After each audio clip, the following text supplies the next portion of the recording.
5, 4, 3, 2, 1. And it's live.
This is Leicester Till I Die TV.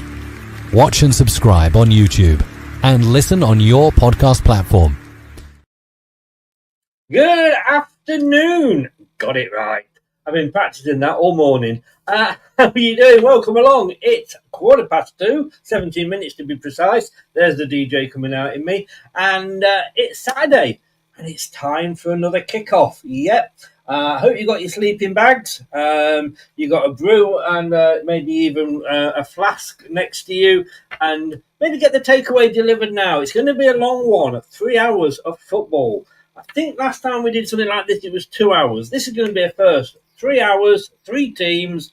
God help us trying to commentate on this. If you're watching in the chat, thank you very much for joining us live. As you can see, your comments are already coming up in the bottom there. Keep those coming. If you are watching this on catch-up, and I will be putting chapters in so you know where to go. Thank you, and add your comments in below on YouTube. If you are listening via YouTube podcast, don't know how that works out. Thank you for lending us your ears. It is about to go mad today. Still no news. Ronald, hi. Spencer, indeed. Yep, no news whatsoever. Paul, hi, Chris. And the new season is getting closer. It is coming up behind us like an X with a knife in her hand. Wayne's in. Hi, Wayne. How you doing? Vardy just recommended you drink Red Bulls and push that. Oh well, that's the new manager talk. That's the new manager. What's one of them? Let's get this crow. Let's get this show on the road, and let's get my co-commentator in today, Tom.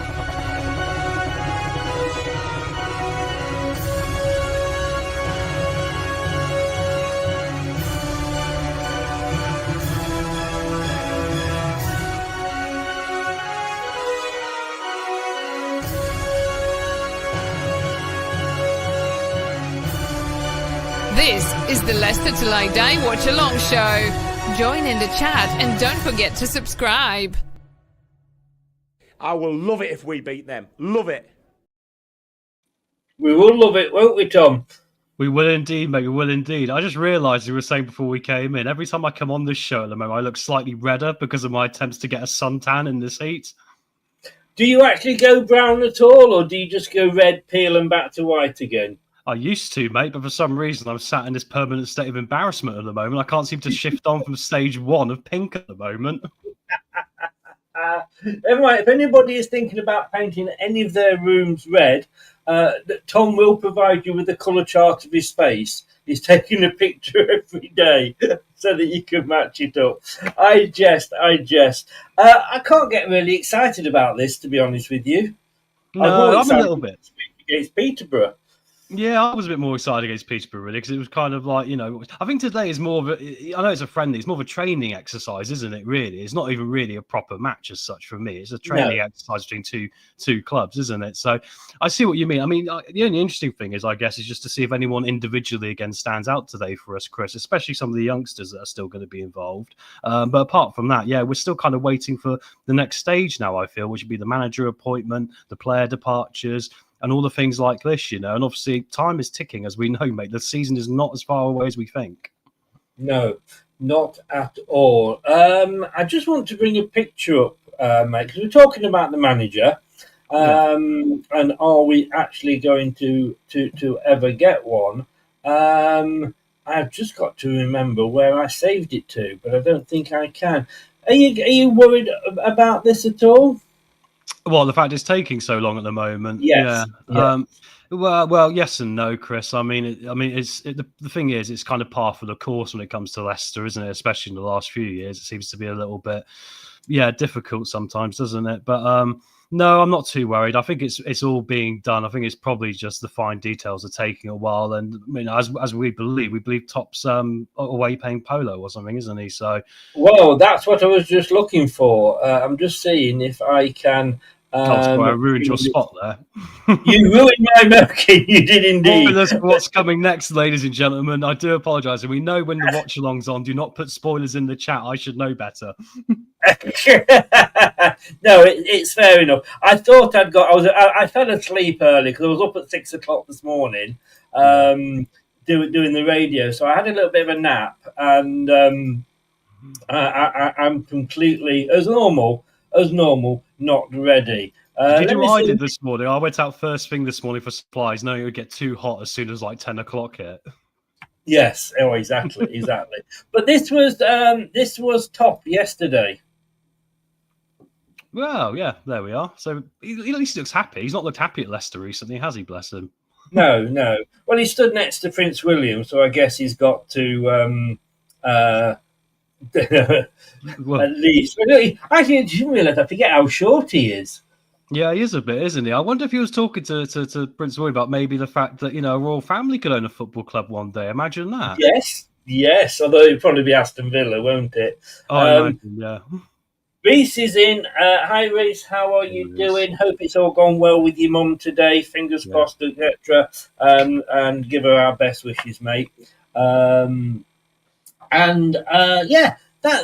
I can say. I mean, do we forgive him that? I mean, he's. We say, well, he should be here. He should be doing this. As good as Abramovich was, he wasn't at every single match. He did have other businesses to run. You could argue better. When you look at the likes of Arsenal's owners, Manchester United's owners, before Jim Radcliffe, compared to them, we see a hell of a lot of ours. Well, this is true, yes, but it's also the difficult thing, Chris, and that the lack of talking from the club. It's a bit silent all the time, isn't it? We don't really know who's doing what in the board level. Really, we don't really know who's the guys pulling the trigger, who's the guy pulling, signing the contracts. As far as we're aware, Top might have gone away to do this and thinking it's all done and dusted and leaving it to the team, right? But we do. But sometimes it seems to flip and flop between him or John Rudkin or, I don't know, maybe someone else we're not even aware of. I mean, that's the secrecy of it all, isn't it? So we don't really know who's accountable or responsible for what. But with that, there is an element where we know some fans are going to look at this and not like it. Of course they are, because of that reason, and also because there's a lot of venom out there generally.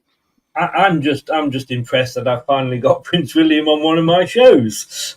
Yeah, mate, we've got to keep hassling. We've got to keep trying. We want to get him on for an interview one day, guys. The scoop. Oh gosh, can you imagine if I? Oh yes, but at least we've got an image of him.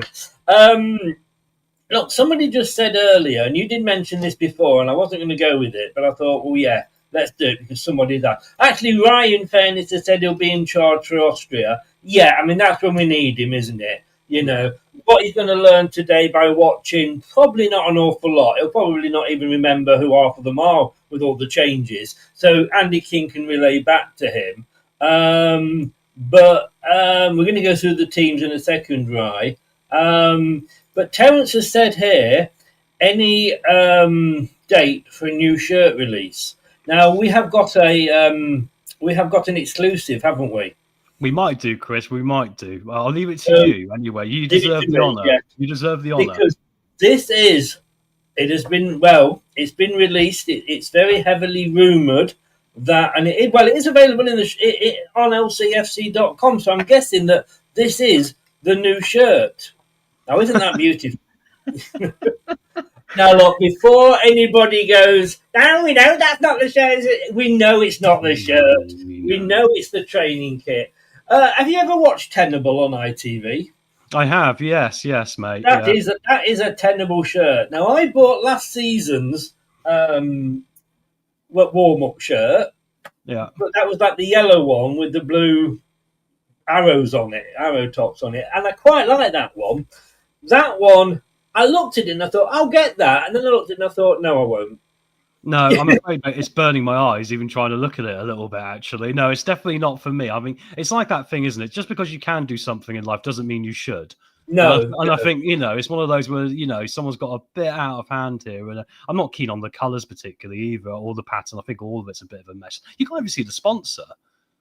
No. You can't. Well, yeah. I think on that picture, the sponsor's just been written on over, to be honest with you. Here's the question, mate. Will they be wearing it today? Because they wore a training top last time out. So will we see a team in this today? I saw somebody on TikTok saying like it's the most embarrassing thing for a football club. Never before has anybody played a pre-season friendly in their training kit. That's the word. Thank you very much. Yeah, my pleasure. But he said, but it could be good enough to be the kit. And I don't know whether I'm going to buy the kit or not. I haven't even renewed my membership this year because I thought I'm not going to fucking give them money at the moment, I think that's 40, isn't it? Right. I think that one might be cheaper. I could be wrong. I saw this one listed for 60 on the official website. Did you? Okay, yeah, 60, so I think it is 60. Yeah. Maybe it was 40 to begin with. Yeah. Yeah. It might be the ladies' version. I don't know. You pay extra for all those markings on it, don't you? It looks like someone's grandma's curtains have been dipped in tie-dye. I just want them. I'm just seeing if I can get images. Tenable. That's all right. Hi, Helen, by the way, in the chat there, and Kevin as well. We're sort of improvising here, guys. We're going to be trying some new stuff today as well, aren't we, Chris? While we're throwing the show together. Yes. So it's a bit like a pre-season friendly, like a training session, isn't it, for us as well, mate? Exactly. Right, for those that are wondering what we're talking about, if I can, which is probably easier said than done, we will start talking. But when the bloody hell's it gone? I'm just going to sit here and just put you on the spot, mate. It's quite funny watching you try and drag things across onto the screen as quick as you can. I am pretty quick. Come on, I am pretty quick. The fastest hand is Carol Vorderman here, ladies and gentlemen. What you got up to with Carol Vorderman, I don't know. Now, just if you say she's got fast hands, I'll believe you. Maybe that's why you read. No joke. Look at that. That is the King Power warm-up kit. Why we need a fucking warm-up kit, I don't know. But that's the King Power warm-up kit. It reminds me of a Wetherspoons plate. Or at least a carpet. Yeah. But at least, similar? It is. Maybe that's going to be our new sponsorship, Chris. Maybe we're going to have Tenable written across the front of our thing and ITV Digital splashed all over the back or something, like in the old days. It is that, isn't it? It is. It is literally exactly the same, isn't it? And they've just sort of cut a little bit out to get around copyright by the looks of it. I mean... Right, talk to me about this, Tom, because you told me about this. Martin Cifuentes, our maybe soon-to-be new manager, tweeting back in, when was it? Well, 2016, wasn't it? Yeah, I found this one on Reddit this morning. It was a user called Silent AD2825 to give him his credit for finding it, obviously. But it was a tweet that Marty made back when we won the Premier League. And he said, obviously wonderful to see the joy of these players, Premier League champions, and as a team, amazing. So he's obviously, got a bit of a soft spot for us, even going back to then. And I thought it was interesting how he managed to find this out, going back through the Twitterverse. So, interesting. So he's obviously got a bit of an affiliation or a love towards us, because of our, achievements in the past. So I think that's quite nice to see, Chris. I don't know about you. Yeah. No, and he wasn't even in the UK then, of course. No, he wasn't at all. No, where would he have been, Chris, back then? Have you got the list available on your screen? No, I Probably haven't. not. No. My bad. I shouldn't have asked the question. You can look for that. But it is wonderful to actually, I can probably get it quicker than you because I think I might have it saved. That's all right. While you do that, guys, obviously, let me just quickly talk about there's 3 teams today, Chris, isn't there, as well? 6 teams. I know we're going to do all this properly in a minute. But 2016, he was out of work, actually.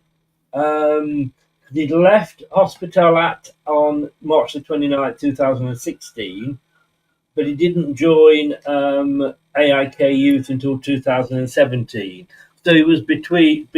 Still nice of him to do that as a football manager, so to speak. You didn't think I was going to get that quick, did you? Now, no, I didn't know.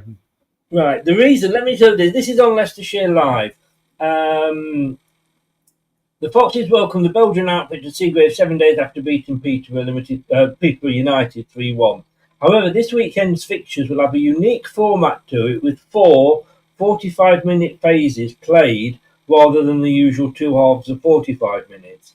Intended to enable as many players as possible to play up to 60 minutes, 3 City 11s will take to the pitch at the club's training ground. The move is part of City's fitness regime to get the players up to scratch for the 25-26 season, and is an extension to the 45 minutes each player played last week. And this is interesting. First team sports scientist Tom Joel has explained why the pre-season fixture will be played slightly differently, providing an insight into the first 2 weeks. We were building on what the guys did against Peterborough. A group played 45 and then another group played the second half. We actually topped them up with some additional conditioning at the end to build that foundation and expose them to match minutes in a safe and progressive manner. Now we're progressing to 60 minutes. We've actually got a big group at the moment, and we're looking to give 3 teams 60 minutes. We're actually going to split the game into 4 45 minutes against OH Leuven. I guess if you look at last year's team, you could actually say that they didn't actually look fit. Well, exactly. Yeah, and it's interesting how, I mean, if Andy King was tasked with, getting this team, into a state ready for the start of the season, the thing that he has always harped on about has been fitness, hasn't it, Chris? So I don't know if that's because the top has maybe felt this and passed it on, but it wouldn't surprise me if Andy King's been left to his own devices a bit and just gone, the best thing I can do for this group is to get them a bit fitter, because, like you say, they looked lethargic at times last season. And they've had a workout. I mean, I'm not sure you remember. Goodness, you probably do, Chris. Actually, who was it that made them run up the sand mounds back in the? Was it the Jock Wallace? Wallace, famously, and that was a really strenuous sort of pre-season. But I get the impression this is a similar sort of kettle of fish, isn't it? Well, like I say, you they were just shit last year, so you could argue that maybe they weren't fit enough, and we're going to get them fit. There's nothing wrong with that. It just makes it difficult for us. Ant Sin, hi Ant, how you doing? Jack Sin, hi Jack, how are you? Kevin as well. The British pair of Julian Cash and Lloyd Glospole have just won the men's doubles at Wimbledon. Oh, congratulations to them. Right, let's have a look, because it is literally, it's probably going to look a bit like the charge of the Light Brigade here, with everybody coming on. But that's how they're going to do it. You can see there's 4 phases, like we said, of 45 minutes.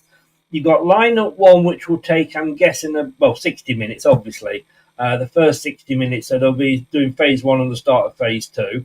Then probably take about 10 minutes for everybody to swap over. Then you've got lineup 2, which will take you the next 60 minutes. And then obviously lineup 3, which will take us up to the 2-hour mark. And I'm sure Leicester have decided this year to make these things as hard as they can to bloody read.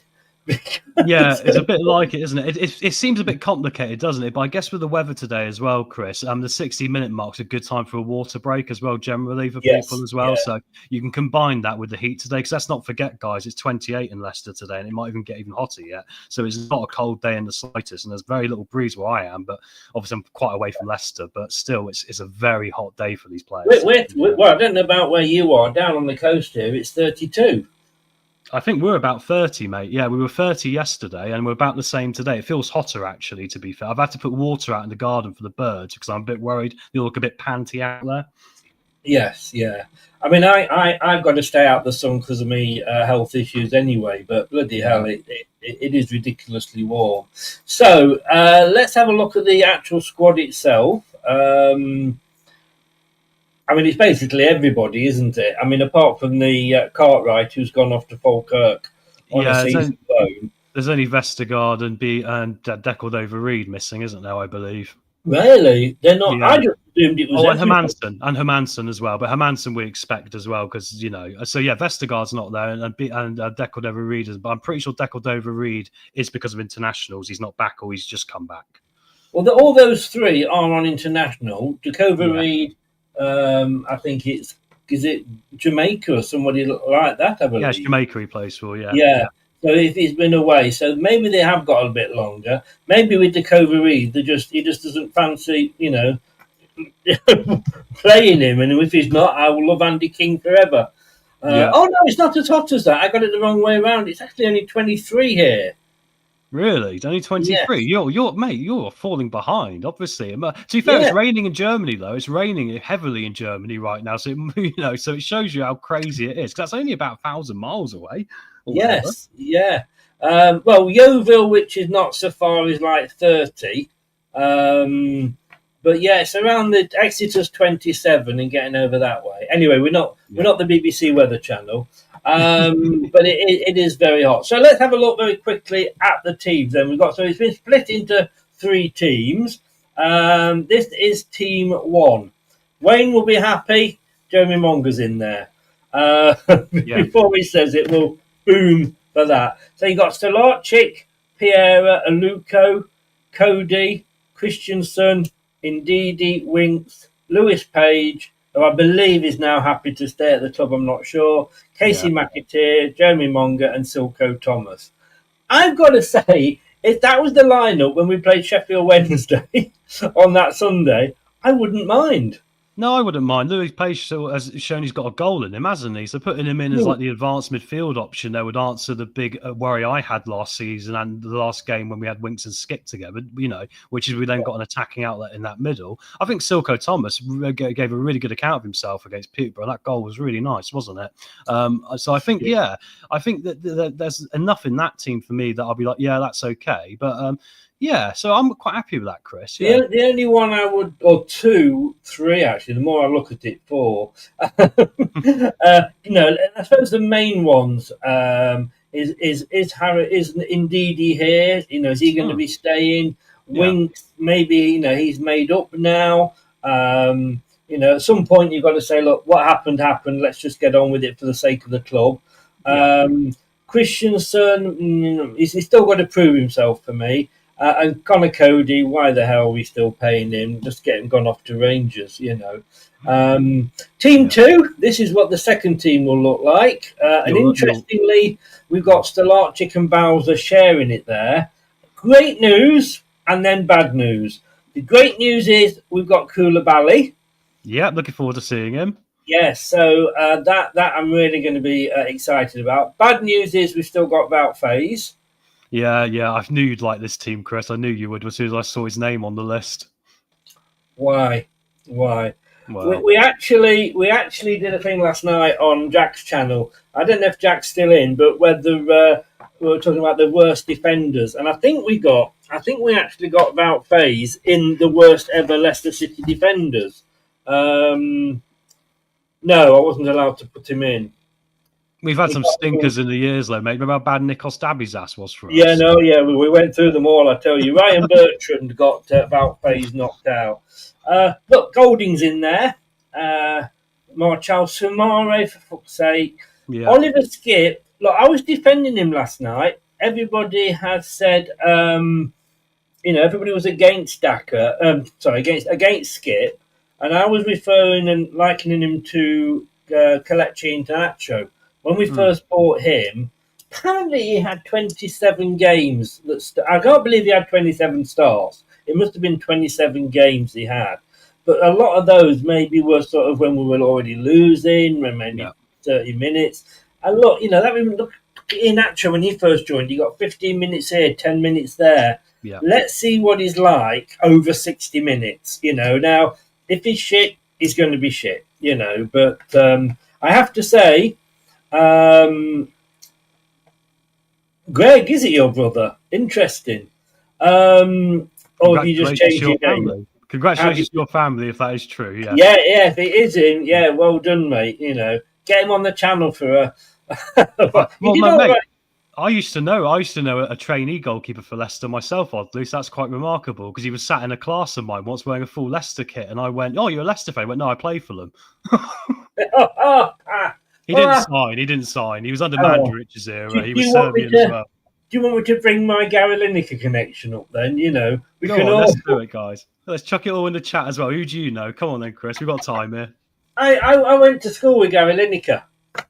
How did that go for you? I was in the same class as him, in the same year and same class. And, he was a bit of a bully. I'm going to leave it at that. So he's not my biggest fan, but there we go. Anyway, let's get back to this. Greg, well done, mate. Look, he did himself okay. Didn't do himself any harm last week. I thought he did very well. His shot he saved was very intelligent, wasn't he? He carried it into space. I thought he looked very assured, mate. Yeah, so well done to him. It was a good introduction. Possibly looking to be our number 2 if we don't buy anybody. So give him all our best from Leicester till I die. Samari's in there, unfortunately. You go back to Skip quickly, mate, not to stop you too much there, but we were talking about it before, weren't we? I think the Skip thing's an interesting one because, like I said, I think we've worked out we can't play him alongside certain people. Now, today, this will be the game where I go Samari's got to be more advanced. Golding will obviously be the attacking mid here, right? Skip's got to be the DM, and that's fine. Then he can pass sideways and do all that, but you can't have 2 of them doing it. So if Samari does it as well, that's going to be counterproductive, right? Yes. Well, he's been there since he was 8. Wow. 8 o'clock this morning or 8 years old? I know, I'm joking. He's had a long way. Oliver Skip does get forward, though. Look, Manu Marcel, Steffi Mavididi back from fitness. That's great news. Jordan Ayew, I still like Jordan Ayew. He's got another year. I want to get rid of Dakova Reed. I just think he, as I say, he's up there without phasing, taking somebody else's oxygen. He's playing a striker as well, Chris, which you like. I do. If you're going to play Jordan Ayew, play him as a striker. Like I say, because I honestly think if El Kanous is still there and Fatawu and Mavididi, if the ball goes up, you need somebody to hold that ball up. That was Heskey's role. Heskey's main role was not yes, he scored the goals, obviously, but who was it? Was it Michael Owen or... Who was a striker for England after Michael Owen? Oh, was it Rooney? Wasn't it Rooney by that point? No, I don't know. They said they actually loved playing with Heskey because he would hold the ball up for them. Yeah, he would, mate. He was actually quite versatile, Emile, wasn't he? Because you think when he started for Leicester, he was really a winger, wasn't he? He was cutting and causing chaos, and he ended up being very good at holding the ball up as well. So we were very lucky. That's what I want Jordan Ayew to do, and then have everybody else running on.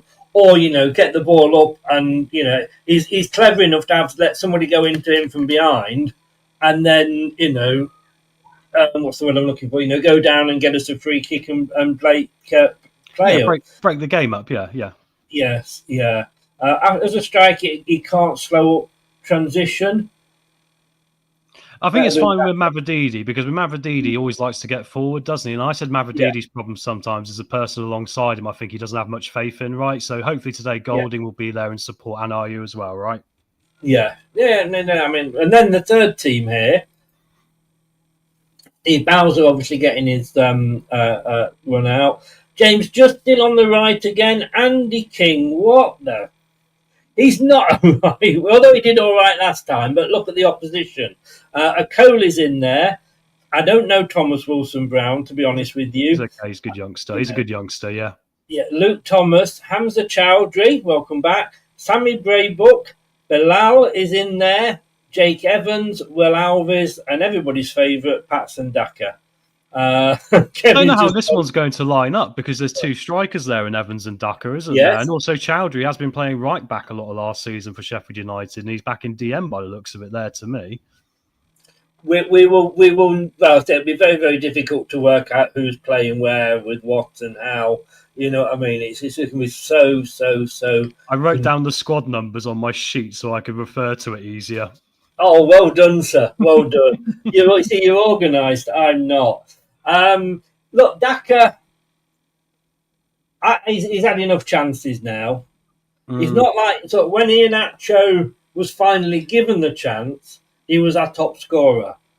Daxon, I'd rather not do that, Wayne. I do like you, mate, but don't push it. But anybody watching, Wayne's available, obviously. I just want my 10% commission.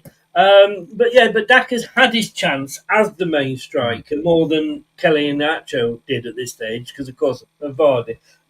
We know it, we were saying to these players, well, look, Skip might be able to do it in the Championship. This player might be able to do it in the Championship. We've seen Paxton Daka in the Championship, and he was just as shit as he was in the Premier League. Yeah, I think the thing with Patson Daka is if we are going to keep him and we are going to need him as a main striker, we have to actually set the team up to play in a way that suits him, because he's only had one or two great games for Leicester. Both of those games have been where we've been counter-attacking, and that's literally been a deep line, a counter-attack, and he can break through the lines and go on one-on-ones. But to be fair to him, we don't play like that, Chris. We haven't played like that for a very long time. So I do feel for him in that way, because I don't think he's had the best system around him for the style of footballer he is. But in which case then, Chris, why is he still there? Why didn't we sell him 2 years ago when we were in the Premier League? There was clubs interested, like Bournemouth, wasn't there? Yes, there was. I don't know. I mean, look, when it comes to buying and selling players, we hold on to players to try and get another 50 grand on the asking price instead of cutting our losses to get rid of them. And when you look at the money that we have wasted, I'm happy to see Braybrook in there, obviously, because I've been shouting for a while about giving Sammy Braybrook a go. I know it didn't go well on his loan last year, but he had an injury problem as well, didn't he? So I'd like to see him have a good run out today. Yeah. Talking of having a good one out, Wayne says, "Stop pimping me out."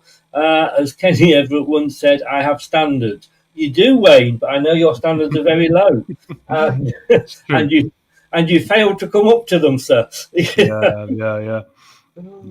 No way suits Daka, said Kevin. Of course. Do you think we're going to see different formations as well? I'm guessing we are. I mean, in that third team there, it looks like it could actually be two up front.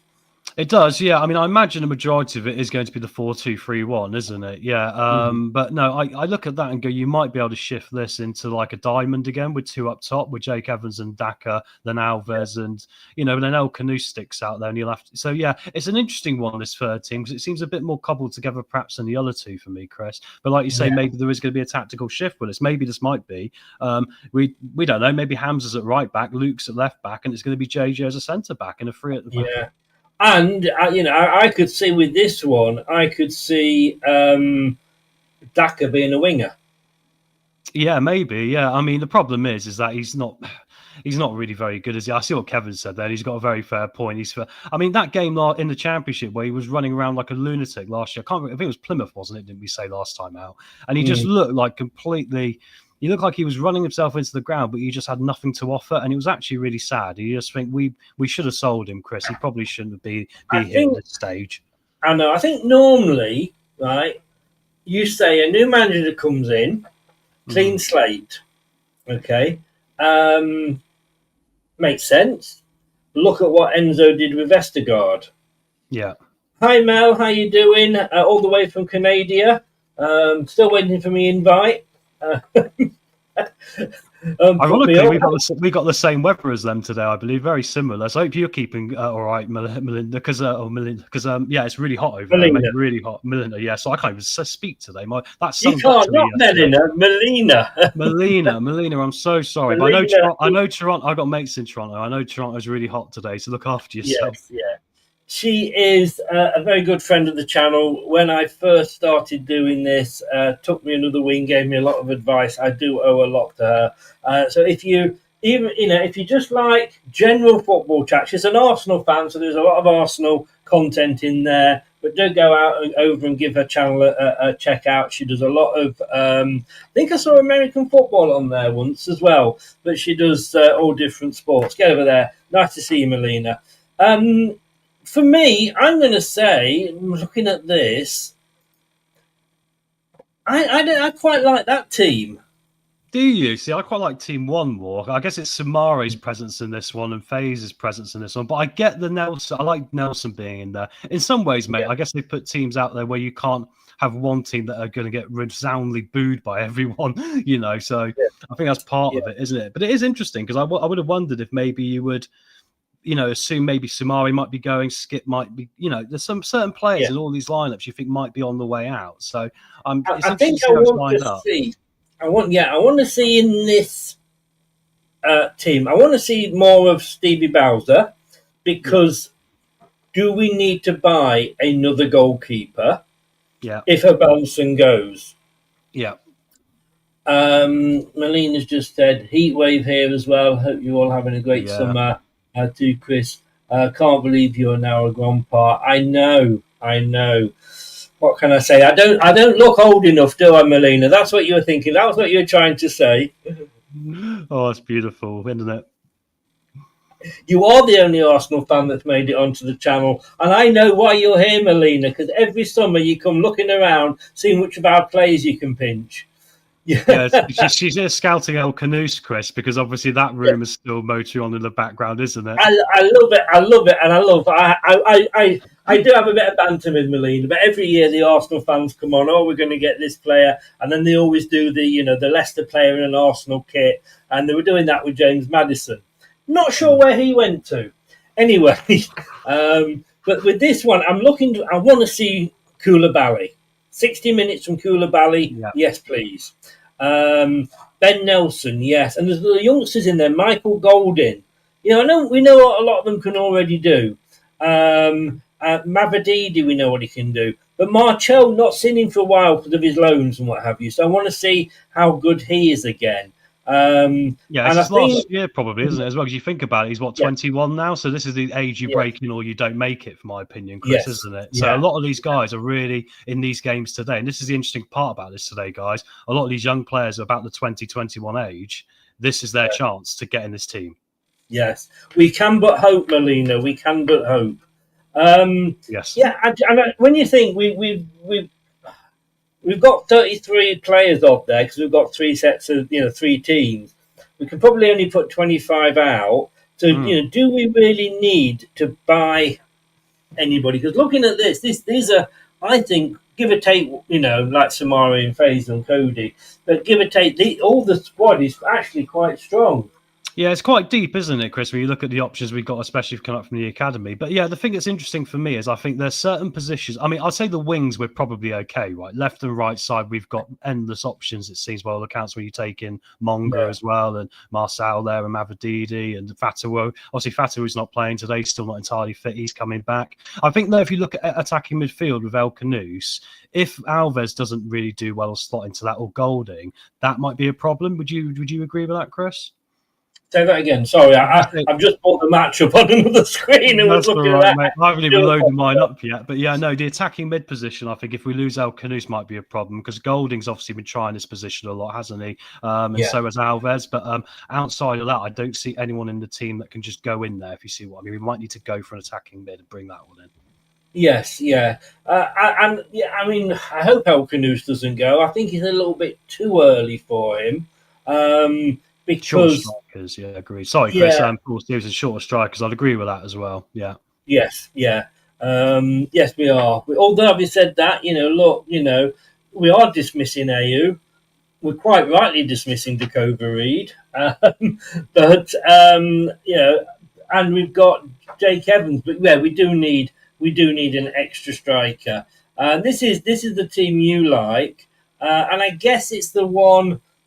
Again, I'm looking forward to seeing Aluko, Lewis Page again. I mean, those the 4 there. Casey McAteer, look, we know what he can do.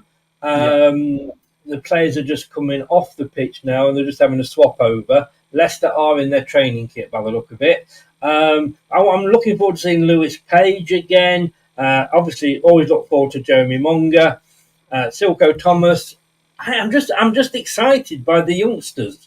I am as well, because we were talking about strikers there, weren't we? And Silk had a lovely finish against Peterborough, didn't he? Oh, my God. I mean, pre-season goal of the decade, probably.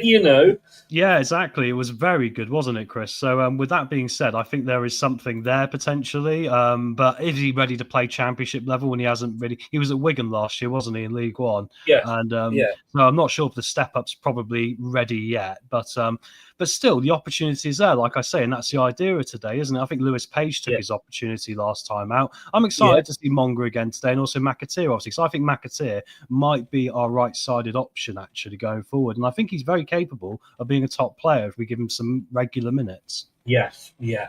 We're going to try and do this together. Yes. I'm not going to be able to necessarily hear you because it's showing on my other laptop, and the sound comes through my radio headphones. So this could be very, very interesting, folks. I'm just loading up the stream myself, Chris. So there we go. I've got two chaps with a microphone talking. So you have indeed, yes. Not sure who the one on the left is. I feel I should know him. He looks like Matt Elliott if you got him from Wish. It looks like what? It looks like a Wish version of Matty Elliott, like a cheap equivalent. He'll take that. I think he'll take that. It's probably someone very known for other Leicester fans, and I'm probably making myself look silly saying that, but to be honest with you, I feel the same as well. Wayne says Monkey can play as a number 9. I'm sure if anybody knows Wayne, so we're not going to argue with that. It does look.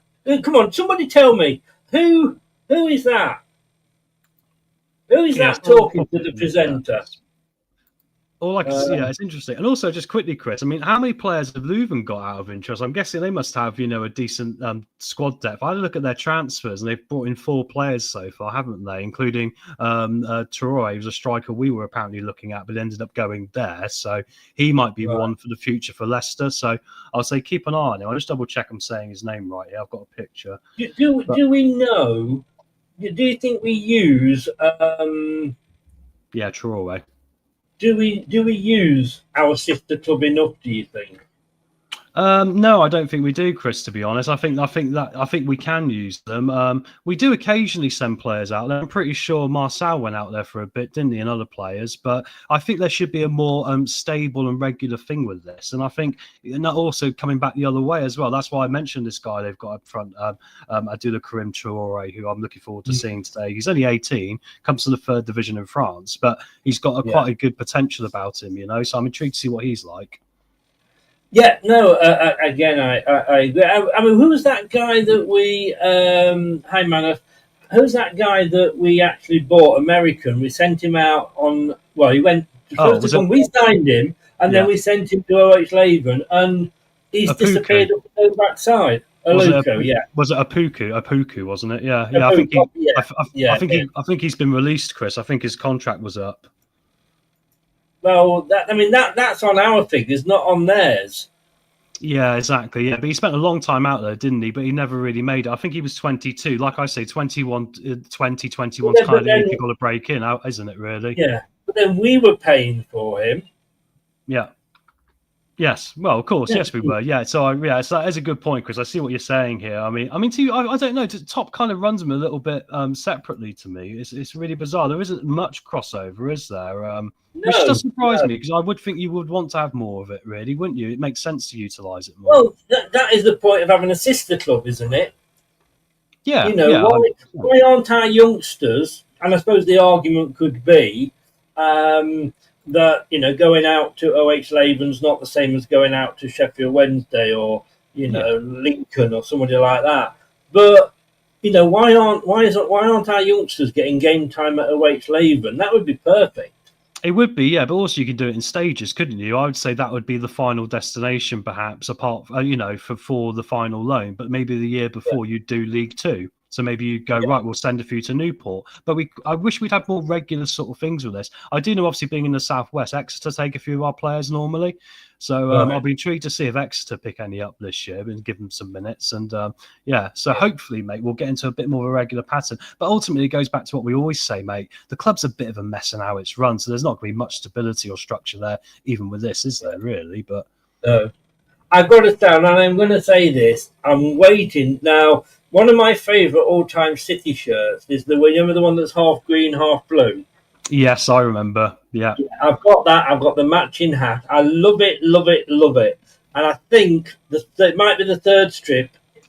It's been rumoured to be an updated version of that. Yes. So I'm looking forward to that. Jeff, how you doing, mate? Welcome along. Only in for the first 60 minutes. This format, which was beneficial for our players, just a little too long for me. You do what you can do, mate. You do what you can do. Jeff, you get to miss the glory of seeing FaZe and Sumari, so don't worry. Just do the first 60, my friend. He also gets to miss Daka as well, Yeah, so swings and roundabouts in life, Jeff. Yeah, it is. I am looking at Leicester just kicking the ball around at the moment. I'm just seeing two guys. Am I on the right one? I'm just seeing two guys still talking at the moment. Oh, no, I'm behind. Hang on, Chris. I realise I'm behind. Let me catch up. No, I see Leicester players kicking a ball. For some reason, I had a 4-minute delay, which would have made this very exciting for us both. You will. I was panicking then for a minute. I don't think we're going to see... Look, everybody's been saying, well, we want to see high intensity. We want to see, quick counter-attacking. I don't think we're going to get that because it's too hot for that. Let me just go through this. The lineup has just come in for the first game. So Stelarczyk in goal, Ricardo, Aluko, Cody, and Christensen. Winks as a number 8. It's a 4-1-4-1. McAteer, Ndidi, Page, and Monga, and Thomas up front. Yeah, which is what I thought. Oh, Silko Thomas. Sorry. I'm thinking, he's played Luke Thomas up front. What the bloody hell is he doing? No, 33 and 39, Chris. I know it's close on the numbers as well. And I was going to say this to you. I noticed of some players on the original list that weren't in lineups, and there you go. They got substitutes for this with Harry French, Richards, Popov, Ali, and Logan Briggs as well. Yeah. So I mean, were they in the squad? Yes. They were in the squad. Yeah, but I did clock the fact they weren't actually in the team, so I did wonder if we were going to have substitutes as well. So even though it's going to be X amount of minutes per group, there's going to be possible subs during, by the looks of it as well. Though. Yeah. So 4-1-4-1. How do you feel about that? I think it's interesting. I'm not sure it's entirely going to look like that, no matter how much they want to, because I'm pretty sure Ndidi will end up dropping back a bit more, and it'll probably end up being the more standard, him alongside. Let me check my list here. Winks, isn't it? Yeah. So I think it can be versatile between the two. But to be fair, mate, if that's what they want to do today, I would like to see it. I'm not against Ndidi pushing a bit further up. Really. I mean, it's not his ideal place, is it? But he has done it for us. So. Yeah. What I'm going to do, actually, I'm going to do this. I'm going to bring the graphic back in. Interesting. On the subs bench for Leuven, they've got an ex-Stoke City youngster, Thibaut Verlinden. I recognise him. Ex-Stoke City youngster. Now you're just showing off. I'm going to leave that up so we know what players are in the team, if you like. Yes. So we're not going to have the timer. Chris has broke his internet.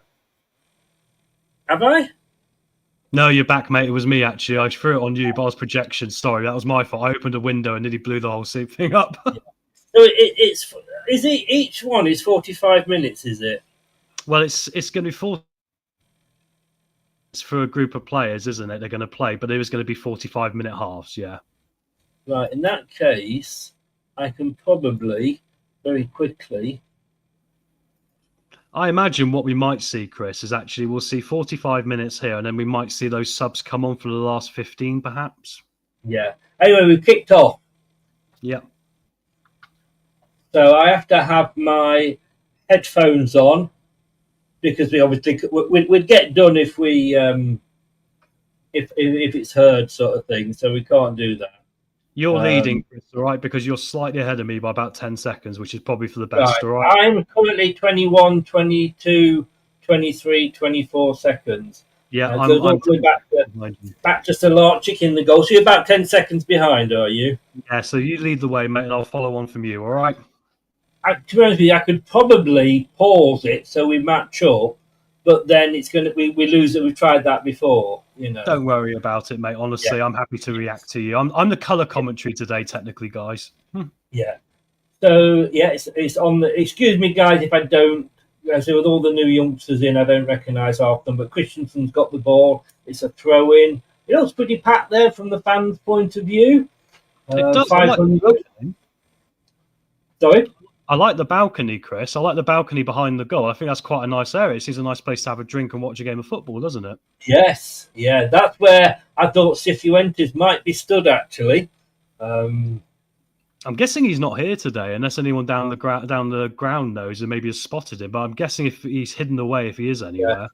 Oh, dangerous ball out there, but we got away with it. And now Christensen breaks down the left-hand side. But he loses the ball. Bit difficult. I mean, they're in kind of a... Oh, and then they lose it out to Winks. It's very difficult. They've got a very sort of camouflagey type coloured strip on, haven't they? Khaki green, you'd call it. Yeah. It's quite similar to the Peterborough one, I guess. We're breaking down the right-hand side here. McAteer tried to get the ball over. He kept hold of it well. Still down this right-hand side. Nice little McAteer flick on there. On the ball. Nice little flick on there. Back heel. Yes. Did well to keep it. And he gets it back as well. Now he's offside. Just offside. Which he shouldn't really have gone into an offside position there. I thought he was offside the first time, actually, Chris, as well. They let him off. I think it was twice, maybe. He's got to watch that. But I appreciate how they played then, Chris. It was a little bit quicker tempo and quick passing, wasn't it? Yeah, it was a nice move. What do you think of this OH Leuven strip? I mean, Horrible. I mean, Alex Ferguson would be bursting the blood vessel at this, wouldn't he? Well, what I don't understand, Chris, is a lot of times they pick kits to be stylish, but I don't think it's easy to see it either. I mean, if you're looking at it in the sun, could you pick out your teammate easily in that? No. I'm struggling watching it on here. There's a bit of sunlight coming through the window, obviously. The difference between Leicester and Leuven players. Yes, I am a bit, because of the shade of blue we got, because of the training kit is a bit darker, isn't it? So it is a bit difficult. You're correct. Yeah. You know what Alex Ferguson was like with that grey kit? Yes, they famously took it off. Yes. Famously took it off at half time, didn't they, in that Southampton game? Yeah. Throwing on the far side to Leuven. Down the far side into the corner. Holding on to the ball at the moment, Leuven. Pumped into the box. All the way across. And they couldn't keep it in, and it's gone out for a goal kick, which the Larchers will take. They're coming at us, Leuven, aren't they? Yeah, they are a little bit, mate. Yeah, I mean, it's interesting. They're like they got the ball across, didn't they? I don't think they look particularly threatening, though. I think we had it pretty well covered. But I'm interested to see what happens now. We're playing out from the back here. Look. Yeah. Oh, I hate this. Yeah, me too. Why give the defend? Look. Yeah. What? I mean, that is just. We managed to hold on to the ball, but that should have been a free kick. That should have been a free kick, actually, but he didn't give it. No. But I mean, the goalkeeper's there, so he take a outfield player take. Oh, hang on, Monga's running a lovely turn. He's running, plays it forward. Can the ball be got in, Thomas? Oh, he's taken down. I think he's going to get a free throw-in, not a free kick. That was a good move as well. But why have you got a defender taking the goal kick to kick it to the keeper? What we were just, if we'd lost that, then we were losing it just in front of the penalty box. Kick it upfield, and then if you lose it, you've got a chance to get back and defend. It seems daft when they've already got players on you up there already. It seems like you're just playing into the opposition's hands. Why don't you just dink it over the top to Monga? Because with the end result there, Chris, we got down the side, didn't we, with Monga? But why not just cut out the middleman and just go to him straight away? All their players were outside our box. So why did we mess around there and nearly make a problem for ourselves? I completely agree with you, mate. Yeah. But it's not just Leicester. Everybody, that's the in thing, isn't it, these days, Yeah, stylish, sexy football, apparently, isn't it? But I say with anything in life, you don't just have to do it, just for the reason of doing it, Don't forget to smash the likes buttons, please, Guy. It's gone out for a goal kick. I have to say, fair play. I mean, it must be really hot there. Yeah, it does look very hot, doesn't it? I think we're all expecting the pace of the game today to maybe not be at its highest. You know, I mean, they seem to be working hard, but also there's a little bit lack of quality so far, Chris, isn't there? As we get into this, Yes. Lots of overhit passes on both teams. To be fair, so far. And a break here for Leuven, but I don't know. Luca had it covered. Starcher just kicks it out. I suppose the worst thing you want to avoid is often, we know we've been there ourselves, haven't we? Is injuries. Yeah, exactly. I mean, that's why they've obviously set up the sports science to do the minutes they're doing, today, haven't they? And obviously consider the water breaks. I mean, that's the crazy thing about modern football, Chris, isn't it? There is a lot of, science. Monga's on the ball. Can he get the ball across? No, it's edged out. Christensen did well there, and it's a shot in. No, am I doing? No, it's hit the crossbar. It's hit the crossbar. Oh. Close, very close. That's a bit more like it. A bit more like it, mate. Monga was involved, Christensen, and what I liked about Christensen then, he didn't get the ball and play it back. He actually played it to Monga and kept it up at the top. This is true. Silko Thomas and Monga are looking really sharp, and it's the two so far after 7 minutes. You can go, they're really trying to make a positive effort on the game, aren't they? They're doing all the running and all the forward play here, which is really encouraging. Yeah. I don't think McAteer is the best with his head. Long ball up then, having said that, and it's a free kick to Leicester. The Leuven player backing into him. That was a very good move. And let me say, Christian credit for him. Always upset about him going backwards all the time. But no, he actually kept it going forward. Yeah, he did. That wasn't bad, was it? I mean, it's amazing to me how much they're relying on Monga again, though, isn't it? And that's bringing other players into the game, Chris, because what Monga's been doing so far, as you can see, he's been holding the ball up well and just, getting into space, and everyone's, been encouraged to come on with him, haven't they? Yes. But, if we're going to play him, let's get him involved, The thing is, mate, I think he's forcing himself into a starting place in a minute because he looks head and shoulders better than the rest, doesn't he? Yeah, and he's on the ball now. And it's in. It's a goal! It's an own goal. It's an own goal. 1-0. Own goal. I thought it was going to go in. When that ball came across, I thought this one's going to go in because Monga's managed to get through it and put it right into the danger zone again. Yeah. I love it. It's just come up on the... it's come up with the text at the bottom as Germany Monga. Germany Monga. Oh, well, that's going to be a little hint for the future. Bayern Munich will be after him in a minute. You watch. Monga was forcing it then. Talk me through it, mate. Yeah, well, what he did was obviously he came inside there and just once again, mate, the thing I like about Monga is he seems to be thinking on a different frequency to a lot of the other players. He pinged out a pass there through a group of players' legs and it hit the defender for Leuven, I believe. Let me just double check I'm getting his name right. He's one of their new signees, Chris. He was on loan there last year and it's a chap called Omanami and they've just bought him for €500,000. So that's quite interesting how he's made their star signing of the summer look a little bit silly there, hasn't he? Because it's gone straight off the guy's knee and into the back of the net. But once again, mate, Monga, he's just so good, isn't he? The way he came in there and just brilliant vision again. Yes, yeah. Right, I'm just going to let you have a go at this while I try and... Do you want to resync a minute? Because I think I'm slightly ahead of you now. Do you want me to carry on? No, you carry on a second. I'm just trying to get the score up here. No worries. McAteer's coming down the right here. Look, trying to make a ball across. It's low. It is stopped. But we've got Ricardo here pressing right on the right side as well. They're tag teaming up here. The goalkeeper tries to help Leuven, but they're trying to play out anyway. We picked the ball up outside the box here, and it's a poor pass there, I believe, from Ndidi. It was back to Winks, but he's going to pick it up again here. We're trying to play it back down the right now, finding McAteer. Ricardo's now dropped back again. Sorry, this has actually gone to Aluko. It's difficult to see the squad numbers at times because of the camera. Yeah, and there's no names on them either, is there? No, exactly, yeah. So if I see one number, sometimes I might make an assumption here. Indeed, he's going to play a long ball out to the left-hand side here, which is going to go to Monga. Monga's really good, isn't he? Just very calm, made a nice pass back to Christensen. Now we're trying to break again forward here on the left. It's going to be a free kick, though, as we bring down one of the Leuven players, Chris, on 10 minutes 46. Honestly, you cannot get just the text details up for this. It's bloody stupid website that fucking LCFC have got. Yeah, I'm just ignoring them and leaving them running at the bottom, mate.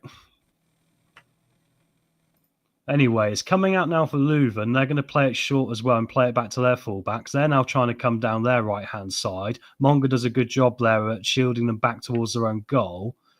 Ball's picked up again, and they haven't really got an option there. They're trying to play out from the back, but we are really pressing. Christensen's pressing them high here, halfway into their half, and getting into a bit of a battle here by all accounts. It has come loose, but Christensen has come back, and he's actually caught the player there, which is unfortunate. But a good driving play there from the Dane, actually, Chris. Actually, he's looked very much on the ball today so far. He's looked very much engaged in trying to, make something happen, which is quite good to see so far.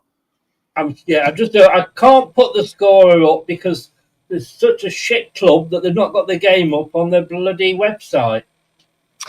They got all the people down on YouTube deck today, Chris, I'd imagine. Yeah, but come on, give us a chance to... and even bloody Leicester Mercury, they're that shit. They haven't put the score up either. By the way, Top is there watching it, by the way. Oh, is he? That's interesting. I wondered if he might not go today, but, I'm quite glad to see he is there anyway. And, Ricardo's in here, by the way. No, it's going to come back, and they're trying to play it out from the back. Bit of a strange pass to the just outside the penalty area, but it looks like they're going to deal with it here, Leuven. Aluka there gets barged over. I think that's going to be a free kick, and it is, luckily for us, on the halfway line to Leicester City here, Chris. Anyway, I'm back now, so lead, mate. Yeah, I'm on 12 minutes, 35 seconds. I need to run and grab a glass of water, mate. You going to be all right for 2 minutes? Yeah, of course I will. I'm just going to turn my webcam off and microphone. All right, 1 second. See you in a minute, guys. So, playing it back, it goes back to Stolarczyk.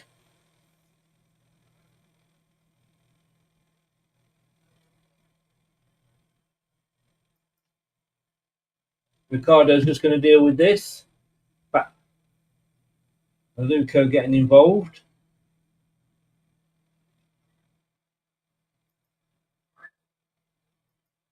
So Stolarczyk plays it out. Far side.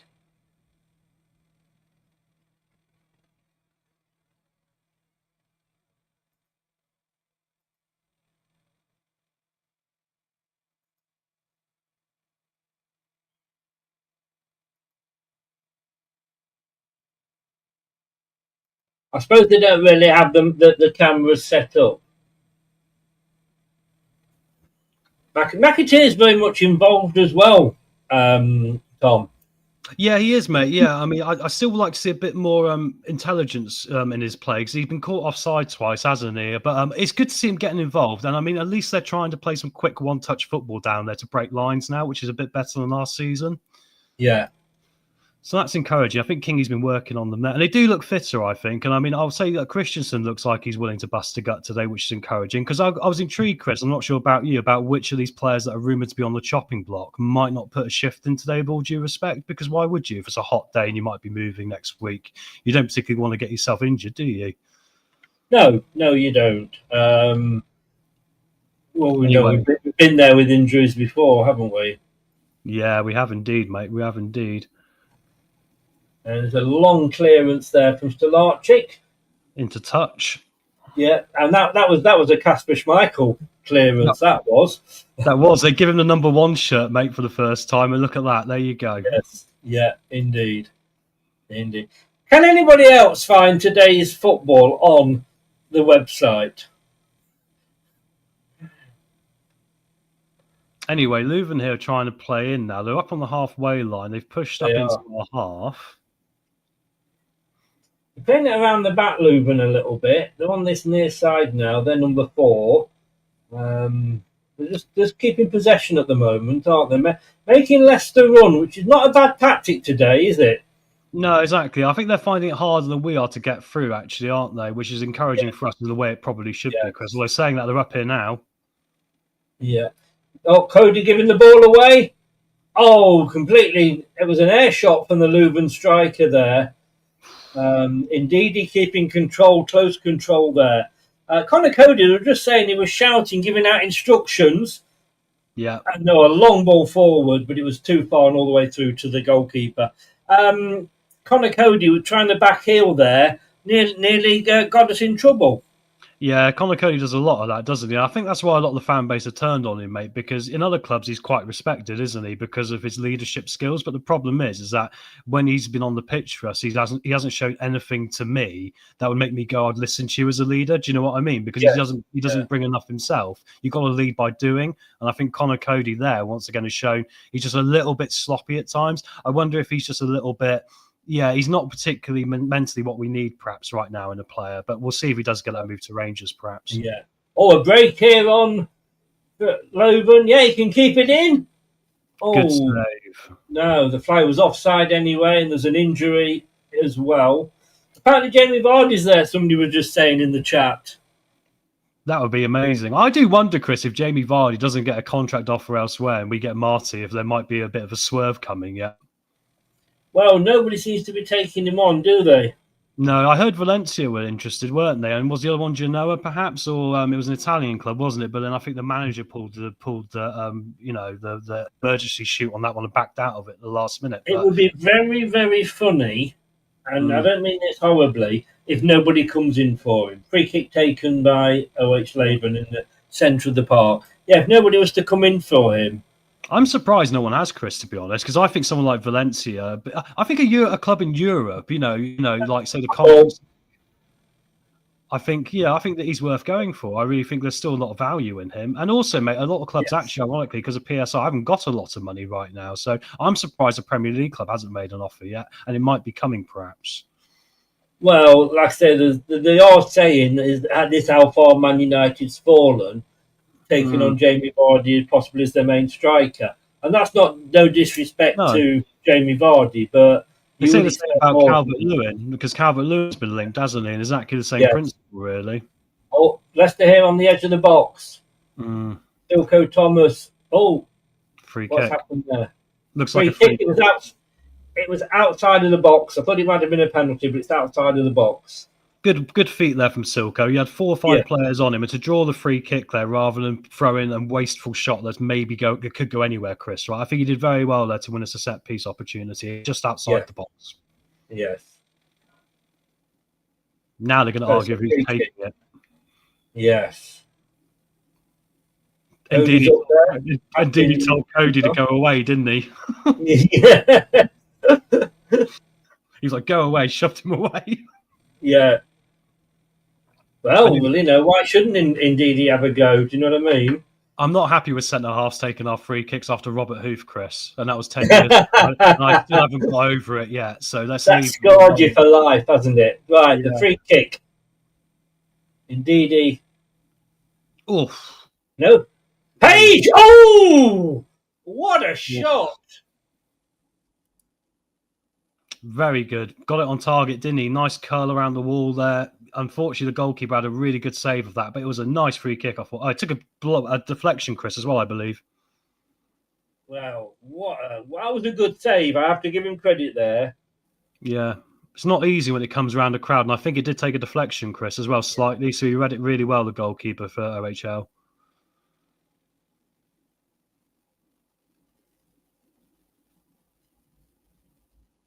Monga, I mean, he's still got it and gets the free kick. I mean, Monga, I'm looking at Monga, right, and I'm thinking, yeah, it's great to see, but haven't we got enough players like Mavididi that want to take on 10 when 4 will do and then pass the ball? There's a difference with Mongolo, Chris. He actually genuinely looks head and shoulders better. And I'm talking he looks like he could be Riyad Mahrez level. Remember when Mahrez would constantly win us free kicks? Like it got to the point where I think referees stopped blowing because they were that annoyed at him. He would go past someone and get fouled all the time. Monga, every time, he's so clever at this. He really is. And you think he's so young, but he's obviously a natural talent, this kid. He is, but then, all right, he's got a free kick as it happened. But I just think, don't get that big-headed. Don't start believing your own publicity. Let's see you bringing other people into the game. And with this free kick, Christensen, left-footed, into the box. Oh, Aluka this time doesn't put it into his own net. Leicester still have it on the ground. It's played back to Ricardo. Christensen in the centre of the park now. Plays it to the to the left-hand side. Leicester just keeping hold of possession. A long ball. Oh, a good ball upfield by Ricardo. Oh, that's a penalty, surely. Yeah, that's definitely a penalty. The referee just didn't want to give it, did he? But it is a penalty every day of the week. Yeah, should have been a penalty. I've just paused, mate, just to catch up with you. I think we're in tune now, all right? So I won't jump in and give away anything, all right? Okay, I'm on 21. I'm on 21.15. Yeah, 17 I am, yeah. Yeah, fine, fine. That's great. Yeah. I mean, I'm sorry, that I don't care if it's a pre-season friendly or not.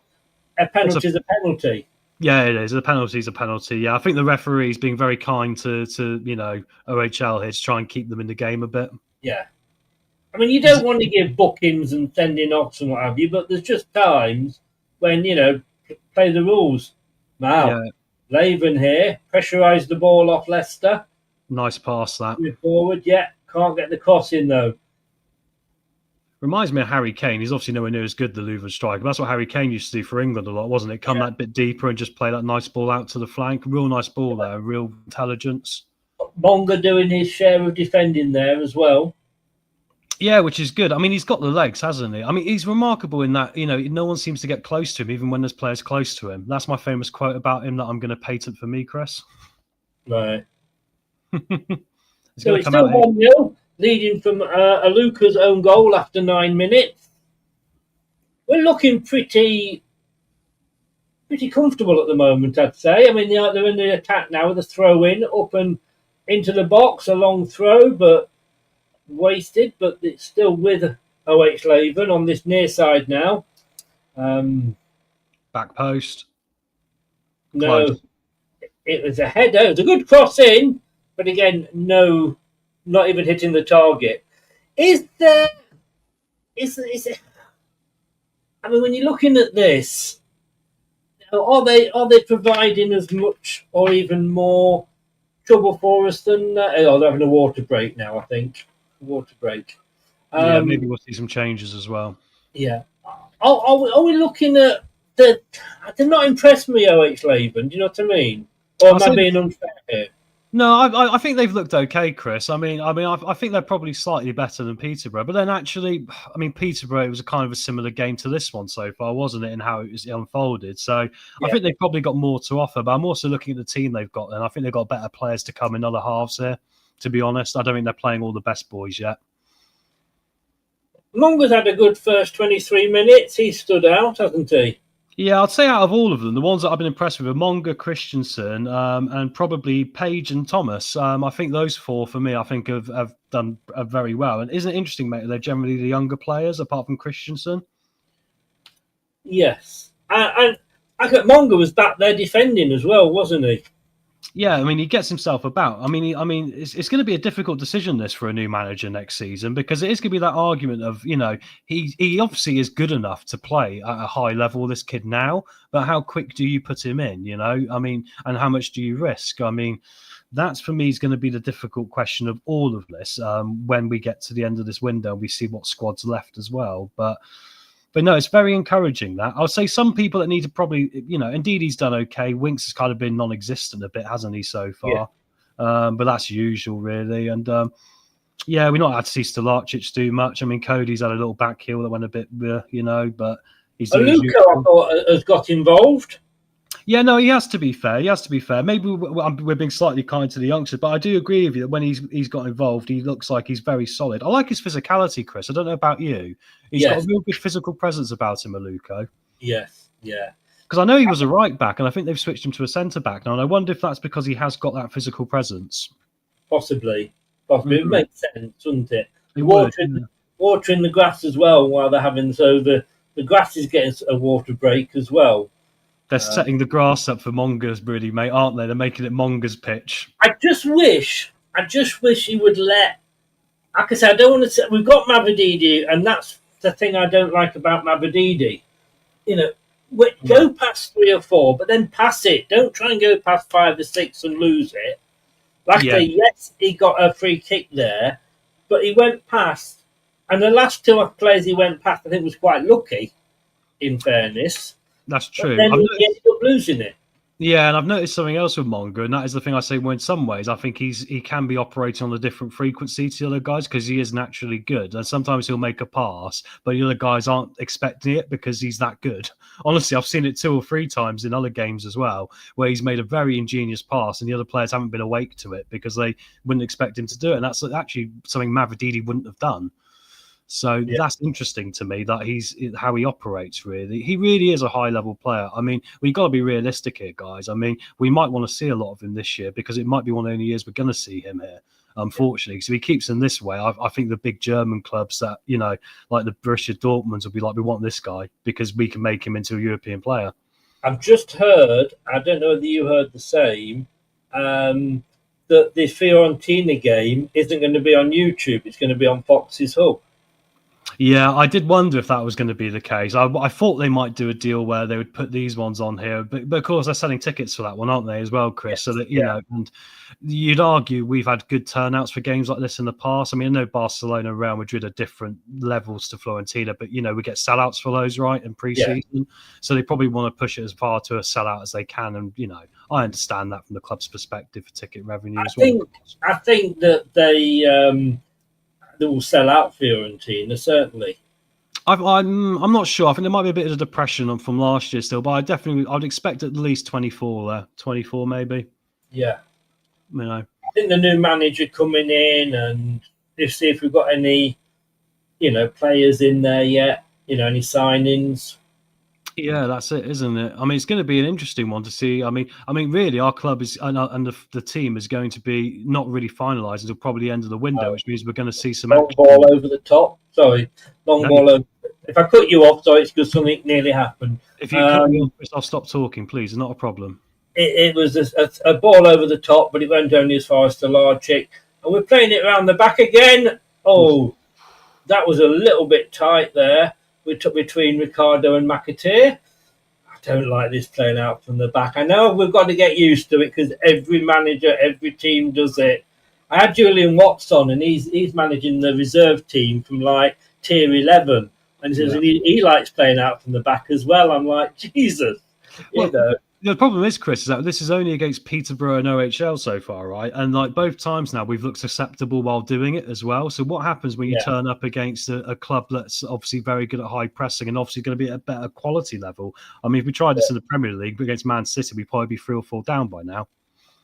Well, could be. Well, we would be anyway, wouldn't we? Would be, but yeah, but we wouldn't be helping ourselves. That's my point, right? But I've also said this, Chris. We haven't got an outlet really. I mean, a long ball outlet. I mean, the only long balls we seem to play seem to be out to the flanks for players to run onto, but we don't have a target man. I mean, I'm not saying we want to play target man football all the time either. Don't get me wrong, but I think you need it as an option, don't you? You do. Look at when, like in the Premier League title winning season, I mean, Uloa won us 10 points on his own coming off the bench, and he was that type of player, and we did need that at times. Yes. Yeah. No, I agree. We haven't got that at the moment. I suppose Vardy was a little bit in that sort of bracket, wasn't he? Because he was a tall centre forward, but But then again, do many teams play? I mean, I know Manchester City have got Haaland, but But I would say actually nowadays that's a better reason to go and do it, because if other teams have actually got the opposite, then I think you need to do the opposite to them to have a fighting chance, really, or a more competitive chance, perhaps. It levels the playing field a bit more that way than just money, right? Yeah. Christensen hobbled off, by the way. I didn't notice that. Who's gone on, Chris? Did you see? Ali is on. Ali's on, Mursal Ali, okay. Been treated to see him because he's had a few loans now as well. Inside the box here now, isn't it? Here come Leicester, mate. Yeah, a shot there, but it's a typical in what I would call a normal NDD effort, high, wide, and not very beautiful. It's a shame because I remember his first season for us, he was more of a box to box, and he scored some absolute stunners against teams like Derby, didn't he, and Stoke, and well, maybe not our first season, but a few seasons ago. And you think, it was when Enzo changed his position. Yeah, that's right. So he has got it, but you're right. He misses far too many to make it worth trying, doesn't he? But he's not a striker, is he? Bit worried Christensen hobbled off. I bet his agent's worried. Yeah. I think if Christensen is used right, I would like him. last season, and that's a free kick as McAteer is pushed over from behind Akamoto there, getting him back to the own goal. I think if he's played right, but last season, every time he got forward, there was nobody there for him, and he had to come back. Yeah, exactly. That's the problem, isn't it? Yeah, you've got to play him right to get the most out of him. And also, I'll give him credit. He looked like today he wasn't here just to fill up the numbers. He looked like he was making a proper effort in this pre-season friendly. Yeah, good. He did against Peterborough. He did as well, yeah, which is good to see. I mean, last time obviously we got relegated, he was out the door on a loan as quick as he could be, right? But perhaps this time he hasn't had any offers, and he knows he's going to have to. I think last time Enzo wanted him to play a different role, and he said he didn't want to. Oh yeah, because Enzo liked the inverted left back who came inside, didn't he? At times, I get that, Chris. Yeah, it's a good point. He didn't want to play that, so he was saying out. Oh, Monga is past 1 and 2 again. Oh, penalty! Oh, he's still got to be a penalty. Got to be. He's not given it. No. 2 penalties we should have had. Chris, you could do this in football now and it's not a problem. And he stayed down here, Monga, guys. Hopefully he's okay. I think he's just selling, as I would say. But I think he's probably having a break, isn't he?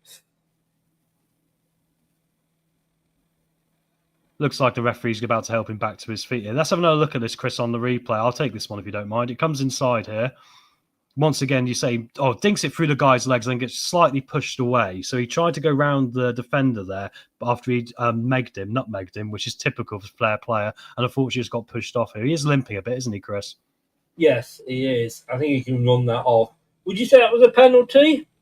I would say it's got to be. I mean, he was pushed, wasn't he? I mean, that's the thing for me. I mean, I get the game needs to be a bit physical. You could argue shoulder to shoulder, it wouldn't be, but it wasn't. There was arm movement, 2 hands being pushed towards him for my money. Well, back in the day, shoulder to shoulder was allowed, but these days they're like, Yeah, it's bizarre, isn't it? It's got soft nowadays. Yes, yeah. It should be a contact. Down this right-hand side. Ricardo. No, he's got the free kick.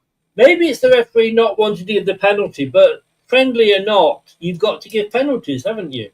I think it's funny. He seems to have a mentality here, Chris. He knows he's giving a lot of free kicks to Leicester, right? But the reality is we're winning a lot of free kicks. I mean, that's the reality of the game, isn't it? And I think he's trying to keep the flow up and make it, equalise it almost. Yeah, but Leicester got it. And see, that could have been a free kick as well. Yeah. Oh, they do break down this left-hand side now. Leuven, number 10. He's into the box. Up again. Oh, he plays it to the... Oh, no, it was a very bad cross ball. It didn't really line up for anybody. And one of their players is down now. I think it's gone behind for a corner, hasn't it? But yeah, that looked like it could have been a penalty as well. Final ball, not very good there for Leuven. No, they got a bit fortunate, didn't they? Because he tried to take a shot on it, deflected off the back of the Leicester heels of Harry Winks and ended up falling to another player. But actually, luckily for us, there wasn't anyone free to be able to make anything of that. And it looks like it's going to be a corner, like we said, mate. Well, the corner's about to be taken. Once he's got it into the box. I really like that balcony. I want to go there one day, mate. Me and you need to be there one day doing this. We'll go there next season. Really upset. We've been allowed to be doing this, but you never know. Free kick. We'll do it on phones quietly. Yeah, corner's going to come in right-footed. There's going to be an outswinger. Comes in, and it's headed clear. Straight back to the corner kick take. A bit further out, though. He'll try again. Pops it into the box, and it's cleared. Cleared by... headed over the top by Cody. Yeah, Connor Cody headed it over the top of the goal there. I'll be intrigued to see, Chris, if we can add some more corner-taking options. So I noticed we did try a short corner last time out. It wasn't very well executed, may I say. They've still got to work on the execution of this. But I do think we need to do more with set pieces. And if we haven't got the height in the box for our attacking corners, we've got to think and do something else because we're useless from them. And it's throwing away goals and points. Another corner to be taken. Monga's walking all right now, by the way. So... I don't think he is injured, Jeff, but taking short this time. Now it's pumped into the box and it's up and over. I have to say, do you remember what the score was last year when we played Leuven? No, I don't actually, Chris. It feels like a lifetime ago to me, that. Yeah, get it up on Google there, mate. That's a very good point. I should have researched that. I'll talk him. We're playing out from the back again, Chris, while you have a look. And it's played out to the alley here down the left-hand side. There's a lot of pressure still coming from Leuven. They're trying to keep us back here. And once again, it was that playing out from the back from the goal kick that made things a bit difficult for us there. And I get the idea. We're trying to encourage them onto us to create space, right? But, we still look a little bit sloppy at times with how we're doing it. So it wasn't last season. Maybe it was the season before then. We had to have played them last year. Even No, we didn't. No, not according to my best friend, Mr. Wikipedia. No, it was July 2023 we played them. Okay. And we beat them 4-2. 4-2. Okay, interesting. I tell you what, they actually, Vardy, Pratt, Albrighton and McAteer, would you believe, scored. Oh, wow. Yeah. Yeah, of course. That would be his first sort of breaking through a bit, wasn't it? Yeah. Match was played in 3 periods of 45 minutes each. There you go. Yeah, there you go. I'm guessing Danny Ward was in goal for the 2 we conceded. Hooray! I'll have a look, shall I? Go on, I bet I'm right. It was Danny Ward, wasn't it? It's going to be Schmeichel. I'm going to be looking idiot, but... I can't, it's not actually bringing it up. You're lucky. Oh, no, report. Here we go. Actually, it might have been Iverson, but I'll go with Ward. Both of them. For the jokes. For the chat. It's not coming up. So you'll get away with that one. That's all right. He don't care. He's in Wrexham now, isn't he? He's probably in Vegas still. Yes. No, they're in Australia, actually. Now, that was behind closed doors with no things. But, yeah, it was... I've got to say... From what I remember of that game, I wasn't overly impressed. No, I think it was quite similar. Yeah, I remember it was a bit bitty, wasn't it? Ridiculous. Yeah, that would have been Enzo, though, wouldn't it? Yeah, early into his tenure, and I think like this, I think they were trying different things, weren't they, Chris, as well? And I think they were focused on fitness as well at the time. I do kind of remember it, actually, because I remember Pratt playing, because you brought him up, yeah. I think Pratt should have had a lot more. I think we did the shit on him, to be honest with you, because he wanted to stay, he wanted to play, throw into Leicester. Said he wanted to stop and fight for his place, and he was just never allowed in, was he? Pearson, I don't know, not Pearson. Oh, Rodgers wasn't that keen on him. I always liked him. Yeah, I liked him. I thought he was technically sound, wasn't he? I thought he was technically fine. Yeah, I mean, okay, sometimes his work rate wasn't there, but I mean, he was an intelligent footballer for my money. He goes in that category for me, Chris, of one of those players that we've had for Leicester where, he could have been something more with us, but it didn't quite pan out, did it? No. It's like not allowed penalties are good training for us fans, as VAR not operating in the Championship. Thank God for that. That's one good thing I'm looking forward to, actually. Yeah, me too, mate. Me too. Well, you say that until we get to the first game against Sheffield Wednesday, we can see the last-minute equaliser that's 2 yards offside. Then we'll be hating it. Yeah, indeed. Oh, a breakaway down the side here. It's crossed in. It's loose. No. Who's got that? I mean, I think that's Silko Thomas. Ali now on the ball. From Page that was on the ball.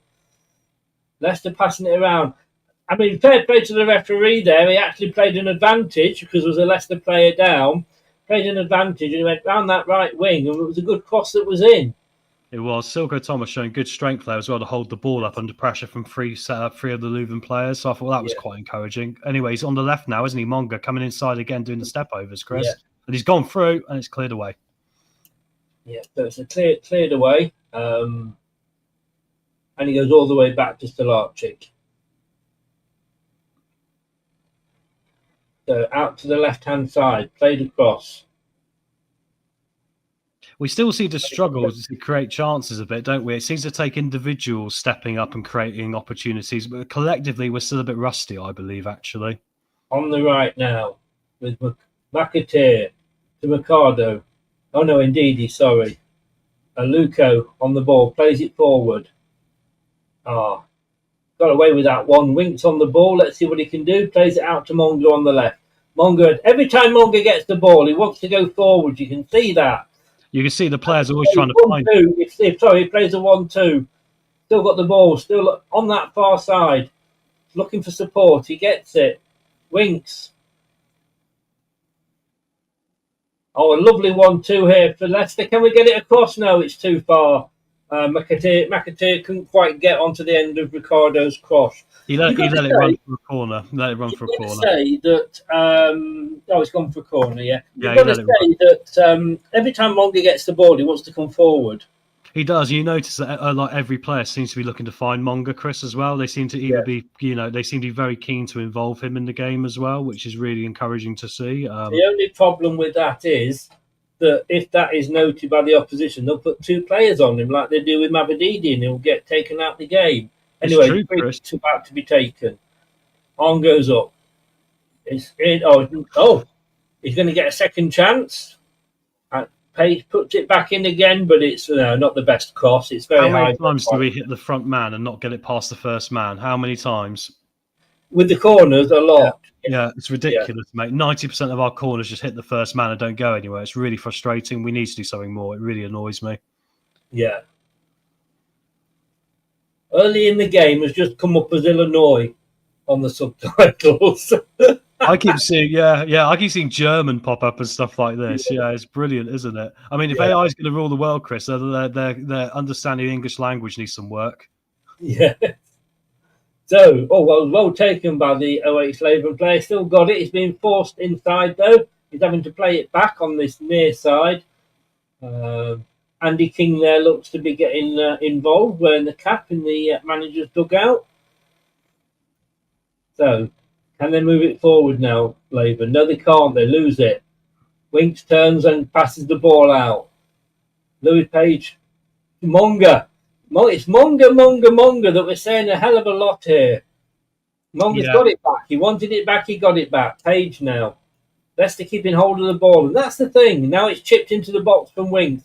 Oh, across to Ricardo on the edge of the box on the near side. Great touch, wasn't it, to take it down from Ricardo? Yeah. Great touch. They are. They're just dead now. They're defending in numbers, Leuven.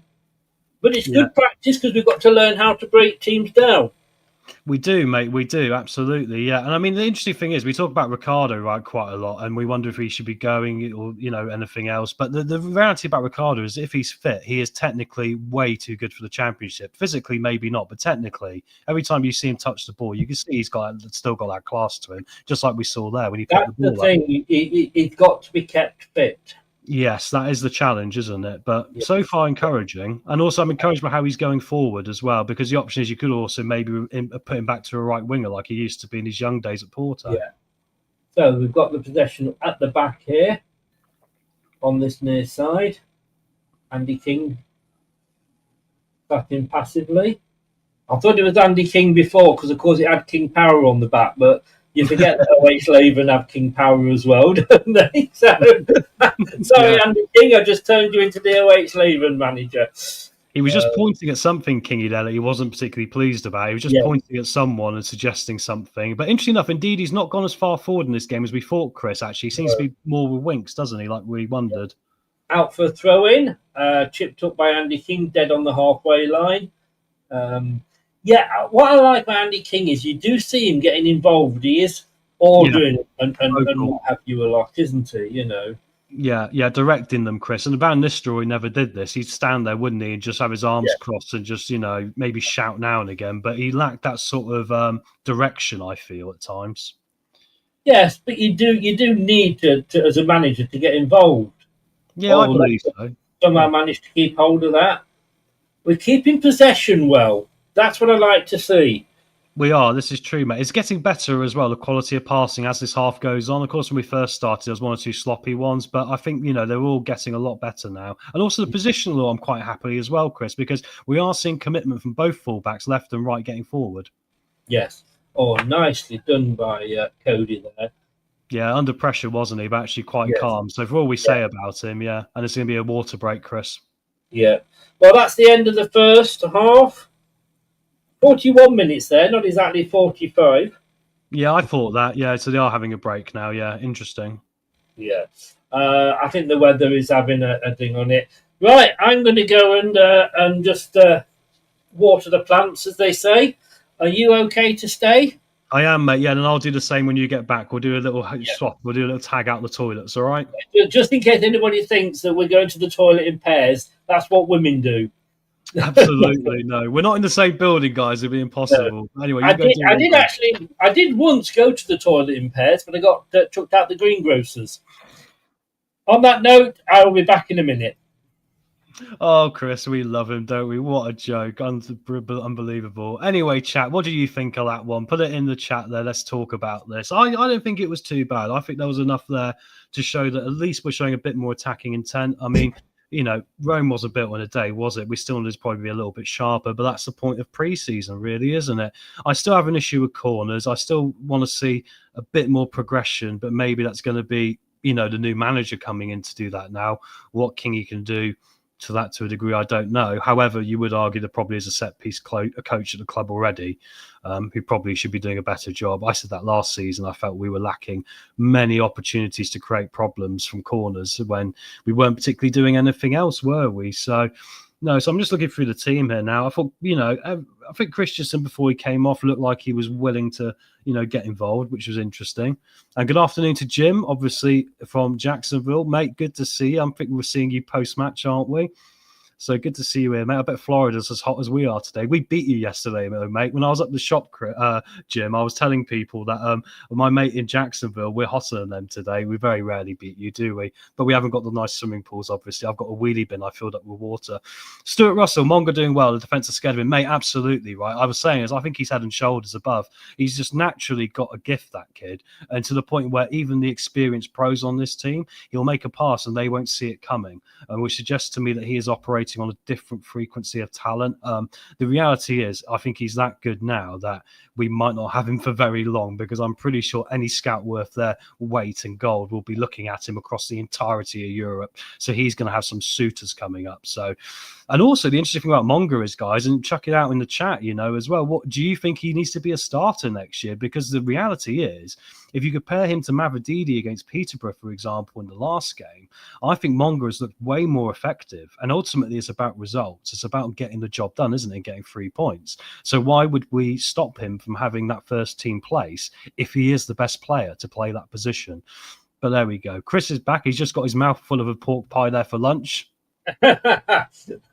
Sweets, actually, just keeping me going. I'm going to have a takeaway later. No worries, mate. I'll tell you what we were saying so far. We were just talking a bit about the game. It's been brought up, obviously, about Monga as well. And I was just saying, it's a difficult one with Monga, isn't it? Because, does he force his way in as a starter now? Because he's doing things that Mavididi seems to be struggling at times as well, with losing the ball. And then what do you do? Do you just go, well, he is the best player, so he's got to play? Or do you try and protect him? What do you think, mate? Difficult, isn't it? Very difficult with his age. We've got 40. It's a long season. Yeah. Matches and plus obviously cup games. So we're going to have to alternate. We can't expect Monga to play 46 games. Yeah. Especially at his age. So you've got to probably split it, if you like. Yeah. But look, if he's the best player out there, if let's say El Canous goes, then do you put Monga in El Canous' position? I mean, maybe, yeah. I mean, the problem with that is I just think that if we do that, we might take away some of his good. I think his ability to unleash a shot, it's different from that position in the pitch, isn't it, than coming in? You see what I mean, from the side. So maybe it would. But then you could argue McAteer could go in the middle, couldn't we? You see, I think whoever we have in that position, I want to see basically them have a free role. And say to Monga or El Canous, whoever it is, get into that position, Fatawu if you like, and just run all over the pitch, because you're going to be taking players with you, and that's going to leave gaps, for other players to move into. Can you imagine? You imagine that?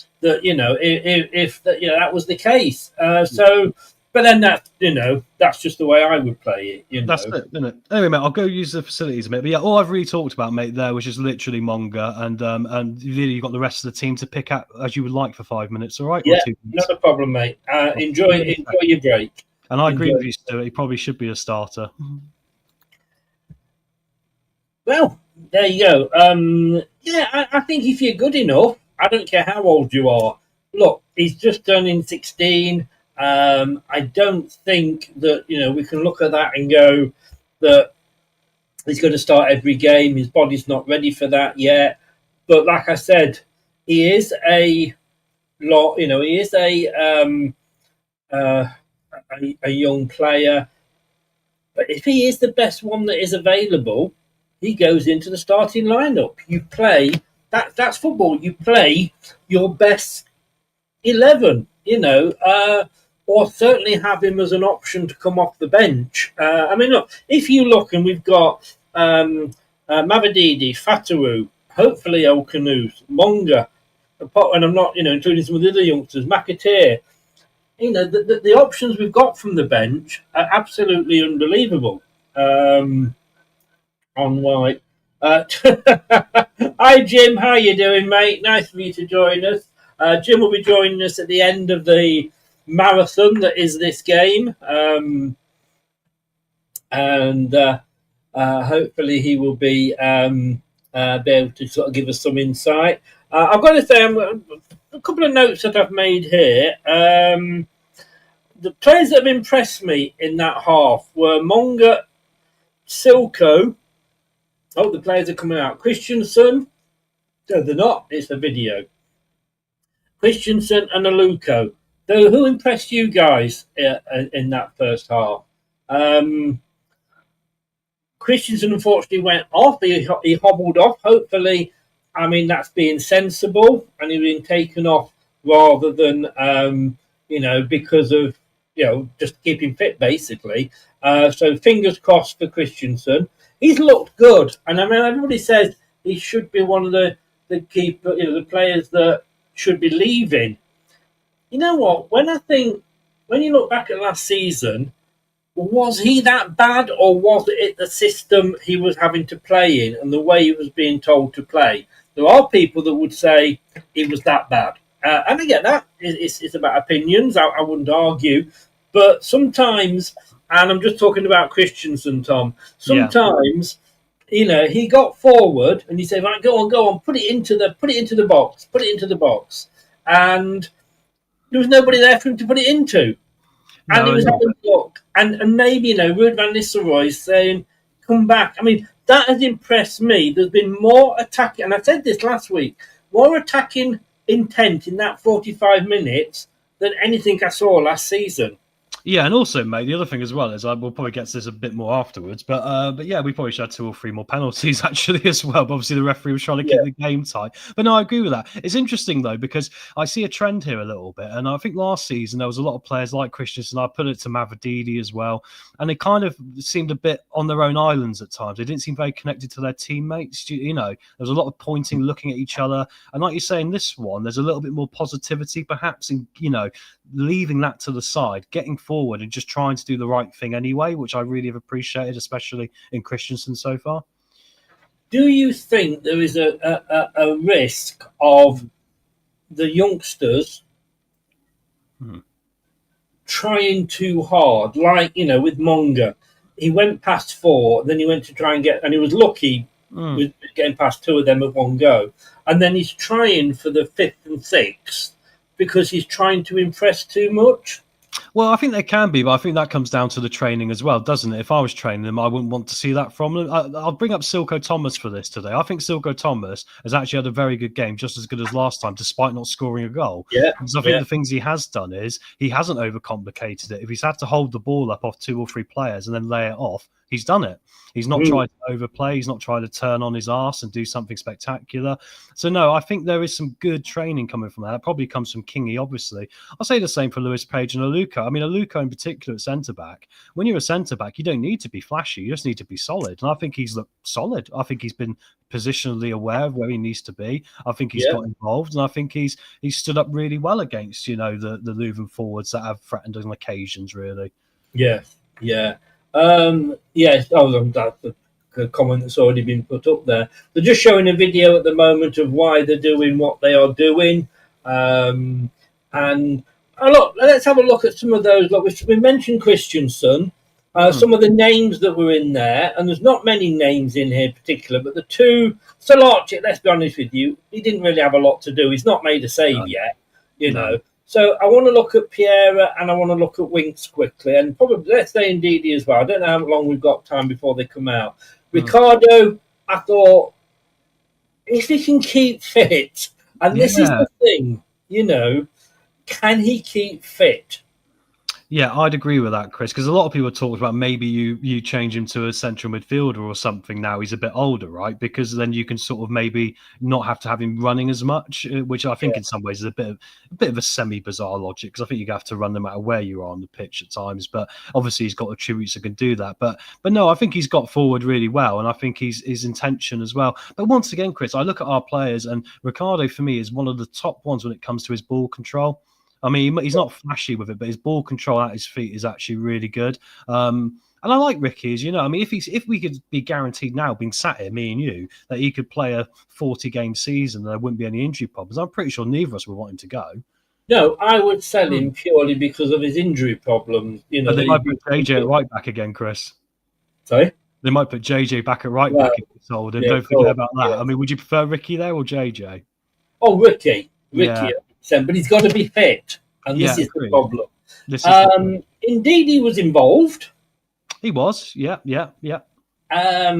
Talk Harry Winks quickly before the players start coming out. Didn't do anything wrong, didn't really do anything good. He was just kind of there. No. But isn't that a sign of a good player when you don't really... All right, strikers you notice because they score the goals, Goalkeepers you notice because they make the saves. Midfielders, I mean, was he just doing what he needed to be doing? And that, to be honest with you, could be a good thing. I actually think for Winks today is one of his more forward-thinking performances, and he didn't even probably need to be. But he did make some nice passes out to Monga, didn't he? And also through like a few other players and that. And that's not something we've normally seen with Winks, especially in the Premier League. I think he got a little bit too negative-minded. I think there was a couple of games as well where he'd done it before and he gave away the ball a lot, and I think it kind of fried his head a little bit because he was making him look like a bad player. So, no, I think better today from Winks, Chris. And like I've said before, for me, it's about identifying who is doing what out of the two midfielders, because I don't mind them passing sideways. I don't mind one of them holding the ball up. I don't mind one of them being a bit more defensive. But I like to see today at least he was willing to make a forward pass, that was, going to influence an attack, which we haven't seen him do a lot. But I keep coming back to this. Is it the players' fault, or is it the way they were being told to play? Well, this is it, mate. I mean, we're all pretty much assured in our heads that Ruud van Nistelrooy wasn't all that. Let's be frank. I mean, he was very good at putting a lot of hot air in the air in press conferences, but any translation to actual football on the pitch seemed very limited for my money. So, no, I'd agree with that. And I think that's the nice thing about this, because I think it shows you Andy King must be saying something, because then you refer back to the Lewis Page performance against Peterborough when he was in a similar position and he was driving forward, right? So I think it shows you, I think there's been a little bit more man management from Kingy, and hopefully when Marty gets sorted out and he's through the door, Cifuentes, I keep calling him Marty now to get away with it, mate. Cifuentes, and Cifuentes. I'm going to get it wrong all the time. But anyway, yeah, I think that's encouraging, because I think he would hopefully be in a similar sort of mindset as that, and just have an individual chat with a player and say, I need you to do this more, less of this. And that's going to help us, mate. Ironically, it's going to be small steps to start, but I think if we start adding that connectivity, I think we'll be a much better team than last year, which is what we need. Yeah. Just to give you an update, 9 o'clock on Monday, because of course there won't be a 6 o'clock show, because we haven't got any. We're not going to do a what's the word I'm looking for? Review show. A review show. Thank you very much. So we're going to be here at 9 with the City Chat show with myself, Clibbo, and hopefully we'll have Reese back then if his mum's okay. And then just the one for your diaries, 21st of July, catch me 7:30 over on Leicester Fan TV. So I will be there then. And obviously Phil was on ours recently. And it's very good. I mean, we've said this before, but the way all the Leicester channels are getting, I know there's a couple that don't get on, but, to be honest with you, that's not my race. I haven't got a dog at that race. So no, it seems counterproductive, Chris, doesn't it, to me? Yes, yeah. So, but certainly from the majority, we're all over on each of the shows. It was a very good one on Jack's last night where we were picking the best is Mount Rushmore, so the 4 best managers, the 4 best defenders, blah blah blah, and then the 4 worst of the same. That's a good person. I'm glad you said that, because that's gone over my Head Jacks channel before, so I must get onto that. So thank you, Chris, even for me, because he's a good lad, Jack, and he does a lot of because he goes to all the games, home and away. So brilliant. Wayne's licking your arse. He's saying you're right again, but here we go. We're going to see Solarchik will be replaced in this, but it's not Team 2 yet, actually, is it? No, I think there's still going to be a little bit of crossover here, isn't it? Well, I don't know. I think it might be Team 2, Chris, but I think Solarchik will start and then we'll do the change for Bowser. But I think we're up to 6 and we're going to have 50 minutes of the same lineup. Oh, really? Okay. Yeah. So 15 minutes. I'm behind, Chris. My thing froze. Hang on. Okay, I can see a goalkeeper. Yeah, Solarchik's walking on the pitch. Back to you. We're going to have 15 minutes of the same lineup. Then at 60 minutes, all change. Now, have they noticed, has there been any subs made? Because I want to see Logan Briggs. I know he's only one to pick on, but I've always liked the idea of Logan Briggs, and I want to see what he can do. So I'd like to see him come on.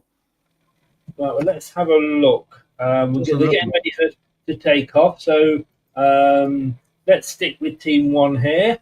It's Silko and Casey at the centre circle here, isn't it? Yeah. Page, Luco. Yeah, it is exactly the same team. Yeah. There's no. I'm just looking on here, and there's nothing coming up about changes yet. It's nice to see Jamie Vardy there. Like you say, who knows? The offers haven't been flooding in for him, have they? No, exactly. But also, mate, I'm really happy that we as a football club have had a lot of ex-players that like to hang around. I'd even go back to Walshy and Izzet. Like both of them are just so, so much love for our football club, even all these years later. In fairness to Walsh and Izzy, they are getting paid for it. Well, that's true, I suppose. But they stuck around in Leicestershire. Great loyalty if I'm getting paid, mate. Yeah, to be fair, mate. Maybe this is the gig for me and you to get us onto that one. I don't know. No, I'm joking. But no, I know what you mean. But the turn up for ambassadors and what have you. This is what I was saying before. I can remember a few years ago, you got all the ex-players coming on and chatting and what have you. Now, if they do any work for LCFC, they're told not to come on the social media channels. Yeah, because they're worried, obviously. They don't want them to... Remember what happened with Roy Keane when he went on Manchester United television and he was talking about a Middlesbrough game and he slammed them and it ended up him leaving the club, didn't it? Yeah. It was the thing that caused the downfall for him. We kick off for the second period. Leicester are now kicking left to right in all blue training kit, and OH Leuven in this khaki green is the only way I can describe it. I think khaki is a good the only word. other word I could use is thick. But here we go anyway for the second period. I was second half then. Smile, a nice word. Yeah. But yeah, and then you get something like Steve Lynix, right? So the Rudkin and the club and saying, use me as a talent scout because I'm teaching youngsters and what have you, and they didn't even reply to him. It's bonkers, isn't it, mate? Yeah, it's really silly, all this. Yeah. Sorry, my phone was going off. Hang on. So now, Casey McAtee gets a corner. Well, it's the first corner in less than a minute. Right, I'm going to pause. I'm slightly ahead of you. Right, I'm at 45, just coming up to 46 in 2 seconds. Okay, now.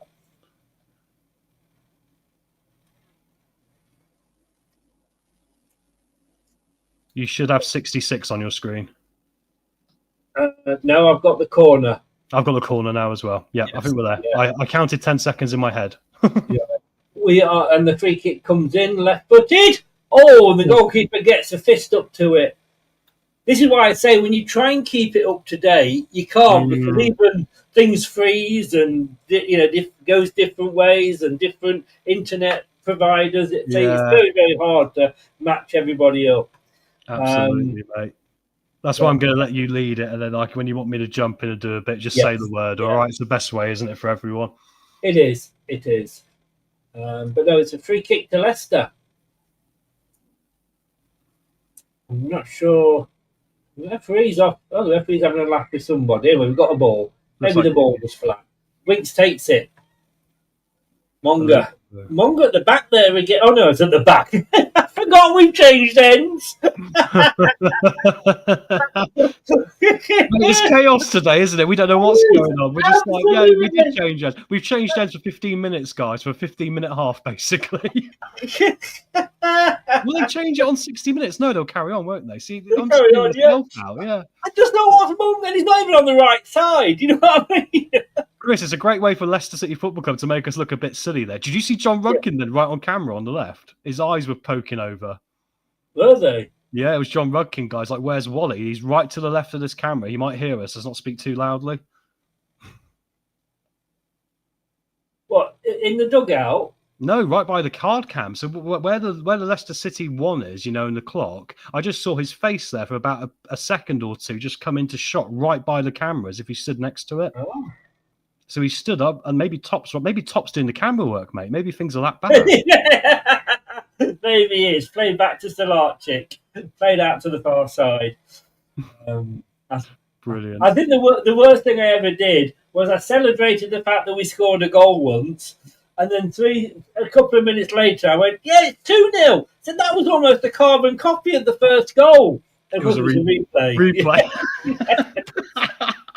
Go full Alan Partridge, mate. I love that. That's the way to do it. I think it's funny because I think the club is intentionally trying to confuse me and you today because then they can say, well, these fan channels aren't worth looking at because they don't know what they're talking about. Oh, exactly. It's interesting that last time we played OH Leuven and we did this, it was 3:45 minutes. Yeah, interesting. Yeah, this shows a bit of Kingy, doesn't it? Perhaps on the fitness and there's an overlap here by a player without a number. I'm guessing that might be Ali. Yeah, it is Ali. Yeah. It is Ali, yeah. And he got a free kick. Look, we've said it so many times. The youngsters are just... There seems to be no fear. No, and surprisingly good technical skills as well. As well. I mean, that's the thing, right? When you see youngsters coming into this, you'd expect it to be a bit more sloppy. But I'm seeing them being very well organised, very drilled. And I'm not seeing any of them, like you say, get above their station too much. I think they all know what they're good at and they're very well drilled, Chris. So it's very encouraging, this, for me. Yes, and I think we can say, let's just see this free kick. Winks and Page are over it. I mean, if I was a League One club looking for a player on loan, I'd be looking at our youth academy. I'd have 4 or 5 of these lads. Can I just say that the whoever's doing the subtitles does not understand argy bargy. Did not come up with argy bargy. Argy bargy. Oh, I've not heard that for ages. I love it, Chris. I think we finally, like you say, when we built the training ground, that was when we planted the tree, and we're now beginning to see the fruits off that tree. But it takes a few years. But anyway, the free kick here, the quick one wasn't allowed. Is it Page or is it Winks? Winks jumps over it, Page into the box. On the far side! Oh, indeedy, on the far side. And he still chips it in. He's still got it. Oh, it didn't fall very well for a Leicester player. Winks has got it. Oh, that was a short ball. Oh, now he's played his teammate into trouble. It's a long one. Oh, 1-1. It's in. 1-1. David Beckham, everyone. David Beckham's in the house. 1-1. Wow. And it's Harry Winks, mate, making a backwards pass. Would you believe it? Yeah. Wow. And credit to the Leuven striker there because he saw an opportunity. He saw the goalkeeper off his line and thought, I'm just going to hit this. And it was literally right on the halfway line, guys. And it's gone over Stolarczyk, who is diving backwards, got fingers nearly to it, but it was already in the back of the net. The power on it's done the job, Chris. Oh, centre of the goal. An amazing goal. To be fair, good vision from that lad. Very good vision, very impressive. But a mistake from Winks there under pressure, mate. He lost his head a little bit straight very quickly. Yeah, it was a Winks error. Yeah, it was. How many times have we said that? Exactly. I mean, it's more forgivable if it was, say, Page. But that's what gets me about Winks. He's a bit like that, isn't he? He's got a blunder in him.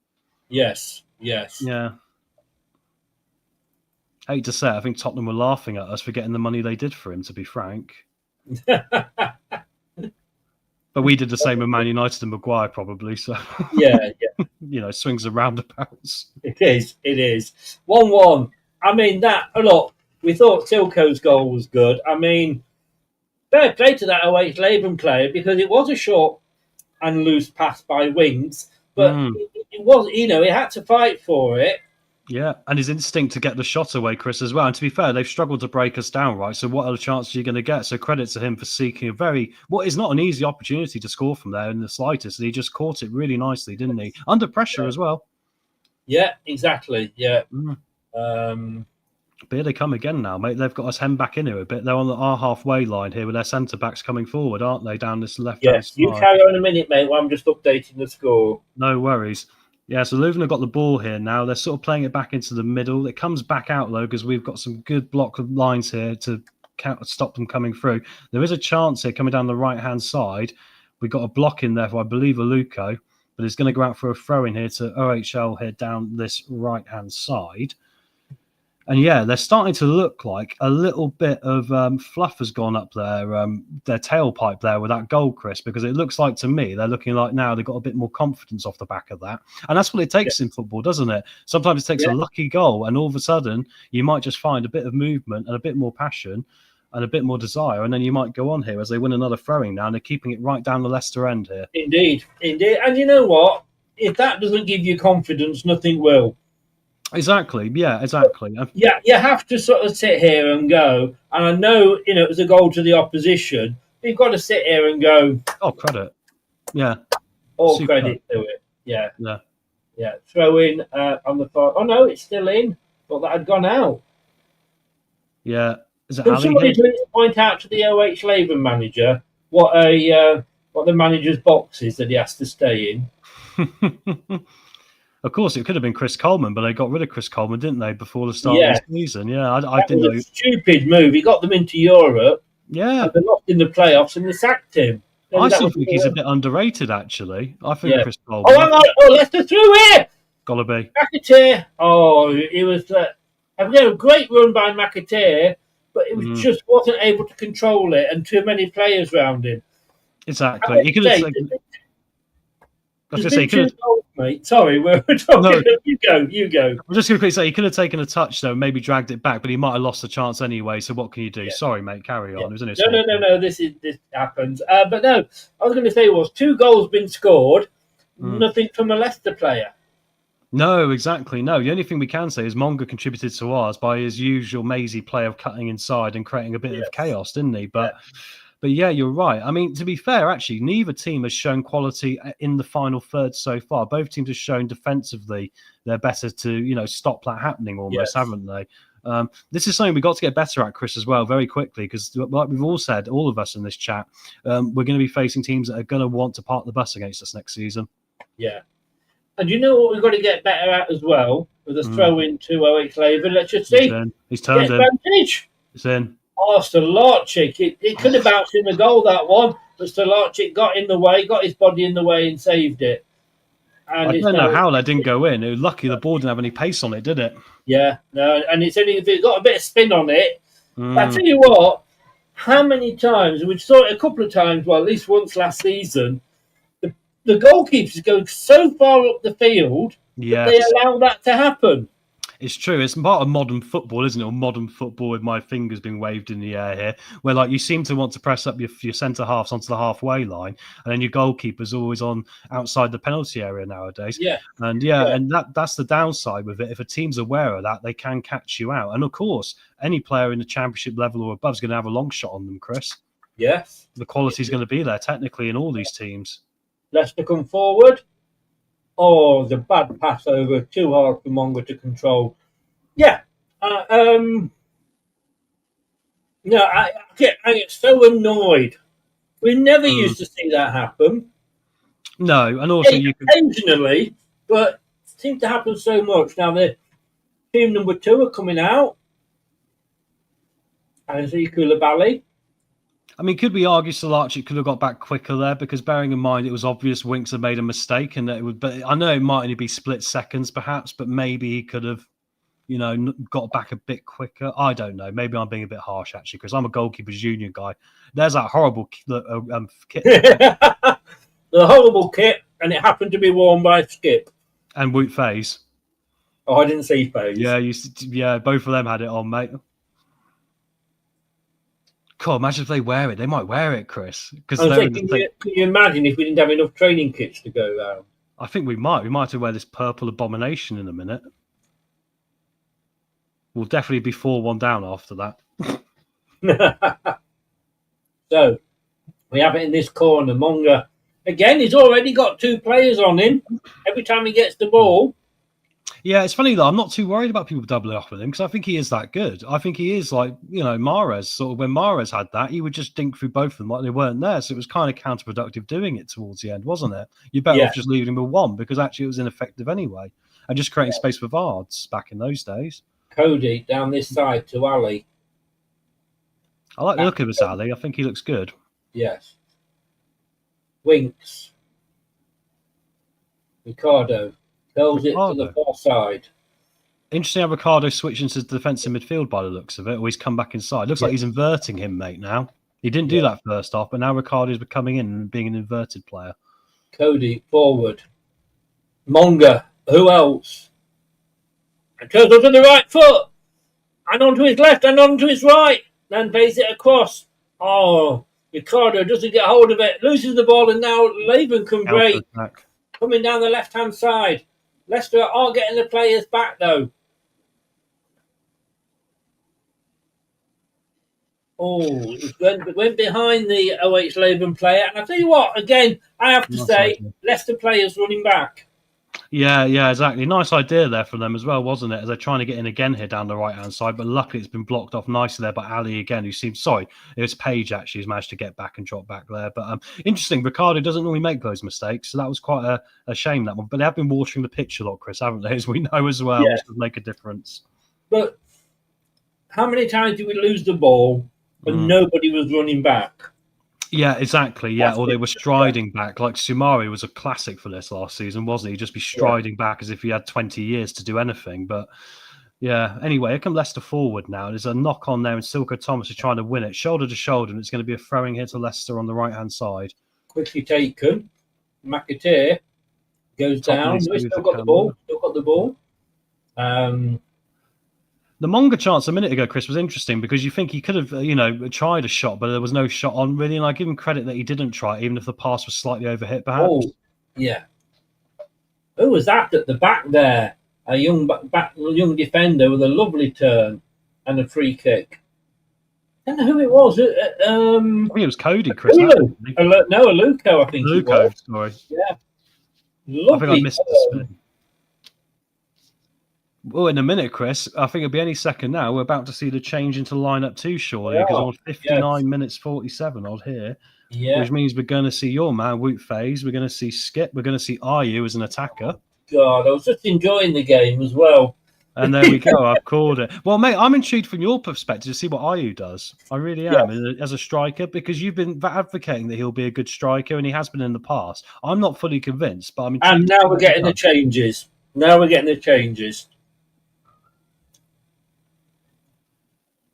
Yeah, it's been an interesting game so far, though, to see how it's all unfolding here. And like you say, I mean, I'll give Kingy credit. They look fitter. They look more willing to have a go, at least, don't they? But you've still got to argue, perhaps, that we are a little bit sloppy in our transitional play at the end of it. And if we do seem to add a bit of pace to it, the problem we got is we don't seem to have much control of it. So we need to just get tighter.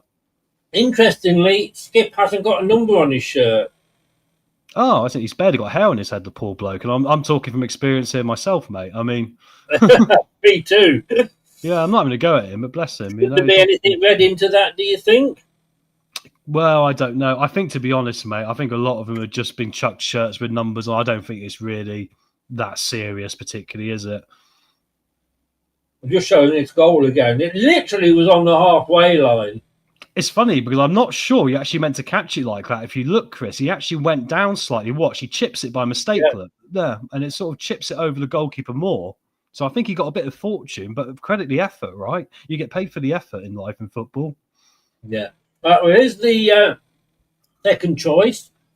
Not sure whether Barrister is coming on now, although the goalkeepers might be playing 90 minutes each.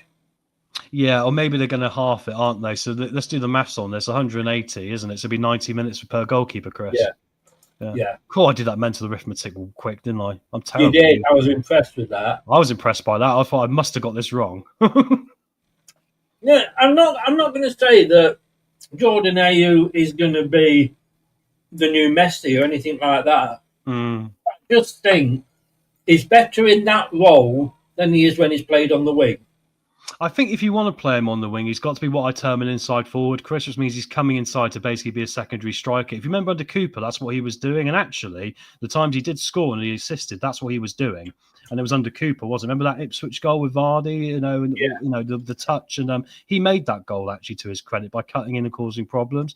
But yeah, similar principle, isn't it? I just want to see if there's any value really in keeping him because he's on quite high wages really for this level. So yeah, I just want to see that, Chris. I want to see these up. So on the teams that are coming off, the players that are coming off, I think we discussed them. I don't think it's really changed much. I'm looking forward to seeing Sumar. No, I'm not looking forward to seeing Sumar. Looking forward to seeing Golding, Marchal, and Jaden Joseph. To be honest, and Koulibaly. I want to see Koulibaly here. Jaden Joseph's going to be the interesting one for me, Chris, because Andy King talked about it in the post-match at Peterborough, didn't he? He said the thing about Jaden Joseph is he can play everywhere because he tells him once how to do something and he remembers. So I've not actually seen him as what I believe this will be a left-back position. I haven't seen this happen yet, but I think it tells you everything about what faith they have in him, the fact they're putting him there. Yeah. So the free kick was taken. Completely lost with some of these players now. You should have wrote the squad numbers down, Chris. I'll try and help you. Like Joseph's number 49, all right? So he's the one nearest to the camera right now, all right? Koulibaly, 25. Wout Faes I can recognise. Yeah, I mean, Wout Faes, yeah. I mean, to be fair, he'll probably disappear in a minute. Wout Faes has been on the pitch 2 minutes. He's not made a mistake yet. Brilliant, mate. Honestly, brilliant. He's only had one touch, though, Chris. He's got plenty of time. Yeah, only had one touch, but he didn't make a mistake with that one touch. Lovely ball all the way over to Joseph. Managed to keep it in. No, he didn't. It's out. Playing it around the back. Phase again. I think are you behind or in front of me? Good question. I got 60-38. You're quite a bit behind me. I'm on 61-11. Okay, I'll fix that. Got it. There you go. If I click it up, it normally catches up, Chris, actually. So I click the end and it's got... Yeah, so we're good, mate. So OH Leuven, who didn't make any changes then, coming down the left-hand side. Leicester still kicking left to right. It's going to take time for this next team, because you've got to think now, they're playing a team that's just been playing 60 minutes, and they've played 2. You know what I mean? Yeah, so, exactly. Yeah. Ayo now on the ball, holds it up, plays it back to Jaden Joseph. Sorry, I've got a message I just quickly deal with. I do apologise. I wanted to step in when you were eating, but Jaden Joseph here down this left. Oh, lovely outside shot with that pass with his outside of his foot, holding his outfoot goal kick. What a corner! Sorry, what a beautiful touch that was from Joseph. No, it was, mate. He does look very technically sound, doesn't he, for a young man? Just, very versatile as well. As we're going to get a corner here now, guys, which is going to be good. So, Jordan Ayew is on corners. I don't agree with that.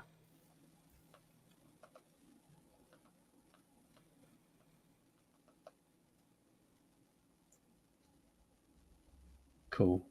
Right, that's Why have we got a striker on corners? Well, it's interesting, isn't it? Yeah. Oh, it's gone deep. Oh, that could have gone anywhere, couldn't it? Koulibaly. He's got it again. Very rare we beat the first man there. We didn't know what to do when it was right in front of us. Yeah. Mavididi here.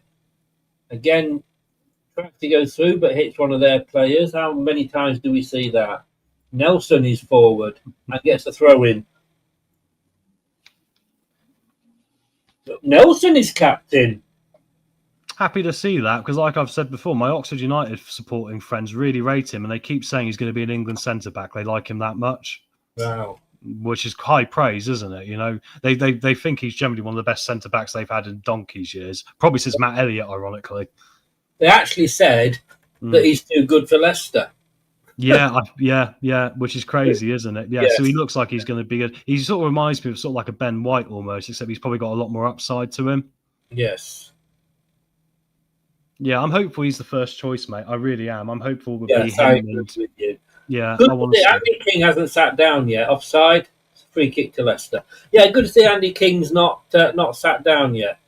No, I like him. I say, mate, the thing about Andy King is, and like, you know, I know obviously we're getting a new manager now, but I like his presence as a man as well. You know, he's got the right aura about him. In some ways, it's like he is another Pearson, isn't he? He's got similar, you know, qualities, which I rate. You know, I think, you know, the club needs a bit more of a kick up the bum. So I'm quite happy with that, really. And I think he's done a very good job. And actually, I think it was Clibbo actually said it the other day on one of the other shows, and I'll back this. I think he rightly said he would imagine if we're not careful, some other club will come in for him.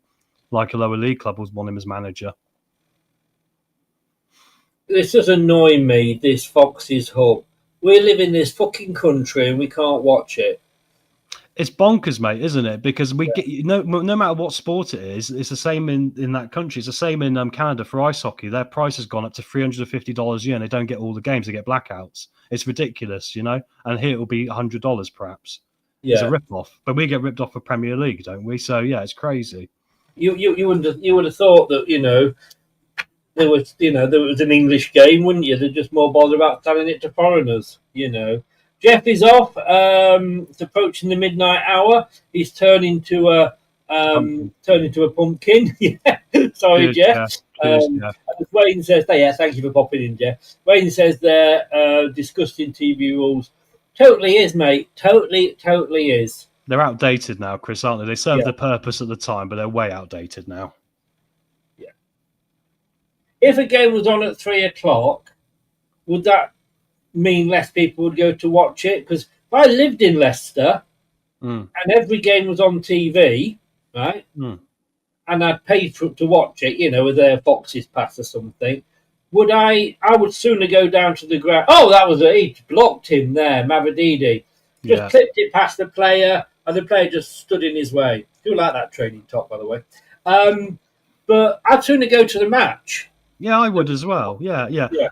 I mean, it's interesting, though, isn't it? Because you'd think it's more of a lower league problem, perhaps, because they want to make sure fans are attending the lower league games. But however, it seems to be they've got more 3:00 kickoffs, perhaps leaking into the lower leagues nowadays on TV, which is what I find quite remarkable. Right, if I can't see Leicester officially, you know, via Sky or anything like that, that was a free kick, didn't quite go in. He gets another corner. AU was running over to take it. What was I saying then, mate? Oh, mate, I don't know. I had my phone go off. Sorry. No. If I can't watch Leicester legally, am I going to go and watch Hull Town? I've got to say, probably not. Oh, into the box, a good corner. I tell you what, that's two good corners from AU. Yeah, to be fair, mate, he's beat the first man twice there, hasn't he? Which is exactly what I was moaning about in the first half. And so that's good to see. So I'll give you this, Chris. So far, he is persuading me he's got some value to this football team because I want someone who can do that. Yeah. I did tell you. I'm not going to say he should be first choice. Don't get me wrong. We need to bring somebody in. Daka's certainly not first choice. No. But he has his use, you know. I mean, Dakota Reed, what use has he got? Probably as a dummy in the shop. You know, but apart from that, he's got nothing. The problem with Dakota Reed is he doesn't work, does he? I mean, like, he sort of strolls around. And for some players, you make that work, Chris, but it doesn't look good either when the club's in the mess, does it? Yeah, I mean, look at what Wayne said there. Let me load it up. I've got it overlapping. I tried to buy a season pass, couldn't. Jim says local people watch their local teams in the USA.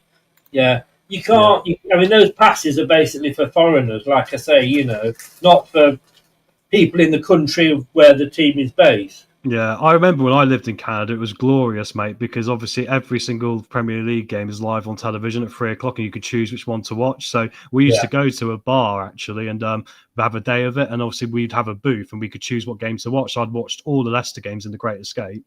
Yeah. Which was wonderful, you know, live, you know? Yeah. So the OH Leuven player down. It is disgusting, but... Well, I mean, it's the sort of thing. Eventually, it hits a peak, doesn't it? And eventually, they'll have to change it because they'll start costing themselves money. That's the way I look at it. Yeah. I mean, how much does it cost to have all the Premier League games for next year? Not to win the Premier League, but it must be like £100 a month across all the platforms or something. Now, we include Sky Sports, TNT, and all the rest of it. Yeah, if you do it legally, of course. Well, of course, but they moan about it. We all do. Yeah. But also, mate, it's funny how they get funny about that, and they say it's on the rise, aren't these people leaving? And I go, well, the prices are charging people in this economic climate don't seem particularly fair to me. I mean, if you were maybe to price a bit more competitive, then, and I've said this, I think the first major sporting league, and I'm not talking about football, I've talked sports in general, I think the first one that does their own in-house thing like Amazon for their own streaming, I think they're gonna see a massive growth in viewership because I think it'll be the most affordable option for people. Yeah. £135 a month, Cool. Yeah, £135 a month. I mean, that is... Add on your mobile phone, Chris, your internet, your gas, your electric. Yeah.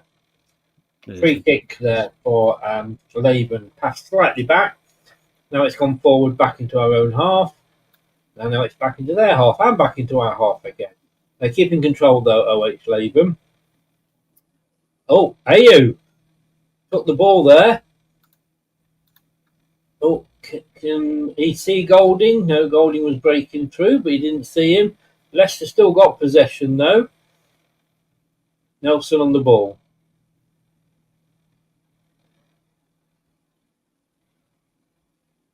Let's hope Nelson doesn't get a sinking feeling today. Hey, good job, mate. I got it straight. You got it, yes. I got it. Yeah. Still, we're pushing them back here, aren't we? We've still got everyone over the halfway line here, apart from the goalkeeper. So Aberdeen again. Yeah. Joseph just behind him. Golding. Joseph.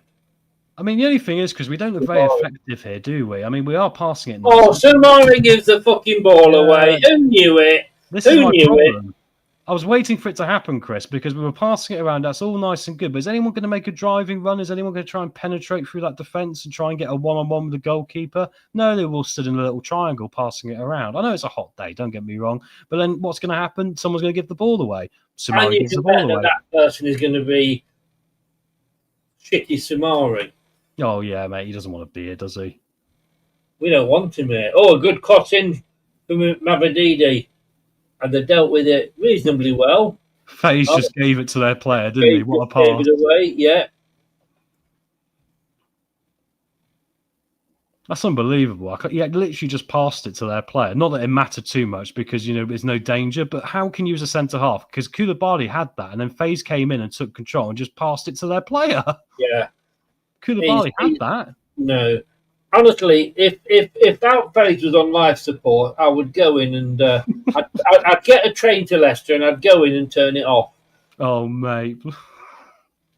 I can't stand him. I just don't understand why he did that. If he just sat back where he was, he gave Koulibaly a pass to him then, didn't he? But he just got it and then he gave the ball away. I mean, this goes back to my whole thing about players being individuals in this team sometimes. And FaZe is one of those for me. He's not a team player at all for us. He's an individual. Yeah.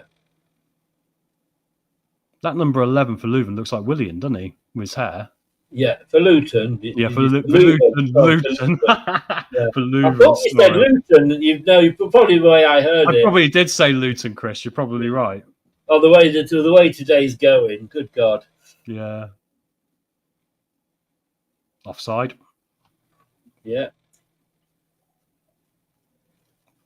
I don't think we changed goalkeepers yet. Still got Salarcic in goal, which is interesting. I think that's going to be due in the next 15 minutes now. Yes. Once again, the goalkeeper's not taking the goal kick, Chris. You notice that? It annoys me. The idea is to create space here, isn't it? But look what happens. Yeah. Skip falls over with it. Yeah, I mean, I get the logic on it. It brings a team onto you, but then you've got to be better at playing through that, and we're not very good. And they end up playing it forward anyway, so... Well, exactly, yeah. It seems a bit counterproductive to me. You watch, we'll go and score from this move now. Marchell running down the side. Oh, showing a bit of speed there. Can't quite get past the player. But he's won the ball back. Well done, Marcel, Marcel, Marcel, whatever you want to call him. Skip loses it. I think it's Marcel, isn't it? Yeah, but I find it hard. Yeah, Marcel.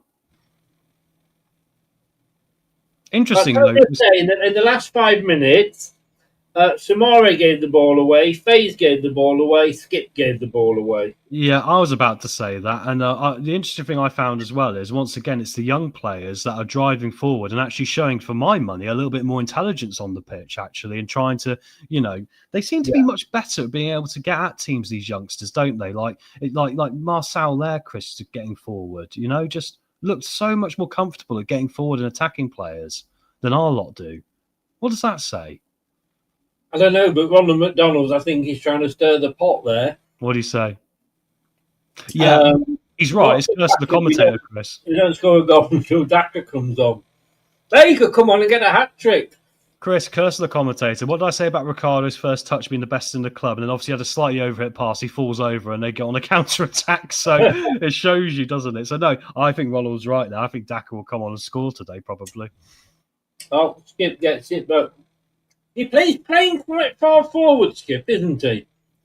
Yeah, I mean, this is my problem with these two, because it almost looks like they don't particularly trust each other. Sumari sort of does what he wants, and then Skip's trying to do what Sumari's not, almost. But it just makes it a mess between the two of them. It really does, mate. I'm not impressed at all with them. Stays as a defensive midfielder, although he's probably being told, Nate, hi mate, how are you doing? Nice to see you. All the way from America, as Joan Armour Trading said. Oh, that was a nice ball. Sumari to Mabadidi. Jordan Ayew. He's got 3 or 4 players on. Oh, what a ball out to Koulibaly, who plays it into Mabadidi. Gets it back to Koulibaly. I wonder where that ball was going from Ayew, but Koulibaly was running onto it. Now it's played down the side and it's played out for a corner. That was a good passage of play there. Yeah, I would say once again, it goes back to Ayew once again being very good at his link-up play, doesn't it? And I wonder if that's where we started going wrong last year and we started to get away from it. I know the fans got on Ayew, but his link-up play is actually probably some of the best at the football club, being realistic. Yeah. Reece, welcome along, mate. Hope everything's gone okay. He's actually embarrassed watching these more experienced players so negative, but totally. What? Yeah, you hit the nail on the head there. Anyway, Ayew with the corner on the other side now. Yeah, well said, Reece. The youngsters seem to be a little bit more able to do things, don't they? Which shouldn't be the way, really.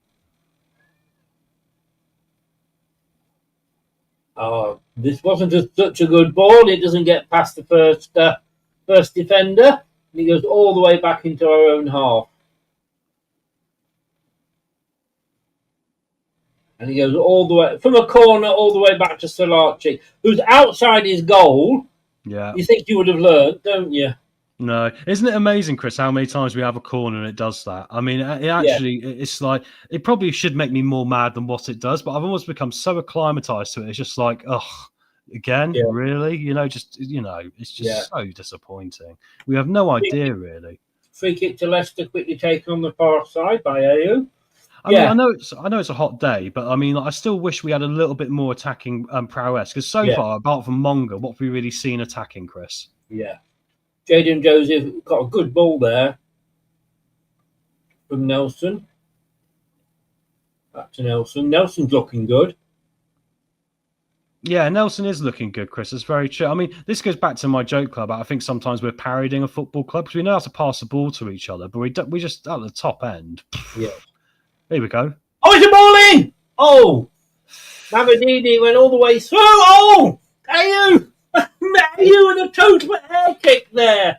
It was the right idea for Mavadidi there, to be fair to him. It was either that or he's got to take the shot on, Chris, for me. And actually, there probably was a shot on if he'd hit it high and hard. But yeah, nice effort to try and play Ayew in there. And of course, Ayew does the whole turn and kick the air and miss the ball. So maybe not as a striker, Chris, after all. No. Oh, someone's taken a hit to the face here, I believe. Oh, his nose is busted open, I think. Oh. I thought I saw a bit of blood, but I might be wrong. It might just be the colour of the camera.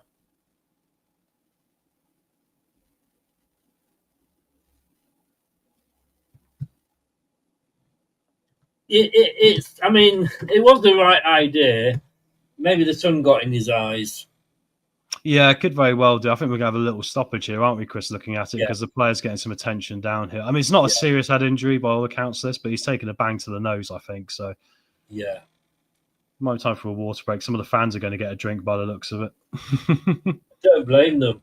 Don't blame them. There's some lads playing on the pitch behind. Not sure if you can see that. I think it's a goalkeeper. It might be Bowser getting warmed up. Yes. Yeah. Yeah, getting warmed up in the net with the goalkeeping coach. Perhaps he's taking shots at him. If you're on that front row, Cool, you're going to be burnt to a crisp. aren't you just? Yeah. The ones at the back have got the right idea. I joked yesterday, Chris, with my garden expedition, I was becoming a rotisserie chicken by the evening because I completely sat out there way too long just cooking in the sunlight, right? Yeah. Oh. Wayne thinking and slowing the game down, same with Winks. I'm telling you now, says Reese, these players have no chance in getting into Marty's team. So slow in the press and transition are too slow. Marty's going to have a field day with these youngsters. Well said. You're right. The youngsters are showing up. The first team. Yeah, thank you. The first team. The reality is, Chris, is that like they've had now a few seasons of playing together, some of these players as well, right? I mean, Mavididi, etc., have been here for quite a while, but I still quite like Mavididi. I'm not going to pick on him. He's not the worst of this bunch by any means, is he? No, he's not. Not at all.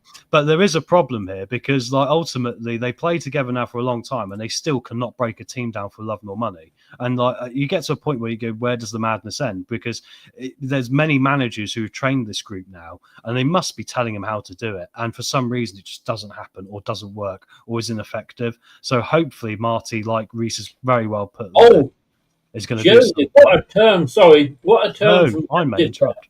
What a term. Didn't have many options once he had turned. No. But that's a training thing, though, isn't it? Not being able to break a team down. That's a training thing.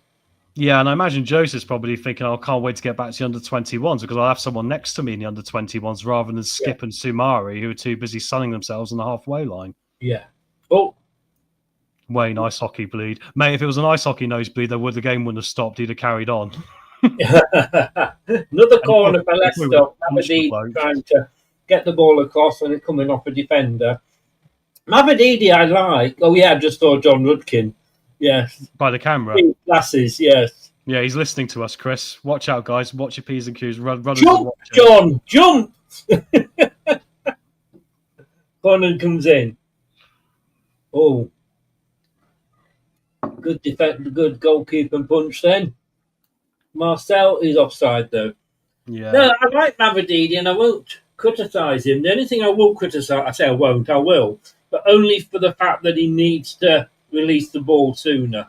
Yeah, exactly. It's quite interesting how Monga seems to have done a better job of this in the first half, despite having, 10 years less experience than him. So that is a bit surprising. I think it also shows you, Chris, just how playing so negatively for so long messes with players after a while, and you're kind of, doubting yourself and not being the best version of yourself, Well done from Joseph there to shield that one out for referring to us at the He's having a good game, Jaden Joseph. He is, yeah. I'm a bit disappointed by Marcel. Oh, having said that, he's just giving the ball away. Oh, that was commentator's curse, as you say. Yeah, mate, we're doing a lot today, aren't we, guys? Yeah, that was unfortunate. I mean, the idea was nice, but once again, he's passing it. Who is it to? Root Face? Yeah, I mean, that sums it up, doesn't it? I mean, he could have come and collected the ball a bit earlier if it was going to be short, and instead he just stood there and allowed the guy in. Luckily, it deflects wide, but it could have gone anywhere. That it could have been 2-1, mate. Yeah. I was going to say, I think Marcel is slightly disappointing. Man, that sounds a harsh thing to say because he's young, but he's one of the top age youngsters. He's like 21 now, I believe. So he's either got to work this year or it's time to do something else with him. And he just seems a little bit more sloppier than the rest of my money so far. He needs to get sharper. Like his running, his finishing and his passing is a bit... Yeah. But I might be being harsh, perhaps. Maybe the chat will tell me off. Chance here from their corner, wasn't it? But we managed to just about get rid of it and win the free kick. Yes. And it was that man I was just talking about. Marcel gets it. So there you go. Do you think we read, and I might have this before, do we read too much into these pre-season games? Well, do you know what the funny thing is, mate? I'm pretty sure the season we won the league, didn't we have one of our worst pre-seasons in history and lost pretty much all the games or something? So it really doesn't matter. I said this the other day. Does it matter? Hang on. Yeah. Leicester lose the ball. Oh, good Brilliant. defending. I think that was Skip, actually. That was Skip. Yeah, that was Skip. Yeah. But no, I agree with your logic. I'm not sure how much it does mean. Perhaps it is just a fitness exercise right now. But it's just more, I think, the concerning hangover in the back of my head from what this football club has been since Enzo left, which is a team that struggles to score goals, really, really struggles to score goals, especially in open play. And also from set pieces, which is even worse. You at least score from set pieces if you can't from open play, right, guys? The youngsters in the lube.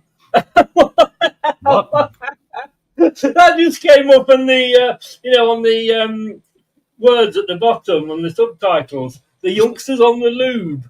I hope John Rudkin's not standing too close to that camera. We might hear all the gossip coming up on the bottom on the subtitles. Yes. Golding to mother it. You mother that ball, Golding. You mother that ball. We need an attacking mid to take accountability. Yeah. Oh, Mavadidi, though, he's got the ball. That was a good ball. Can he get past the player? Yes, he can. The referee didn't give the free kick. Oh. Jaden, it hits Ayew. It was never going to curl that ball. No, he didn't catch that. Ayew didn't even expect it, to be honest. I think that was Ayew trying to curl it, and he just didn't manage to do it. Yeah. That was unfortunate. It was a good idea, but he didn't quite catch it, did he? No. Steffi Mother. Steffi Mavadidi, translator Steffi Mother. Chris, is this the first proper goal kick we've had of the entire game for either side? Look, everyone's pushing up. It is. I think it's the first one either team's tried. So well done to OH for doing it. But I have said this is because we lack a physical presence. I swear to God, I think that's why they just don't do it, which is really annoying. So if we buy a striker, do you want him to be like a Steve Howard sort of striker then? I mean, what I'd really like is a complete forward. So basically, I know we won't get this quality, but a Harry Kane type, someone that could do it all, someone that's got the feet and got the head. But they are hard players to find. They can be quite expensive. I sent some scouting options to Wayne and to Jim a few weeks ago, and one of those guys I liked was Damon Downs, who's coming from one of the German clubs, but he's about to sign for Southampton, I believe, Chris, ironically.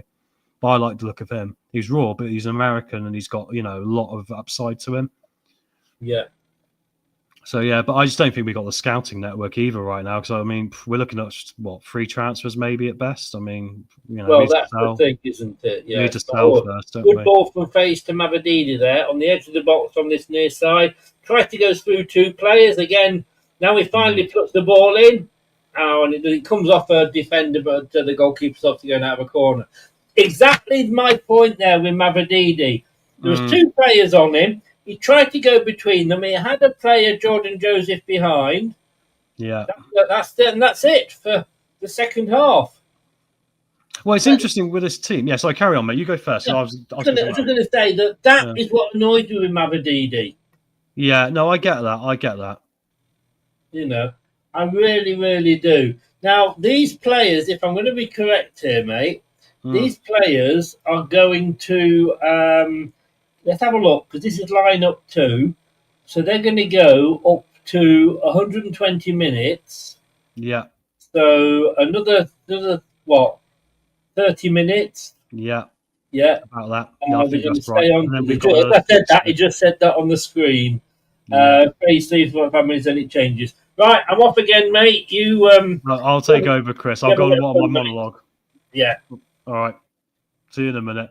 There we are, guys. Yeah, so that's the end of the latest half-time. That's what you want to call it here, because it's all half-times, isn't it? And stoppages and all the rest of it. But it is a hot day, of course. But yeah, it's interesting. The thing I keep coming back to here, not just talking about this half in particular, but where we are as a football club right now, I just think with the players we've got at our disposal, and if we can't maybe make some signings because we're going to have to sell first, right, we are very limited in how we're going to be able to get a success out of this group of players. The answer is we need to do what Enzo was doing. And I think that's the only way we can play in a way which is going to bring us success. And that might be controversial because I don't think we've got any other way we can do it. But that involves a lot of commitment and getting players forward at the right times as well. And you do wonder that maybe a year after we've just had, where we seem a little bit, I'm going to say lacking in quality when it comes to passing and finishing, if it's going to be a difficult year for us in that regard.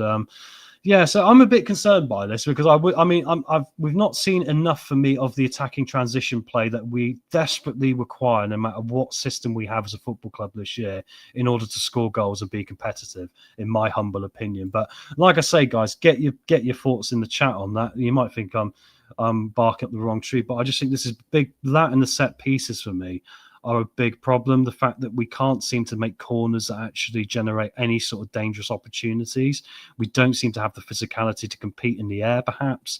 And if so, why don't we have a short corner that we can utilise that will cause problems? There's other clubs that do it, and they do it very well. Why can't we? Why every time do we take a short corner, does it end up back at our goalkeeper? And the whole point is completely redundant.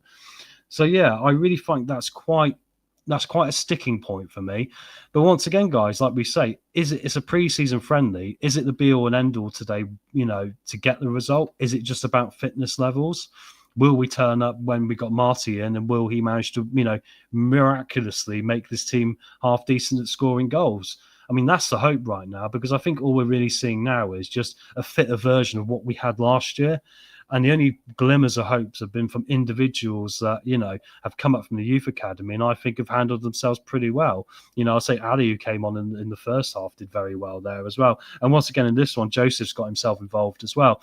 And you could argue, even with Joseph, that, why he made a couple of, mistakes there with the pass, and we had, the shot that didn't quite come off. He's willing to get involved, and he seems much more willing to get involved than, say, Sumari in this half, who really has hung around at the back and not, done anything, which means then Skip's having to do something else. So I find this quite difficult. Stuart Russell, nice to see Bilal El Khanous there. Absolutely, mate. I think for us, if we are fortunate enough to be able to keep him, that will be a big problem for us solved, because I don't see us having many attacking midfield options outside of him. We're playing Golding a lot, and great, he can play there by all accounts, and he's played there in the under 23s and all the rest of it, but he's not got championship experience, obviously. So for me, it's a lot to put Golding in as your main attacking midfielder heading into what will be a very big season for us, where we need someone there who can unlock defences and have the long range shot. And there's no one better than Bilal right now for that. That is a fact of the matter. So nice to see Bilal, and I hope he will be sticking around here. And Stuart Russell, Leicester had a loan of a player. Yeah, exactly, mate, exactly. But yeah, I mean, what do you guys think really here? I mean, I'm quite to be honest, I'm a bit like, the thing is, I don't think we're, evolving quick enough for my liking. It's kind of like we seem to have all the time in the world to get better as a football club.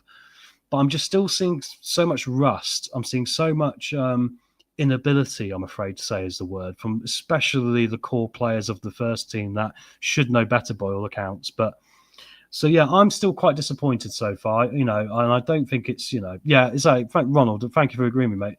Because I understand some people probably view it as ultimately just an exercise in your legs, right? But I'm really not impressed with just how we can't break a team down. And the problem is that we've played Peterborough and we were quite similar, really, apart from maybe the youngsters like Monga. And here again, it's the same again, where we can't seem to break teams down. I've just been talking about how we just don't seem to be much better in the attacking third, Chris, and we don't seem to have improved on that.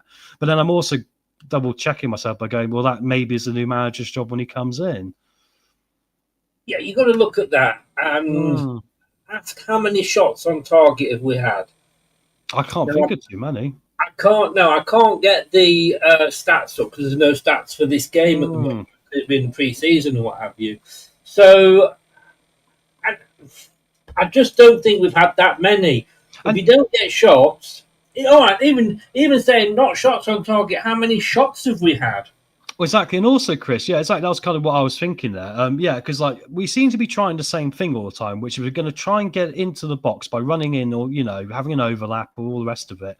No one's crossing a ball. You ever seen someone come down to the flank and cross a ball into the box in this game? Nope, hasn't happened. You've seen someone shoot from distance for us? Nope, hasn't happened. You see, we're very limited in our thought process for me. It seems to be like we have to play this way. We have to play through. I have to go through Mavrididi or Monga or whoever else is running inside. And then if we get a chance off the back of that, like we did with Ayew, and he doesn't take it, then you've wasted that. But there's no secondary thought process to me. Would you agree with that? We don't seem to have the ability to have a long shot or anything. There's no long shot, and just as you're saying that, I am watching some effort into the box. If you need to go as well, mate, then that's fine. Yeah, I'll go in a minute, mate. Yeah. Yeah. Just finish this. But these are problems that you want to find out now. Yeah, absolutely. True. You know, and you made the point the other day. One of the friendlies over in Austria has been cancelled. Yes. But surely, you know, when you're coming in, all right. Let's be honest with you. He can sit down and watch the video, can't he? Although he's not, you know, he's not here and he's not been appointed, etc., etc.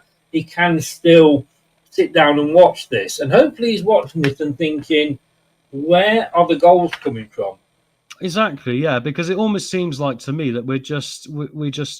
I mean, I can't remember the last time I've seen a Leicester City just this poor when it comes to decision making and, you know, the final third. And like I say, it's not just about making sure the passes get through, Chris. It's about sometimes you do other things, and we're just so one track mind for some reason. It's always the same, and it never works, and it's the same, and it never works.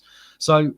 Yeah, I'm quite disappointed. And with the third team, when the third lineup comes out, I do want to see more. And I know obviously it's going to have El Canus in it, for example. But we need to see more. And I'm a bit concerned, mate. We're going to see exactly the same as we've been seeing for the first, you know, two lots of this.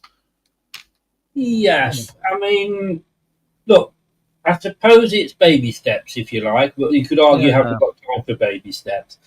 When I'm looking at even that second phase, and I think the first phase was better. Yes, I agree. It was a lot better. You know, probably because of longer. Yes, yeah, but just generally, I think it was. But in the Peterborough game, in the first 45, and even in the second 45, we were getting players forward. Yeah. Last season, we weren't even doing that. That is true. That is true, Chris. Christensen would go forward, like I said earlier, and whoever was on the right, McTeer would go forward, and there was nobody then in there. And that's maybe why they felt they had to cut in and take a shot. Christensen, whenever he got up with the ball, he'd turn around and play it back down. Now, either A, was being told to do that, or B, he had to because there's no bugger in the box. I have seen more play in the opposition half than we did, you know, we did any time last season. Yeah, so it's a step back towards Enzo ball, isn't it, really? Yes, yeah. But that's the thing. At the end of the day, if you don't get your players forward, you're not going to score the goals. No, you're not going to score the goals, knocking the ball around your own half. And that's what we were doing under Rude. Yeah, exactly. And it's also the movement as well for me. The movement's stagnant. It's all stagnant. I mean, like, if someone's making a run, make it a run. They're not as unpredictable. Be quicker, be sharper. But like I say, it is pre-season. Chris, I'm going to grab a quick drink and I'll be back. All right, mate? Yeah, no, mate. You go. Mavadini playing like he's working lead. Sorry, I'm just trying to get that up, Ronald. I've got something just covering it up. I'll come back to it in a second when my banner goes across the bottom. There we go. Mavadini playing like he's wearing lead boots on. I mean, it's definitely the highlight in the rust, which is ironically a good thing. Yeah, it probably is a good thing. Like I said, it's highlighting it now. And they're just interviewing Andy King. We're not going to change. Oh, sorry, Jim says that although it is a pre-season friendly and fitness is the bigger goal, the team has been blah so far. I expected more so far. Did you? I mean, yeah, I get it. We were at such a low ebb, playing-wise, under Ruud van Nistelrooy, that anything was going to be better. And I just think that, am I looking at what I'm looking at now and thinking that is better than it was last season? Yes, is the answer to that. And I know you can argue, well, you know, last season we were playing Manchester City and Liverpool, you know, and Arsenal. Yeah, I get all that. But just looking at the style of play, I think it's a vast improvement on where we were last season. I really, really do. So we're not there yet. We're not there by a long way. Interesting to see how Daka is when he comes on.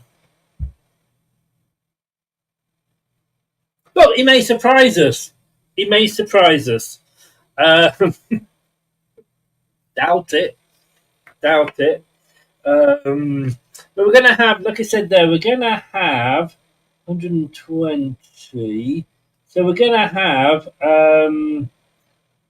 probably, 30 minutes of the same lineup. I think that's how it's going to work. I do hate these new graphics that the club's used in this season. It's so unclear, just colour-wise. Look, we're heading in the right direction. You know, am I more confident now than I was at the end of last season? We're in the same position. End of last season, we knew we were in this league. This season, we know we're in this league. Yes, I am more confident. I'm going to stick my neck out here and say I'm more confident.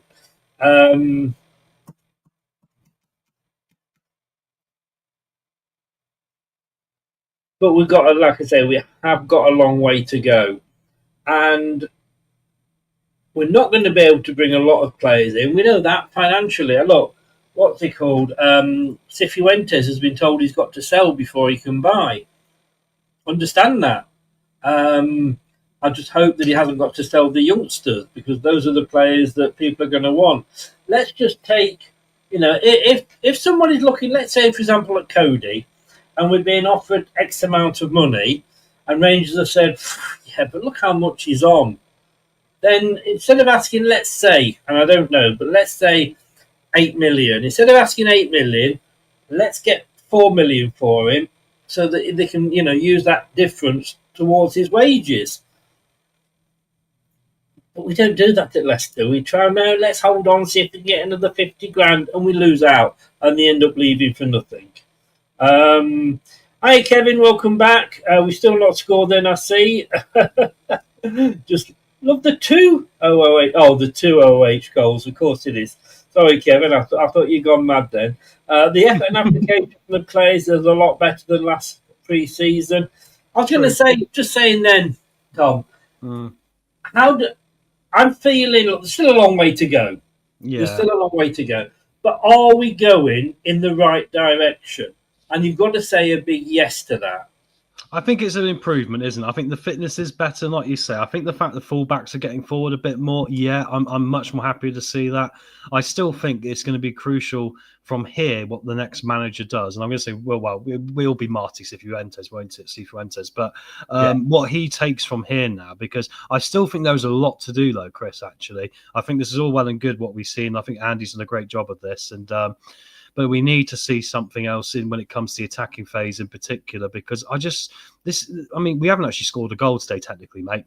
Like was mentioned, and it's a bit frustrating. I just think of something, mate, maybe we should do later on. We should maybe do a bin list for players that we want out after this game, because I think people like Sumari today, for example, hasn't impressed me at all.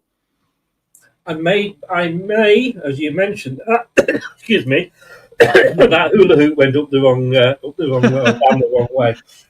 I've not eaten. I'm starving. I may be doing a tier list of where we should be putting our main players. Great minds think alike. We know that the youth are probably, we want the youth ones to stay or go out on loans. It will be just the senior players, which we kind of did at the end of the season, having watched these, last game and then this one. Yeah, because the players are about to go off. But what I'm going to say is, and I did say this while you were off, but am I feeling, because we're in the same position now as we were after the Bournemouth game. Yeah. We know we're in the Championship. We know what we've got. Am I feeling more confident now than I was after the Bournemouth game? And the answer to that is yes, 100%. Yeah, do you want me to play devil's advocate a little bit here, Chris? The worry in my back of my mind, and this is my small worry, that little voice in the back of your head that when you're stood on the bridge, it might say jump, for example. Do you know what I mean? That little voice. Yeah. My small worry is that I think defensively we will be okay. I think when we're going to struggle to score goals at the worst case scenario. And I remember a Leicester side that got relegated from the Championship because it couldn't score goals. It could defend. We weren't that bad at defending that year. but we couldn't score a goal for love nor money. And I'm not saying that's going to happen, but I just think it limits our points we can pick up. And I think before you know it, the ideas of being in the top 6 are We've probably changed out the the window. goalkeeper, by the way. We've changed the goalkeeper. Ah, good. That'll be interesting to see. So Solarchik is off, and Bowser is on. Is on. So good to see. I mean, like I say, don't get me wrong. I'm not saying that, that the building is repaired. All I'm saying is the scaffolding is up. Yeah. Do you know what, Chris? I'll completely take that, and I'll agree with you on that, because I think that's it. I think when we take the scaffolding down and we look at what's behind it with the new manager, that's when we're going to get the full answer here, isn't it? Yes, 100%. I'm quite pleased with that analogy. That was brilliant, mate. I think we're both rubbing off on each other. Not like that, lads, in the chat, but No. Back to back, mate. No. Let's not go there. We've done well today. We've been quite well with our humour. We've kept it quite upper brow today, Chris. It is. Talking of which, though.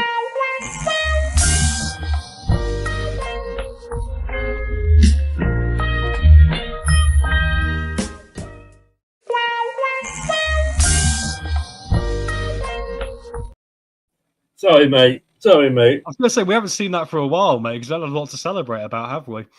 No, when you were saying about rubbing off. But I'm just writing that down. I'm so pleased with that. The building is not repaired, but the scaffolding is up. Yeah, that should go in your BBC article next time, mate, 100%. Definitely got to get that in there, mate. Yeah. I don't think I'm going to be writing for the BBC next year because we're in the Championship. Oh, so. Of course. Yeah. Although we did last time we were in the Championship, they kept a few teams going, like Leicester, Southampton, and Leeds, because they'd come down. Well, you look at our TV games we've got, you'd probably argue other Championship clubs must hate the sight of us because they must look at us like we're the Man City that's rocked up into the Championship almost. Yeah, exactly. Yeah, we get a lot more attention, yeah. We are the big boys now. That's what we've got to remember. Although, and it's interesting to see that, and can somebody remind me which bloody way are Leicester kicking? It's a throw in to OH Leuven. We are kicking to the right, Chris, from the hard cam. Yes, we are. Yeah. Oh my God, FaZe has got the ball. No, yeah. Oh, yeah, sorry, I've got to catch up. Yeah, I'm on 92. Oh, we give the ball away. OH Leuven playing it, a good ball forward for them. Oh, they tried to cross it. It comes off for a Leuven corner. Yeah, I've caught up. We're good. Yeah. Now, when I see a lot of these other channels, everybody's doing... In fact, when I did my prediction, and we're looking at doing one, when I did my prediction, the thing that I notice is that when I got over 1,000 views for it, but the other channels that are doing it, non-Leicester channels, just general ones, they've all got Leicester in the playoffs. Yeah, I noticed this, but then we're probably our own harshest critics, aren't we? But the reality is, mate, the Championship is going to be very hard to predict. Chance here. Have they got it? It's turning, but there's an offside, I think.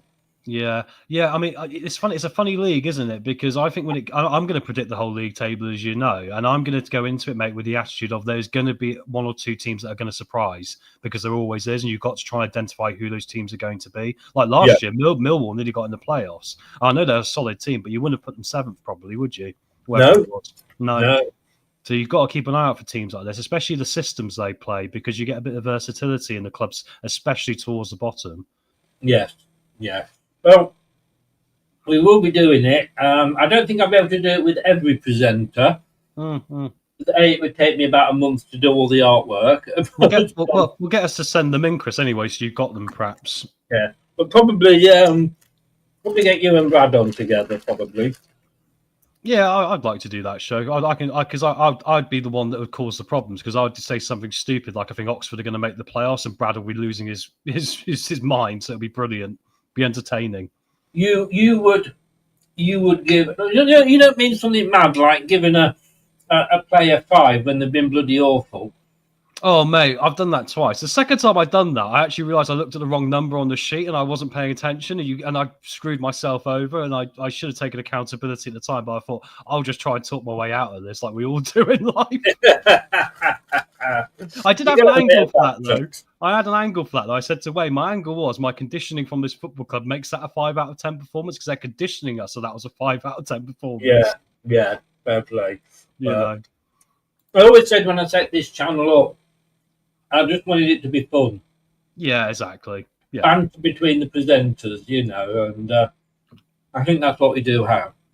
Yeah, exactly. We're all similar-minded, I think, as well. And we can all take a joke as well. And actually, we've got a nice community here, guys. And once again, hit that like button if you haven't done it already. And thank you all for those of you that are with us today when it's a lovely day out there as well. Yeah. Well, Wayne has just said phase is on. He's been on for about 30 minutes, mate. Yeah. Unless you've blocked him in your mind. I know. And, mate, I would get the cattle prod on Sumari, but I don't think it would actually do anything to him. I think he'd probably stand there like the Terminator and just get shocked and just not move. I actually think it wouldn't even be effective, to be honest, looking at him. I haven't seen anything of him.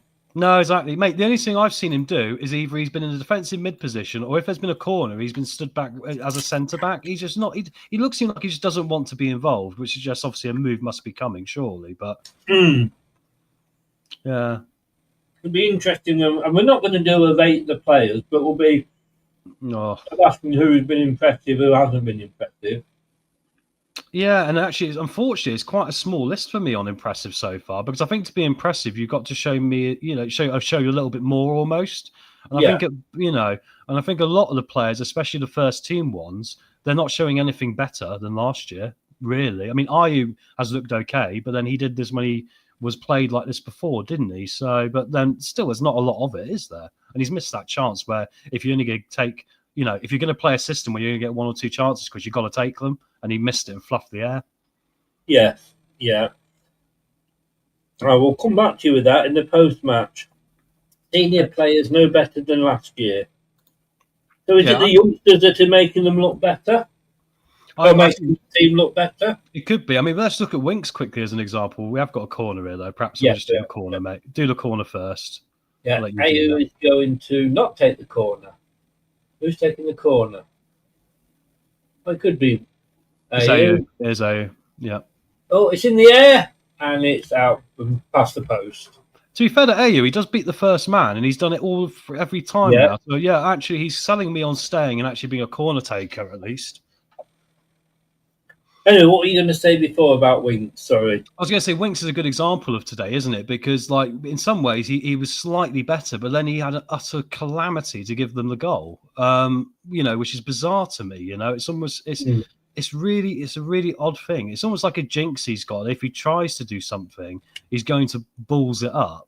Or is it the case of Chris? We like you said, maybe he should only pass sideways. Maybe me asking him to pass forward is a bit much. But I think when he's alongside someone like an Ndidi or a Sumari or a Skip, one of them's got to do it. Yeah, I mean, are we with the likes of Winks, possibly Skip? Are we looking at them, as what they were like last season in the Premier League? And it was something that Brad always said with Winks, that Winks not a Premier League player, but is a decent Championship player. Yeah, I guess that could very well be true, couldn't it? I mean, I hear. A lovely ball down here. And can he keep it in? Yes, he does. OH Leuven here in the corner. Leicester players have got back now. They're going to cross it into the box. Ooh, Nelson heads it, and the Leuven players start doing the tango in the middle of the room, and Skip comes away now. Skip's got a lot of space here down this right-hand side. He plays it in. Oh, Ayew shoots. Oh, he's hit the bar. Hit the bar. Oh, my goodness gracious me.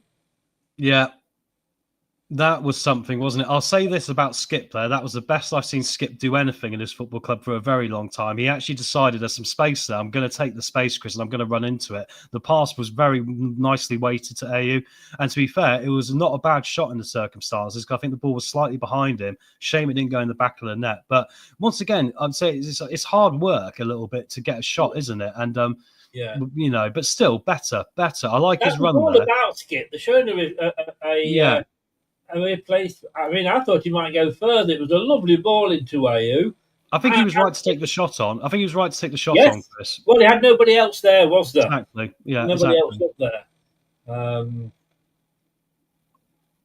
Sorry, I interrupted you again, but yeah, I do think these players, and unfortunately, that means that if we get promoted again, we may have to then dump them.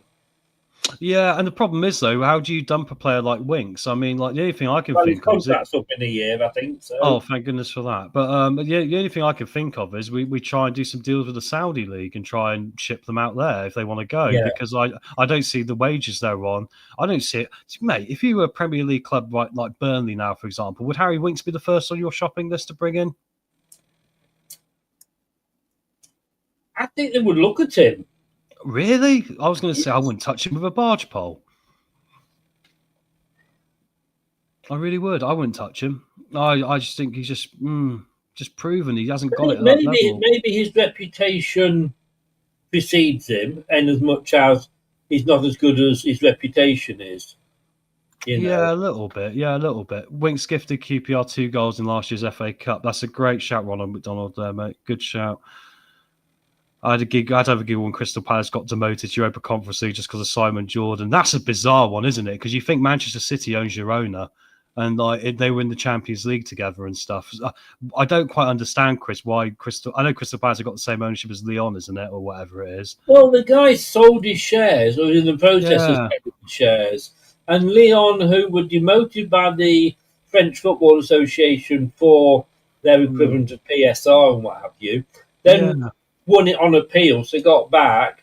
I think it is very harsh on Crystal Palace. The problem is, I think it's Brøndby, I'm not sure, but in the Conference League, the owners of Crystal Palace also own another team in the Conference League. It doesn't make any sense to me, this. It's almost like they're picking on one thing in particular, and you think, I could think, look at the Red Bull Group, Chris. How many clubs do they have? Like Salzburg, they got, the ones in Germany as well, and you think, they're always in the same competitions. And Man City seem to be trusted, bear in mind, they're known to be, doing dodgy things on occasion. I'm not, saying anything out of line there. There's 150, allegedly, thanks, mate, it's your channel ultimately, 115 charges there that need to be sorted, right? Oh, Skip again, good turn, and good ball out. That was, I don't know if you saw that yet, but... I did, yeah. What bloody hell, Skip's turning into Wonder Man here. But I feel very, very sorry for Crystal Palace, I really do. I think it's totally unfair, and just shows how corrupt they are. So what are they going to do? Kick them out of the Conference League now? Oh, no, I think they'll just let them play, won't they? Or do they promote them to the Champions League because they've got nobody in that league? I know, it's stupid. It is bizarre, isn't it? That was a good move there by Skip, though. I was going to say, since this game's restarted, Skip has been the one. And actually, if you looked at what he did as well, mate, he had a word with Wanya to sort of just tell him what to do next time. Yeah. So I like that. He looks like he didn't take any accountability in the first part of this, but now he's driven on some space. He's got a pass across, a bit more accountability, which he needs to do because he's actually one of the more experienced players now. Yes. I mean... Here comes Ayew. Gone out for a goal kick. Oh, that was just... I think a little bit of miscommunication there between Ayew and his teammate there. Yeah, nice idea again, but yeah, I mean, to be fair, mate, you were saying about Ayew, and he's not proving you wrong, is he? I think he's been okay in that role, and like I say, not necessarily as the starter, because hopefully we'll bring in a new striker. But as the number 2, and let's see what Daka can do, but Daka's had his chance, I think. Ayew was the number 2 to come on at the, for the last 15 minutes, hold things up. Yes. Bring the other 2 players into it and what have you. I think he could. Look, I've got to ask you now, talk to me about Sumari. What is there to talk about? So it's not just me then, because I don't. No. Is he still on the fucking pitch? Yeah, I just saw him there for a second. Yeah, but it's almost like he's playing a game with Where's Wally. He's trying to avoid the TV camera as much as possible here, isn't he? He bought the praise, in fairness, there. Yeah, I mean, I just don't get it, mate. I really don't get it. I mean, he obviously doesn't want to be here, but doesn't he realise that the only way you're going to get out of it is by actually looking like you're half decent? I mean, what's your options, mate? I mean, the problem is, Chris, the only clubs that are going to want to take chances on people like Seagrave are clubs that are going to be skint. So we're talking the Turkish league probably will go, well, someone like Besiktas will go, we'll have a go on him for a loan for a year. We'll be paying 90% of his blooming wages. Well, they ain't got the money. That's the frustrating thing, right? Yeah. I've got to say, and I am kind of getting used to the numbers here. Koulibaly's impressed me. He's been getting down this wing a lot. Yeah, he's looked okay. I still think he needs a bit more confidence, but I think his confidence is probably a little bit shot, really, and generally, isn't it? But I think after last season, anybody's confidence would be shot. I think so. We sat down by a river in Leicester, staring into the abyss and wondering what his life's become. We know life's not gone too well for you. I think we've all been there. But no. I mean, I encourage it. I mean, there's a little hole in the grass where everybody's bum's worn a bit away. Yeah, exactly. It's like the regular spot, isn't it? Yes. Here comes Sumari on that note. Oh, and he gave the ball away again. Yeah, it was a poor pass again, wasn't it? He just doesn't close players down. No, look at this, exactly. Now they've got a counter, Chris, and they're coming in down the left-hand side here. It's number 7 coming inside. That's the young Stoke youngster, and it's been well saved there at the near post by Bowser. That's, Vermeulen, the Stoke City youngster. Yeah. Bad passing, not closing down.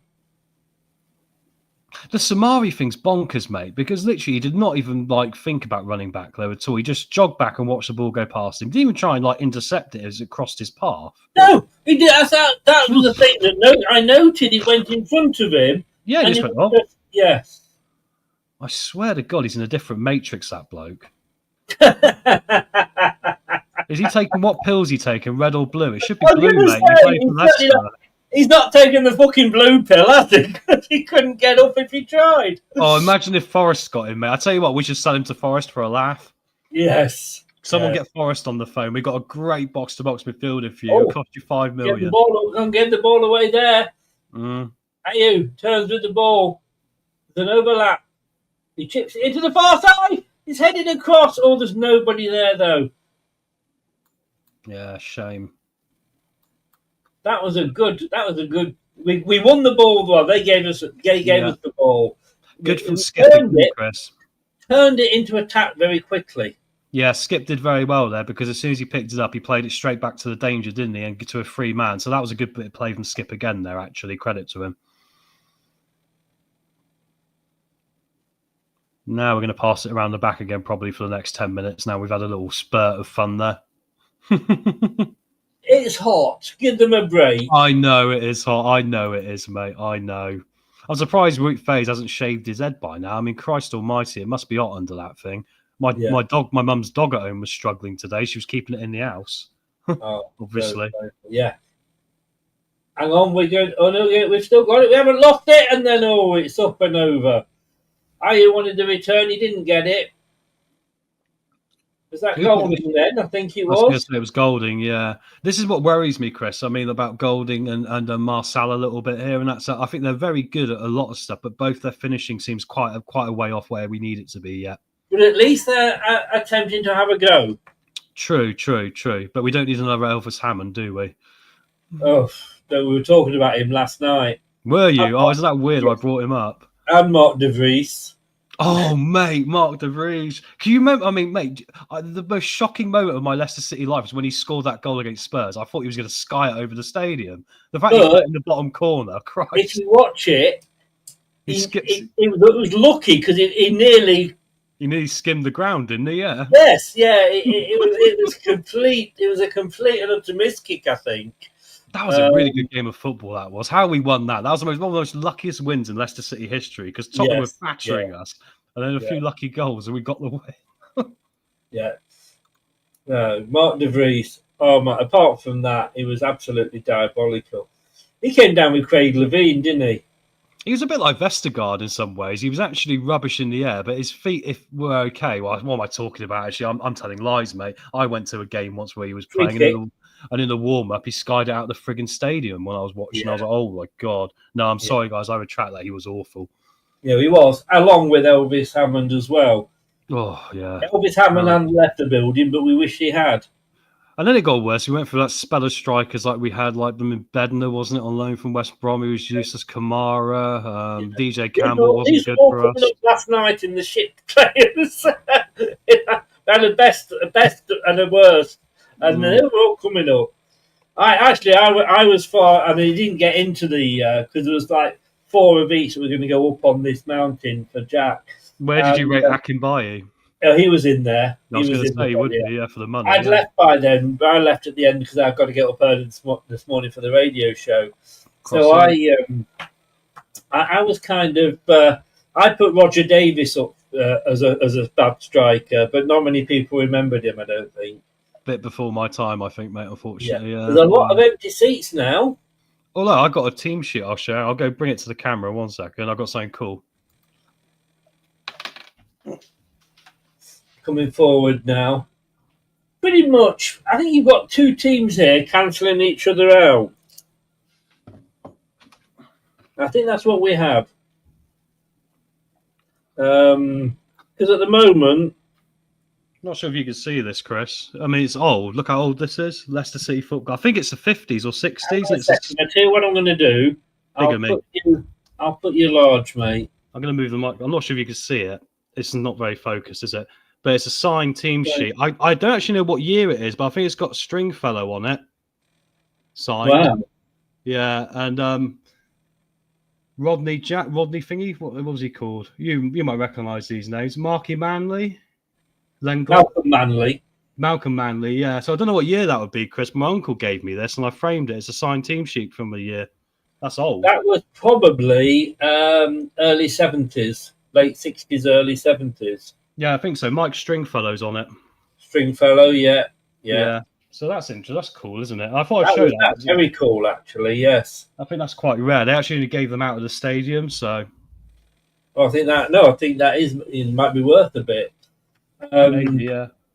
But, well, my dad's brother played at Filbert Street for Leicester County a few times, so. Oh, okay. Yeah. Not for Leicester, sadly, but. Have you seen how many empty seats there are? Why didn't they, at the end of 90 minutes, let the first lot of fans go and let a second lot of fans in? I do wonder if it's a bit too long, this, isn't it, really? Because a lot of people have lost interest now and gone home, probably, yeah. I mean, this reminds me, I used to go and watch Oxford City play down in the National League South. I mean, they had a little stand like that, but most of us would actually be in the bar. Yeah. Look, we've gone off now, haven't we, on a tangent, you know. Well, I think we got to, mate, because we can't keep talking about the same thing. I mean, every attack, guys, I'm sure you're watching the game as it is, but every attack's kind of the same, isn't it? I mean, nothing's really, apart from the skip one, perhaps, with RU. Yes. But obviously, guys, get anything else in the chat as well, and we'll respond to it as well. You'll keep us entertained as well, eh? Yeah. I mean, OH Leuven coming forward here, they could sneak one, you know. But Bowser's had nothing to do, has he, really? I mean, neither goalkeepers had a lot to do, really, have they? Let's be frank, you know. No, that's a fair point. Yeah, that's a fair point. So, what's the prediction for the Fiorentina game? Looking at this, then, mate, I reckon we might end up getting stuffed. I would hope to see with the Fiorentina game. Oh, that was Golding being tackled down there. Oh no, Koulibaly. Sorry, Koulibaly. I dry in pain, says Wayne. True, Wayne. I would, you see, if I was manager, I would be looking at that Fiorentina game, which is our last game, and it's back with their goalkeeper. That's our last game before the season kicks off. Yeah.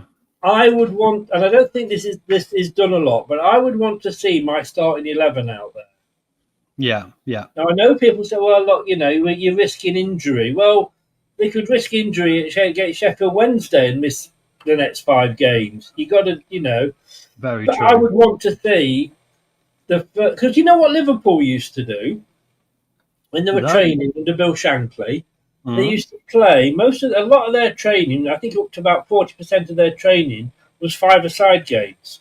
Yes, that's right. And Bielsa did a bit of this, didn't he, with Murderball? Yeah. But he wanted them to be able to pass to each other and get used to each other. Yes, And exactly. then he Chemistry. would progress it onto 11 versus 11. But it would be his first choice versus his second choice. Got you. Yeah. Yeah. Good point there, Ronald Madod. I think it is Rodney Fern. I just double looked, mate. Yeah, it's Rodney Fern. You are correct. Yeah. I really should know, guys. The reason I don't know is because it hasn't got a date on it, ironically. Nowhere. Manager's Franco Farrell. Oh, wow. Yes. Yeah. So we're talking a long time. I'll Google it and I'll get the whole You're list talking up. before Jimmy Bloomfield. Yeah, so that's a long time ago, isn't it? Yeah. So you're talking late 60s, early 70s. Can you tell these schools to keep quiet? I would shut. I tell you what, I've got seagulls. They've attacked me. They can bloody hurt when they attack your head. I tell you, I've got a nest on my roof, and if it wasn't so bloody hot, I'd have the door shut. But I need the air coming in. I'm lucky, mate, because my house actually stays quite cool. So, like, if it's cool and because I don't get direct sunlight on this bit, so I'm actually relatively cool. But if I go over there, it's boiling. I'll tell you what. The thing is, in the winter, it's great because this is such a warm flat. The problem why I'm being sort of have all this hassle with seagulls is because I live close to the sea. Yeah, me too. I know this feeling. If I lived in a bay, I'd have trouble with bagels. I went to Costa the other day, Barnstable, and bagels, mate, straight over. Keep up. I know. I went to Costa the other day in Barnstable. Dressed as a cook? No, I didn't. I should have done, mate. I should have turned up like that. And, but no, mate, I had a seagull literally try and burst in through my window. It was like so aggressive. Obviously, it knew there was food around. Yeah. And it literally tried to come in the window. I was like, whoa, these seagulls are turning into as if they're in the ghetto or something. They're rough. Yes. Yeah. And they're very protective. Yes. Mummy and daddy seagulls, if they're young. Yeah, they are. That's right. And the problem is, mate, they recognise my car. They seem to target my car because I've thrown stuff at them before, and they remember you. They actually do remember you because they followed me around and crapped all over my car so many times. Well, I've got a cork mat out here, and the last year the baby fell off onto the cork mat. Thought it was his nest, and was left in there. Well, of course, I didn't want that because I'd have all the bloody adult seagulls. Yeah, of course. So I was trying to shoo him off out of my terraced area, and the mother started attacking me. Oh, bloody hell, mate. You know. That sounds like a comedy sketch I wish I'd seen, mate, honestly. But then the kids came out with the water guns and were having a fight with them. Just to say, guys, you're not missing a lot in the football. That's why we're chatting the Tom and Chris show right now. We need to do a chat show, Chris, rather than football, perhaps. Look at Ronald McDonald there with Amnesty Nomad. Yeah. Oh, classic. Yeah. Is that a corner? I think actually, to be fair, Ronald, the amount of times I went to watch Oxford City play when I lived in Oxford because it was cheaper than Oxford United, and I never remember seeing any of the games. I remember being in the bar a lot. When I first came down here, I got very much involved with Poole Town. Yeah, I remember you telling me that the other day. Yes. Yeah, what were you involved in, mate? And I was working for them. I started out as a steward, and then I ended up being a turnstile guy. They said to me, would you like to do the turnstiles? I said, yes, I would. I said, are you sure? Oh, it comes in. It's a goal! Straight from the corner! Oh! Jordan Ayew scores a goal! Whoa! He looks very smug about that, doesn't he? He kind of looks like, that's how you do it. Straight from the corner. Talk me through that one, mate. I need to see the replay because my thing jumped. Here it comes. I'll talk it in now. It comes in here from the corner, and he just catches it perfectly, and it dips in the far post under the crossbar. The absolute dip and height on that ball, mate. It was an American football field goal that came into the back of the net. What an effort that is. And I don't think he meant it because you look, he actually miskicked the ground and somehow scooped it a literal 5 foot over the... It was looking like it was going 5 foot over the bar. But the spin on the ball... Now I'm not sure it was the shot, but... No. They're also saying wind assisted as well. Yeah, it must have been. Yeah, there was a lot of assists going on there from God himself by the looks of it because it dipped at the last minute, didn't it, under the crossbar? Now, what was I saying about Ayew? I'll tell you what, though. Ayew is fucking good. Mate, I've changed my mind. I thought we should sell him, but I'll tell you this right now. He's the only person that could take a blooming corner, can't he? So he certainly can. We're at the 120th minute, guys. So they're having a water break and they're spraying the pitch, by the way, all right? After that goal. No, that was AU on, was it 118 minutes? Yeah, 118. Yeah, wow. I've got to say, two, in fairness, spectacular goals. Yeah, but both of them aren't ones you could probably rely on, Chris, for success in a championship season because they're not going to do that, are we? Not at all. Not at all. I mean, this covers up a lot of, patches over a lot of cracks. Yeah. But, they're probably not looking. Oh, they're going to have a change of players here, I think. Interesting how Evans is going to be on the right-hand side by the looks of it, Chris.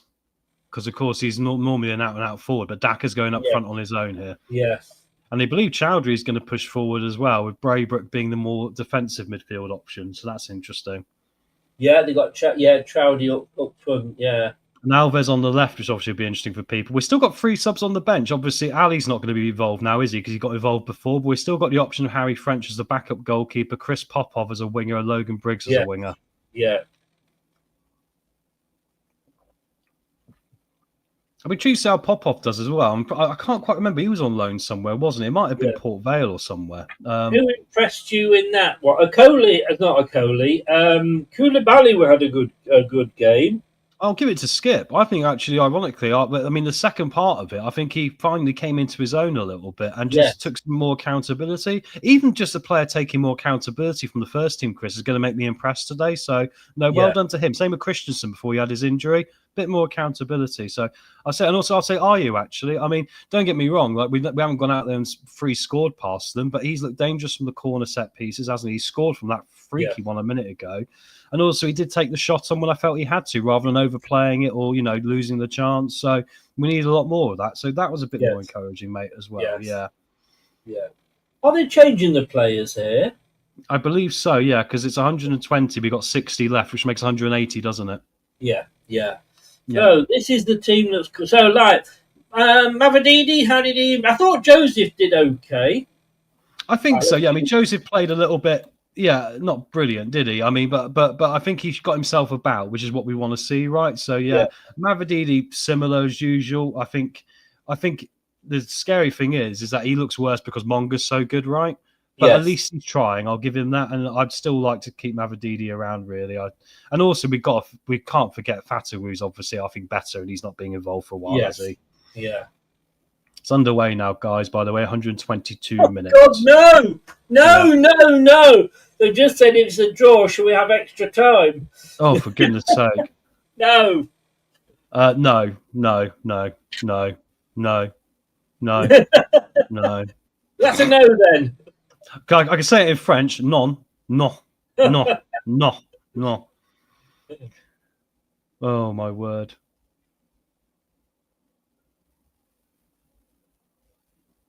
I don't know. I don't know, mate. I'm not sure we're learning too much from this. That's what gets me. I don't think there's anything today I can say I've learned that I didn't already know. I knew Monga was already really good, right? Yeah.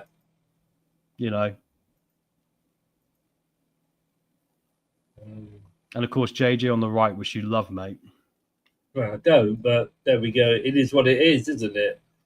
I tell you what always struck me about Okoli. I never quite realised just how much of a tank Okoli is. I mean, I knew he was big, but then when you actually see him on a camera like this up close, you go, geez, he's a big bloke. I mean, I'm actually surprised someone hasn't come in for Okoli already, because if I was like any European football club, I'd go, he's still young. He's got all the physical attributes, and we can make him a player, right? Yes, yeah. We like it to be with Leicester. Baybrook was at Falkirk last season. That's where the young lad's gone to this season, isn't it? Was it at Falkirk or was it at Dundee?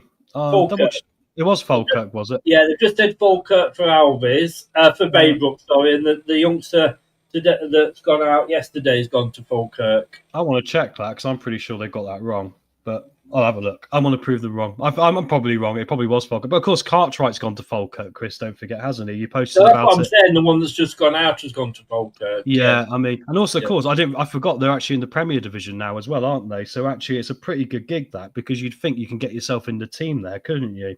Yes. And you get to play teams like Aberdeen, and Celtic and Hibernian and all the rest of it. So, Hang on, Braybrook.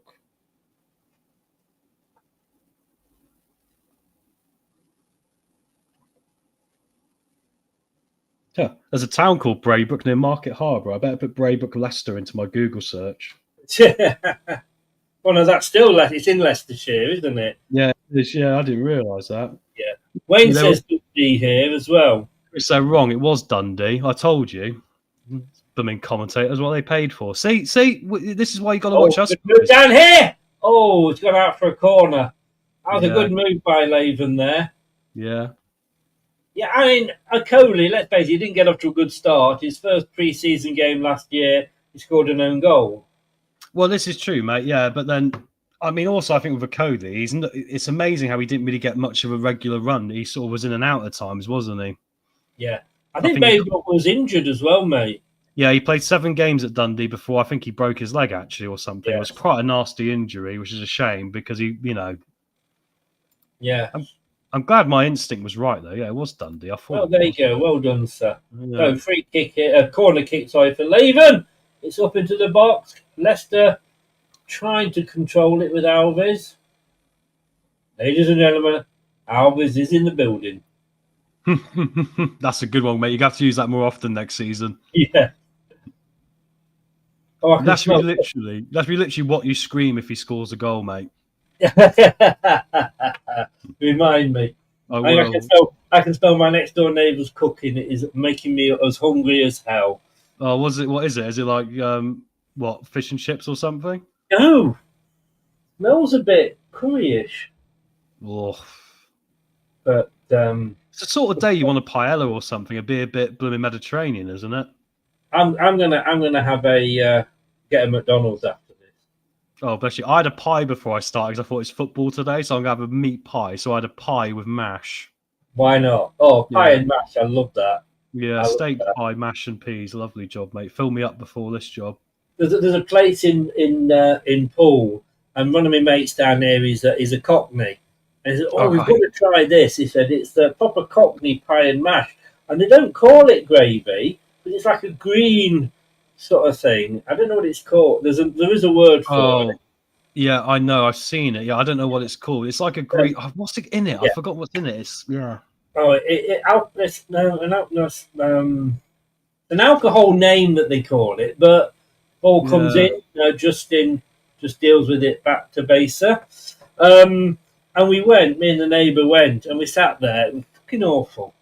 It was a dollop mashed potato, a Sainsbury's meat pie, and this green... Yeah. Oh. Green sauce. Yeah. It's interesting, though, isn't it? Because don't forget, where it originates from in England is probably where they eat jellied eels quite a lot, and I'm not sure that, Yes. They obviously got a different taste in that neck of the country, right, than what we normally do. Yes. I mean, we're the coast, mate. We're fish and chips normally, right? Liqueur. It's called liqueur. Oh, of course it is. Yeah, it's like vodka sauce. Parsley liqueur, and it was horrible. And not funny enough, a couple of months after we went and were very disappointed, so I love pie and mash. After disappointed, so a picture of Beckham on his mum's birthday there. Really? Isn't that remarkable? Yeah. They must have a different taste buds, mate. Honestly, I know we're quite a small country, but we've got quite a lot of differences in our specific communities, haven't we, in what we eat? There's no doubt about it. Yeah. Just seen Rudkin on his mobile phone there. Yeah, he's probably asking them, have you checked the fax machine to make sure the thing's sent from 2 days ago? Yes. I have to say, as a viewer, getting a little bit boring now. Well, I mean, it's a bit redundant, isn't it? And we still got what? How long have we got left? Like 20 minutes? No, I can't do my math. No, 40. If we've got another half yet. Oh, Jesus wept. I might need a break in a minute, Chris. No. You go for it, mate. You go for it. Maybe we should focus back on the commentary because, like, I feel like it's divulging into descending.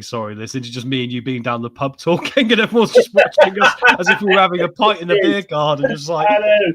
As Donald McDonald says there, liquor. Absolutely. There we are, guys. What's your favourite football snack? If you're going to watch football, would you have a pie if you went there? Would you have something else? Would you have a burger, hot dog? Get it in the chat for Chris as I go have a break, and I'll see you in a minute. Can I just say, just say before you go, of course, it is the lesbians' favourite meal, that. Which one? The one with liquor on it. Oh, he's back, ladies and gentlemen. He's back. He really is. Brilliant, mate. I'm Brilliant. here. I didn't know you were a comedy writer for the BBC. Anyway, I'll see you in a little minute. That would not get on the BBC. So there's a few changes going ahead here for OH Leuven. It is really. Is it not a Cockney meal, Ronald? I don't know, man. Could be garlic bread. I can smell actually. So Coley's got the ball. I can't believe we've got another 45 minutes of this. I've no idea who's actually playing in this half. Oh, Brown there with a good challenge for Leicester.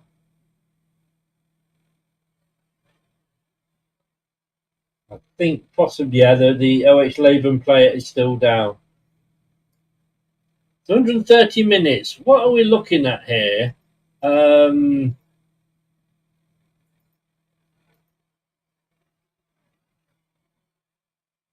90. Yeah.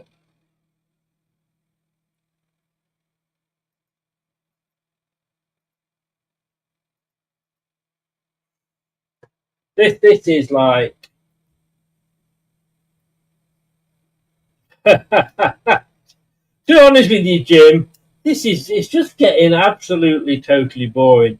My favourite meal, I feel does anybody ever watch what was that police film with that followed Shaun of the Dead? There's the police film with the comedy films. What was it? Leuven Coming Forward. Somebody help me out in the chat.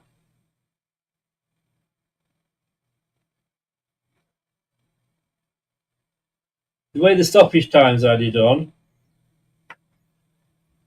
Could do.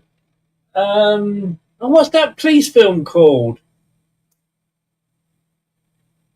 Somebody help me out here, please.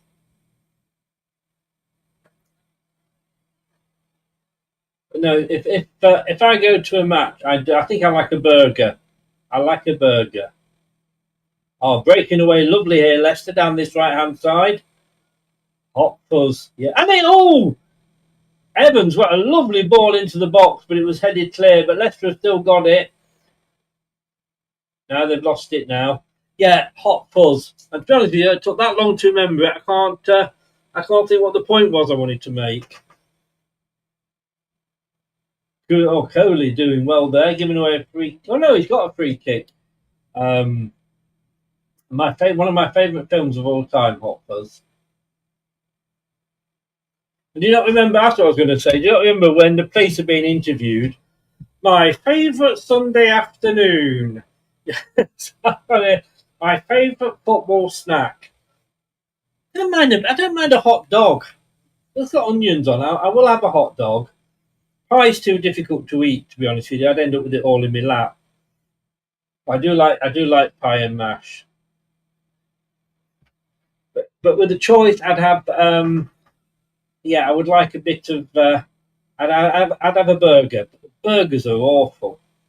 Went to Southampton a couple of seasons ago to watch the under 21s, and I had a burger there, and it literally was 2 dry pieces of bread, bun, and a beef burger, and that was it. That was it.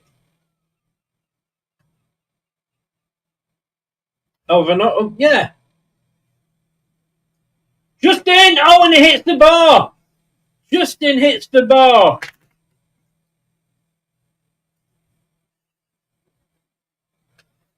Oh, that was a great effort.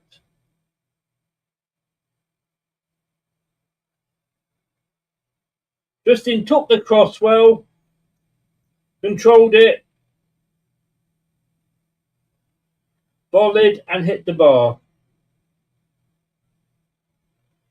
Alcanus, of course, is on, chips into the box.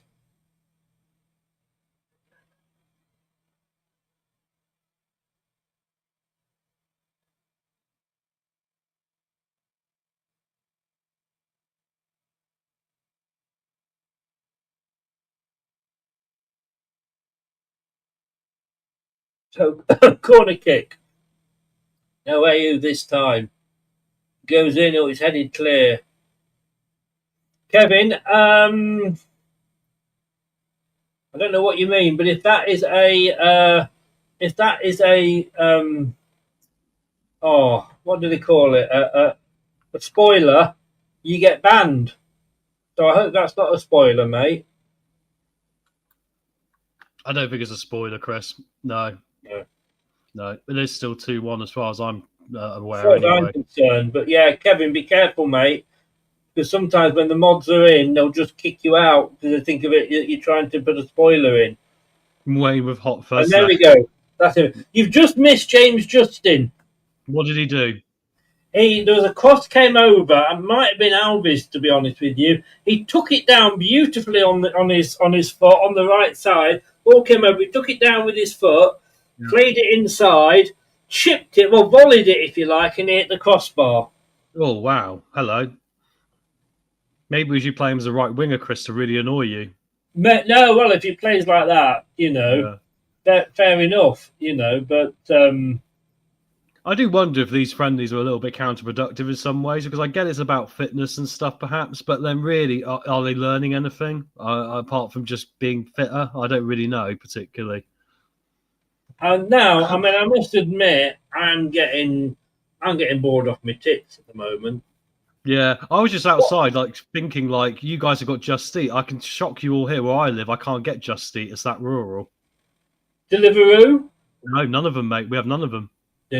I do not have Just Eat because one day they said they delivered it and they hadn't. Oh, well, that meant the guy who was delivering it ate it, probably, my friend. Probably, and I rang up to complain because there was actually a meal with a 20% discount because my last meal wasn't delivered either. So I don't use Just Eat. I would avoid Just Eat like they've got the plague. When I say that, there are options on there, but still, there's not many. There's 2 and only local things, So yes. But it's only a 2-minute walk to your local anyway, isn't it? Oh, mate, not even that. I'm 30 seconds from a pub, 30 seconds from a shop. Literally, I'm very fortunate where I live, yeah. We're all just wondering what attracted you to that house. In Devon, mate, it'll be the price. As you imagine, in Devon, house prices are quite expensive. So it was the price of the house was quite enticing to me to get on the housing market. Fair point. They do, Wayne, but even that update the score, fellas, to me that counts as a spoiler. It really does. I get the point. We've kind of drifted away from the match a bit accidentally. Chris, you want a break? I can try and focus on the match for 5 minutes if you want. I might let you when it kicks off. Look, I went for my favourite food. Do you ever watch Hot Fuzz? Yes, mate, of course. When the police have been interviewed, my favourite Sunday afternoon would be. Yes, exactly. Yeah, they talk all about it. Yeah, my favourite food at a football match. For me, it's got to be a hamburger, but not at Southampton because it was literally 2 buns, dry, and a burger, and that was it. There's something about a stadium burger, isn't it? It's unique. You can't get them particularly anywhere else. Yeah. I tell you what, they're not necessarily a stadium burger, but the burger in the. Oh, that's what I meant. The van outside the stadium. Van outside. Yes. Yeah. And I will have a hot dog though. I wouldn't have a pie. I used to love going to the baseball in Toronto, Chris, because it was cheap to get into, and you have a ticker on the side of the pitch during the game saying how many hot dogs have been sold, and it's normally about 50,000. Wow. Yeah. And they're cheap as well. You can only get them for, I think they do $1 hot dog day. If anyone's, if Miss Molina was in, she'd confirm this. If anyone's ever in Toronto, the best place to go watch sport is the baseball. You'll get a ticket for $10 and you get food for $5, which in the modern world is what, £7? It's nothing, is it? No. I went the last time I went to a concert, which was to see War of the Worlds, Jeff Wayne's new War of the Worlds. Oh yeah, I remember. Yeah, they have they did this hot dog. Oh, and this crispy stuff they put on it was gorgeous. Was it onions or sauerkraut? Not that I'm saying you're a sauerkraut, mate, but sauerkraut's obviously crispy cabbage, isn't it? Yeah, no, it was. It was almost like hundreds and thousands on bacon bits. Could have been. I don't know. I have to go back and have another one. Have you ever done the New York hot dog vans? Because they have bacon bits and all sorts. Honestly, they're wonderful. I just absolutely love this. But no, I won't have a pie because it would all. You can't eat a pie. You want something that you can just hold and. It's like when you bite into it, it's hotter than the sun as well. Do you know what I mean? Yes. You've got to hold it. It's impossible to actually navigate without a knife and fork for me. Yeah. Right, so I am going to go. Please do talk about that half. I'm sure there's lots you can talk about. Yeah. And I will be back in a bit. No worries, mate. I'll see you in a bit. Leave it to me. All right, guys, what do we think of that? Get it in the chat. I mean, I think maybe we're all feeling a bit the same about that. We're starting to get a bit sleepy because a lot of it is going to be the same, right, really? But once again, a few individual things. JJ obviously pushing forward there. Interesting enough, we've not really seen a lot of certain players for my money either. I don't think we've seen a lot of El Canouse particularly, you know. Other players, I mean, they kind of wash me by, like, you know, Dak. I mean, Dak has run around a bit, hasn't he? I think Evans has got involved on that flank quite nicely at times, which is good because I'm not sure it's his natural position either, actually. So I think there's little bits. But once again, are we still in this strategy, guys, of is it the younger players just kind of showing up the older ones? And maybe that's Andy King's strategy here. Maybe the strategy is by putting these groups together and actually not just going, well, we'll go with, say, for example, a team of Bowser and then have Ali and then have Joseph. You see what I mean? All the young players together. Instead of doing that, he's mixed them up. And I wonder if a lot of that is to maybe try and bring something out of the other players to kind of put a bit of pressure on them. Perhaps because, you know, maybe that's actually what they need, a sort of a semi-internal kick up the bum a little bit.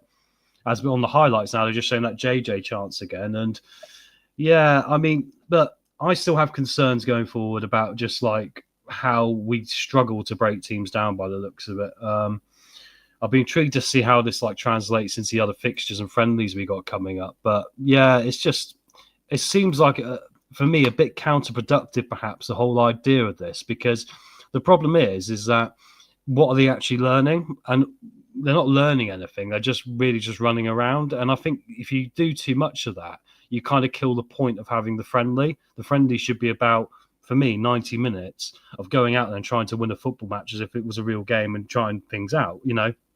I think actually what we're seeing here isn't that. What we're seeing is just 180 minutes of players running around a lot and trying to show a bit of fitness, perhaps, you know. And I know the heat's there, of course it is, but I don't particularly see it being that productive. I don't particularly see what it's going to gain us actually, you know, 2 weeks down the line here. I think apart from a fitness exercise, I don't think there's a lot of value we can take from this today. And it would have been nice, perhaps, though, that being said, if one or two of the players have actually stepped up from the lot from last year that weren't very good. I would say I thought Skip looked better once he found his balls, for lack of a better term, and started going, there's space there and I'll drive into it. But then you still look at Sumari and you still look at some of the other chaps and you go, they're not really doing anything they weren't doing last year. So what is the point, really? Because we needed more from them, especially now. And when we're in the championship and their wages are so much, we need more from them again, right? So, yeah, for me, it's a very, very difficult thing to fathom here, just, you know, where we are. And I think ultimately, like a lot of football, the preseason is going to mean probably not as much as when we actually get on to play Sheffield Wednesday. And then we'll see really where we are. But it's interesting because there's definitely that mentality probably around neutral fans of football looking at Leicester going, they should do okay. And we're probably a little bit more cautious about that. But it is the reality that the championship is just that level of quality down from us that we should relatively be okay anyway. You could argue Peterborough and this game, we haven't looked like we could break either of them down a lot, really. We've not looked that flamboyant and not sharp enough, but then again, it is only the middle of July. So, Ronald McDonald, where's Vestergaard walking his dog? Good question, mate. There was, I believe it's to do with his international duty by all accounts. However, there was some people suggesting that he wasn't involved because he's not going to be involved. But it would be bizarre to me that if that was the second option, Ronald, because I just think that if they've not been making decisions like that without the new manager in, I think the remit that Andy King seemingly has been gifted has been to just go out there and just use all the players, including the ones like Winks that had a little bit of problems under Rude, and just trying to get them fitter. So, yeah, I do agree. It's interesting how he's not there, definitely. And it wouldn't surprise me if Bobby Decordova-Reid probably wasn't even playing for Jamaica. He's probably having a longer holiday and told the club that he's maybe playing for Jamaica. There was a famous story that Tony Pulis said about Ricardo Fuller doing the same thing once. So maybe, I mean, that's all speculation. It's probably not true. But when you have a bad view of a person, perhaps in your football club, you do wonder. All right there, Chris. What you got munching this time, mate? What's the snack? Sorry, I'm on the spot. Just a digestive biscuit. I say avoid the hula hoops, mate. The most dangerous crisps possible they are, because they're a choking hazard when you try and eat them. I've never choked on them. But can I just say, I'm going to sidetrack because they're just showing now. They're showing Luke Thomas, but he's at the training ground. Yeah. It's like a 5-star bloody hotel. I mean, he's gone up for his food or whatever, and there's a big computer display on the side saying today's menu. Yeah, it's all a bit like an airport, isn't it, almost? And people have, I mean, there was that angle, Chris, for a while in the fan base, wasn't there, that moving to Seagrave has kind of pampered them too much, and it's kind of a bit, yes. You know. And you do wonder, I mean, I also look at it this way, ultimately, the energy you fill the building with makes the building, and I think that's been the problem. I think that's what we need to get better at. But yeah, it's definitely an interesting angle, isn't it? Yeah. Vestergaard's a good. I mean, I was just suggesting. I think he's away on international duty. But I did say, mate, it's interesting if for some reason he might not be involved for other reasons, because we've seen that's not the remit for Andy King to be making decisions like that. Because otherwise, I don't think we'd be seeing Harry Winks back, would we? Well, He fell out with Rude as well. He fell out with Rude as well, didn't he? I don't know. No, Rude fell out with him. Don't start me on this, young man. Well, vice versa. I think Team Harry. And like I said the other night, I think the problem there was Rude picked the wrong battle, but I think he had a point. Yeah. He picked the wrong battle to pick it on, and I think he was wrong to pick that battle. I agree.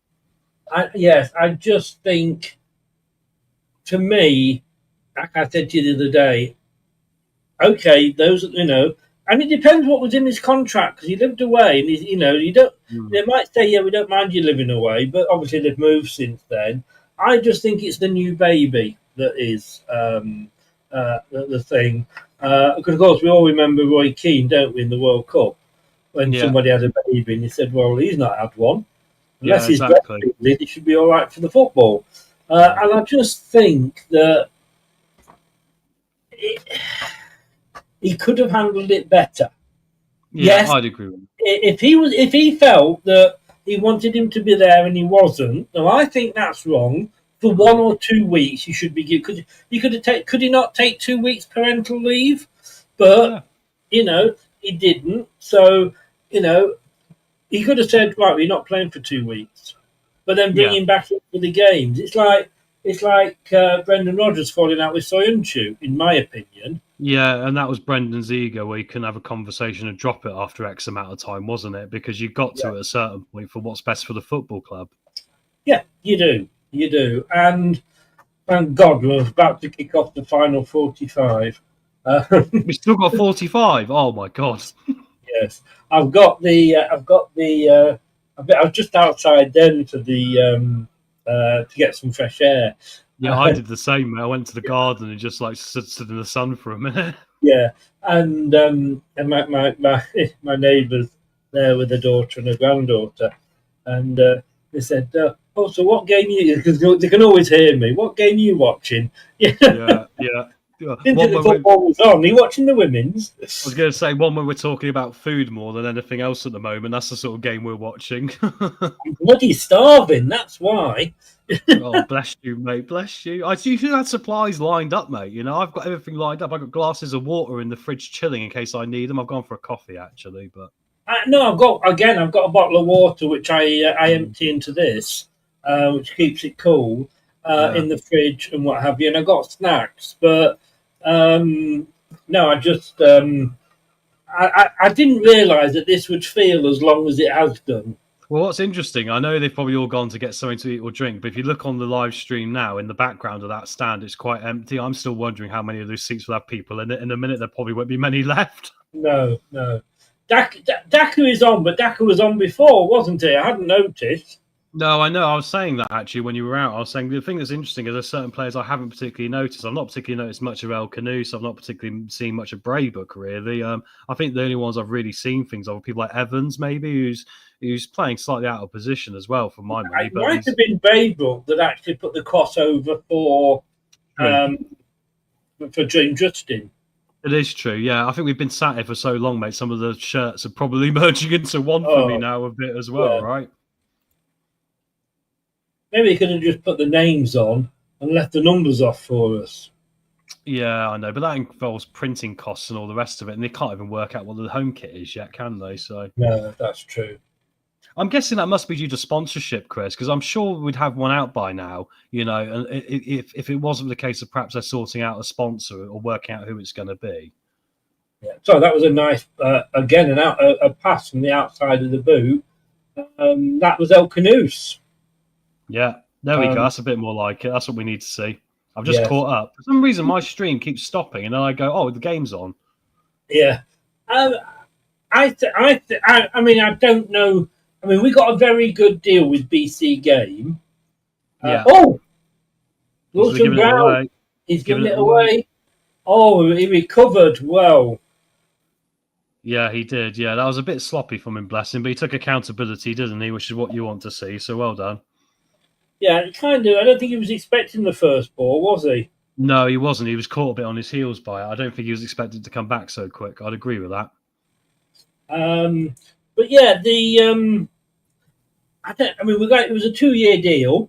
Thing is, at the end of this year, if it is still BC Game, then Daka didn't go for the ball. Then didn't get it. No, didn't get near it. We'd have had to got rid of them anyway, because I think at the end of this coming season that's coming up, I think we can't have betting people on the betting companies, gambling companies on the shirt. Yeah, which is fair enough, isn't it, in the circumstances? I mean, it's a funny thing, the old BC Game sponsorship argument, because I get a lot of fans were unhappy with what it is, but I also remember the time before that where fans were moaning that we had King Power and weren't maximising advertising revenue.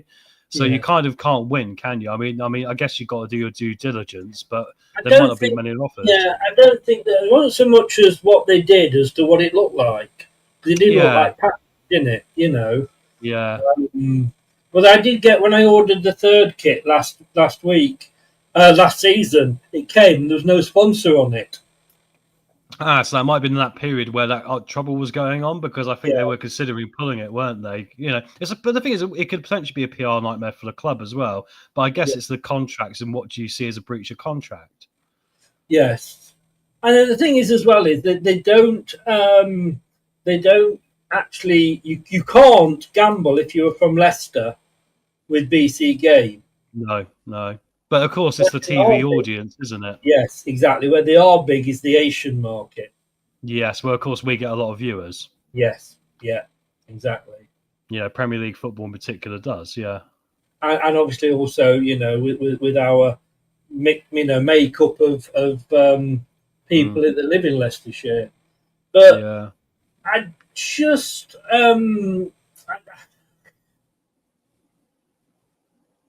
No, I mean, surely they've got a... I said this to you at the last time. Why aren't they just wearing last season's kit?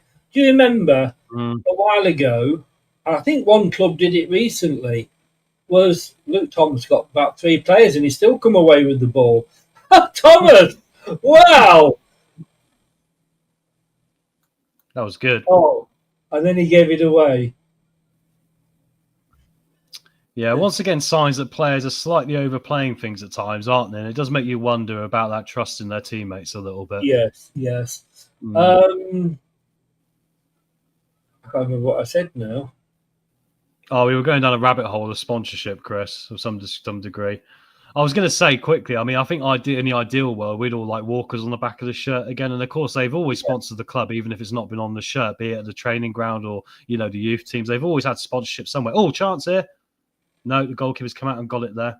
You're ahead of me, mate. You're ahead of me. Oh, sorry, mate. My apologies. Yes. I'll pause.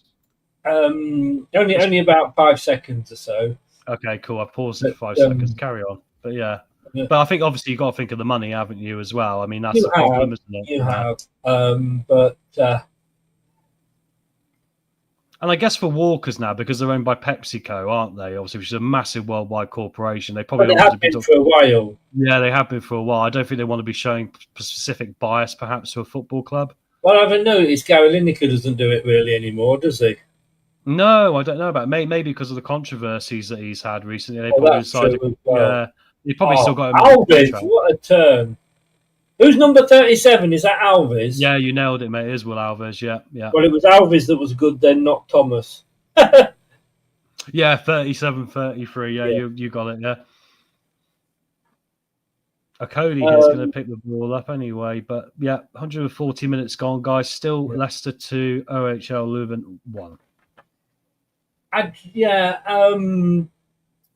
Why couldn't they have just said, well, look, guys, what we're going to do is, and then Thomas goes and loses it. Because Alves is 34, Thomas is 33. Yeah, yeah. Very close. Yeah. But why don't they just say, like, well, what we're going to do this season is we'll just keep last season's for another season. Well, exactly. Remember they used to do that, didn't they, a lot? They used to have 2-year kit cycles for all the football clubs. Up until the Premier League, it was always 2 years. Yeah. And now it's like 60 quid or 65 quid a year to get a new if you're lucky. If you're lucky. Yeah.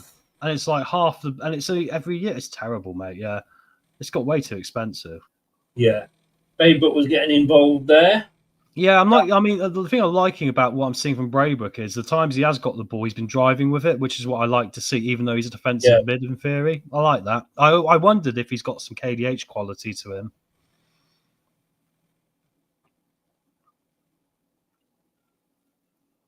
Ball's at the back here now for... We've seen how many empty seats there are. Yeah, do you know what, mate? It's funny, not many have returned, have they, from when the last break, like I thought. Yeah. And also, as they just said on the commentary, on the balcony as well. Yeah, I bet Vard's probably gone home by now. He must be like, Jesus, this is bad. Chance here, though, Chris. Oh, no. Goalkeeper. Well done, Bowser. Well done. Got his foot out there. Wasn't going to... I like that. I like a goalkeeper that improvises with their feet a lot. I've always liked those sort of goalkeepers. Yeah. I was one of those. He looked about 10. Bloody hell. Yeah, he's got tattoos, though, hasn't he? He's got a tattoo on his arm, mate.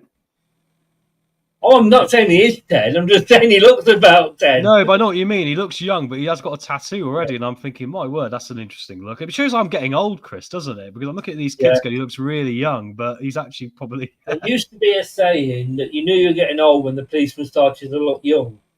It's up in the air, but straight into Bowser's arms. And now it's the case, you know you're getting old when the football players start to look young. Oh, mate, the fact Jamie Vardy's getting towards the end of his career and I'm his age says it all, right? Yes. We've had shots. They've not necessarily been on target, though, have they? No, exactly. No, I mean, the thing is, it's all been a bit bitty, to be fair, Derek. It's been what we saw a lot of last season. We've been running and trying to break through, but apart from one or two quality players, like in the first game, it was Monga. Mavididi had a go, didn't really do a lot. Skip had a pretty good run through at one point, but we're still lacking that quality and ability and, and that pace really to get a ball through a line quickly. Teams seem to have us pegged really well at the back still. Oh!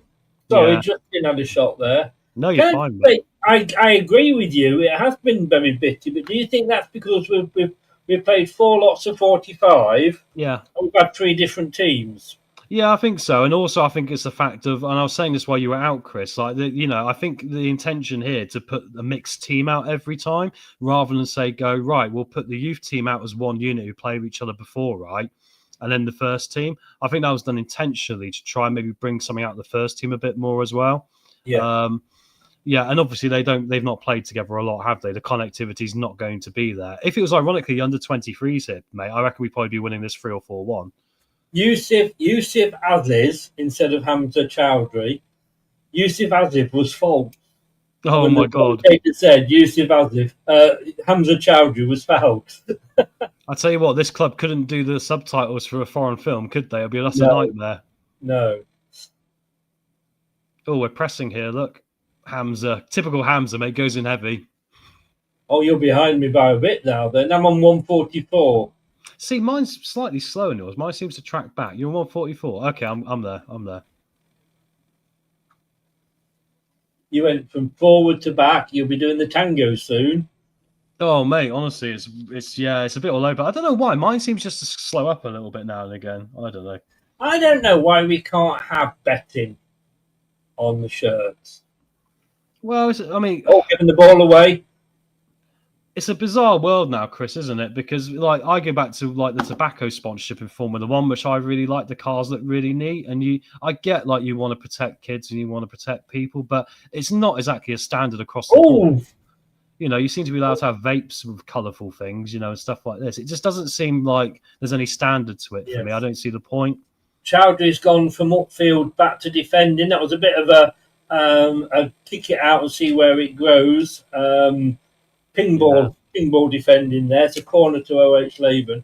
No, I get the cigarettes, but it's like betting. Football is one of the things you bet on. You know, we used to have the pools. If you go back to the pools, you know, and you know, let's say, right, you know, all this like when the fun stops, right? Yeah. The National Lottery send me.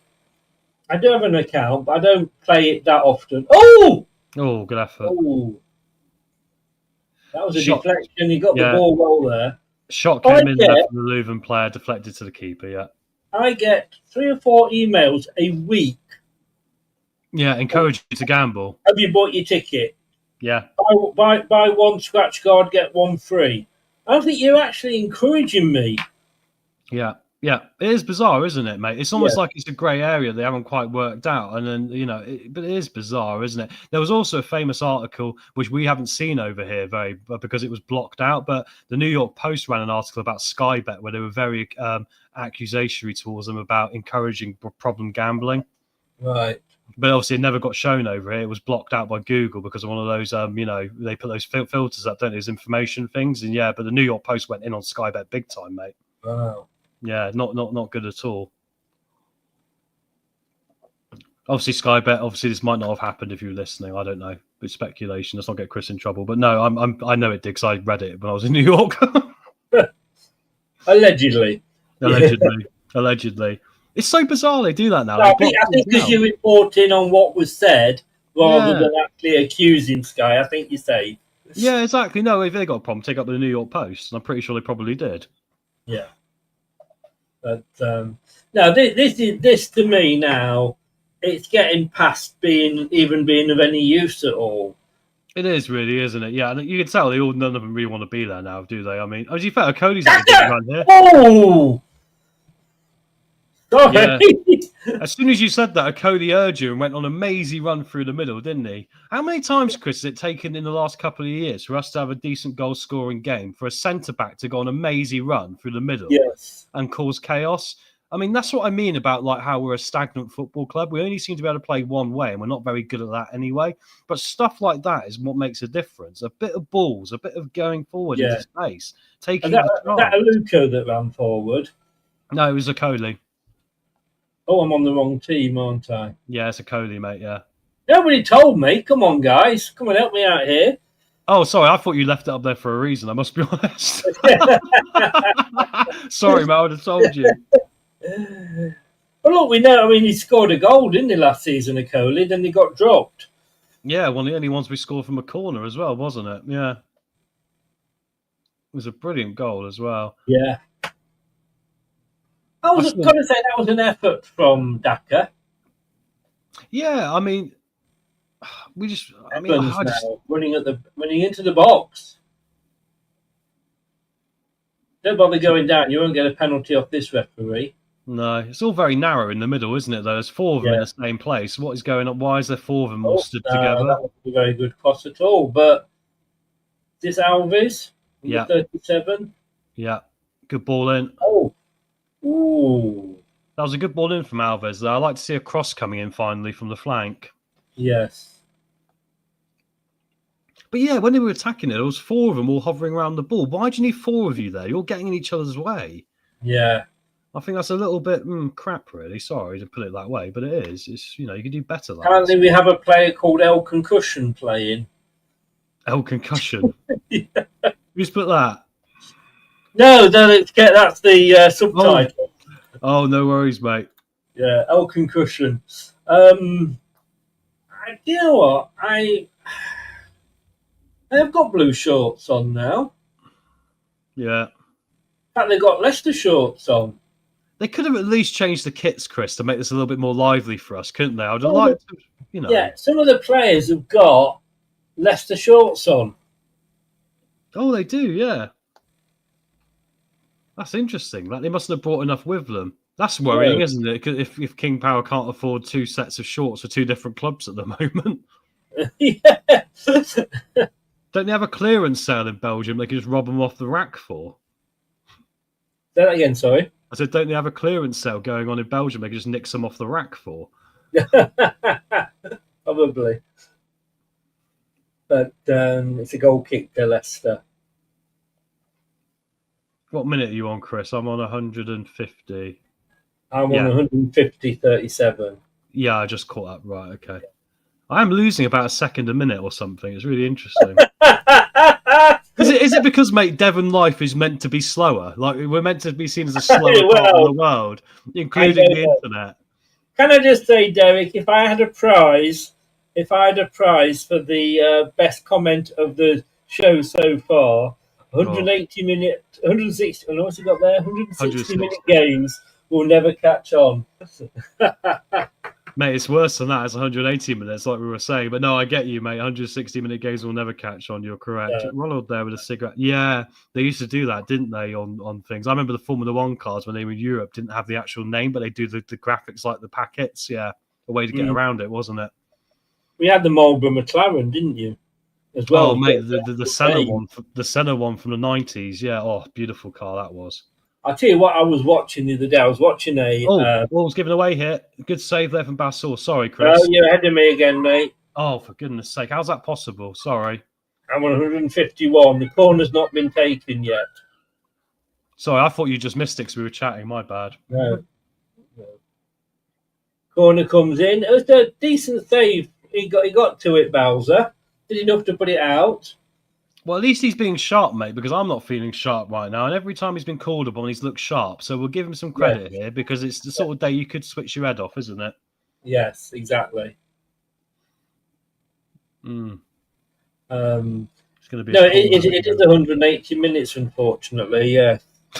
Unfortunately, yeah. We gave him a few players for the game. We probably did, Jim. There's probably Faze under a mask out there at the moment, playing centre forward for him.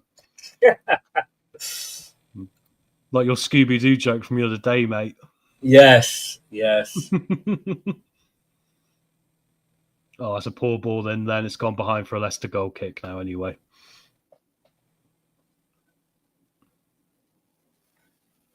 Hang on. Jerry Taggart has just said he actually has enjoyed this period of football. I hope they're giving him free beer for this. Jerry, I hope they're giving you free beer, mate, on the commentary. I'm going to say, I think he's had too many free beers if you're thinking that. Unbelievable, isn't it? No, it's yeah. No, I think it's been counterproductive. I think we could have done just a normal game here and just mixed 2 teams out and it would have been just as effective as this rubbish. Decide to take the daughter's dog for a walk. Don't call your future son-in-law that. That's not very nice at all. Oh, Jim is saying there, Chris, the TV announcer said we've given them a few players through the game. That's why they have a blue shorts on. So, but they haven't told us who these players are. So is it Logan Briggs perhaps and the other chap on the bench, Popov? I saw that, but I just thought he was being sarcastic. No, Jim will be on this. No, he's probably right. It'd probably be the 2 lads we had on our bench, Chris, and they've probably given them to them to have a run out so we get the minutes right. Makes sense, doesn't it? I guess so. I mean, there'll probably be 1 or 2 of them that do go there this year, interestingly. I mean, I can make a prediction. It'll probably be someone like maybe Braybrook if they're not going to put him in because he went to Dundee, it didn't work. But it seems to be... The Braybrook should now... We either sell him and get the money in or we play him. Yeah.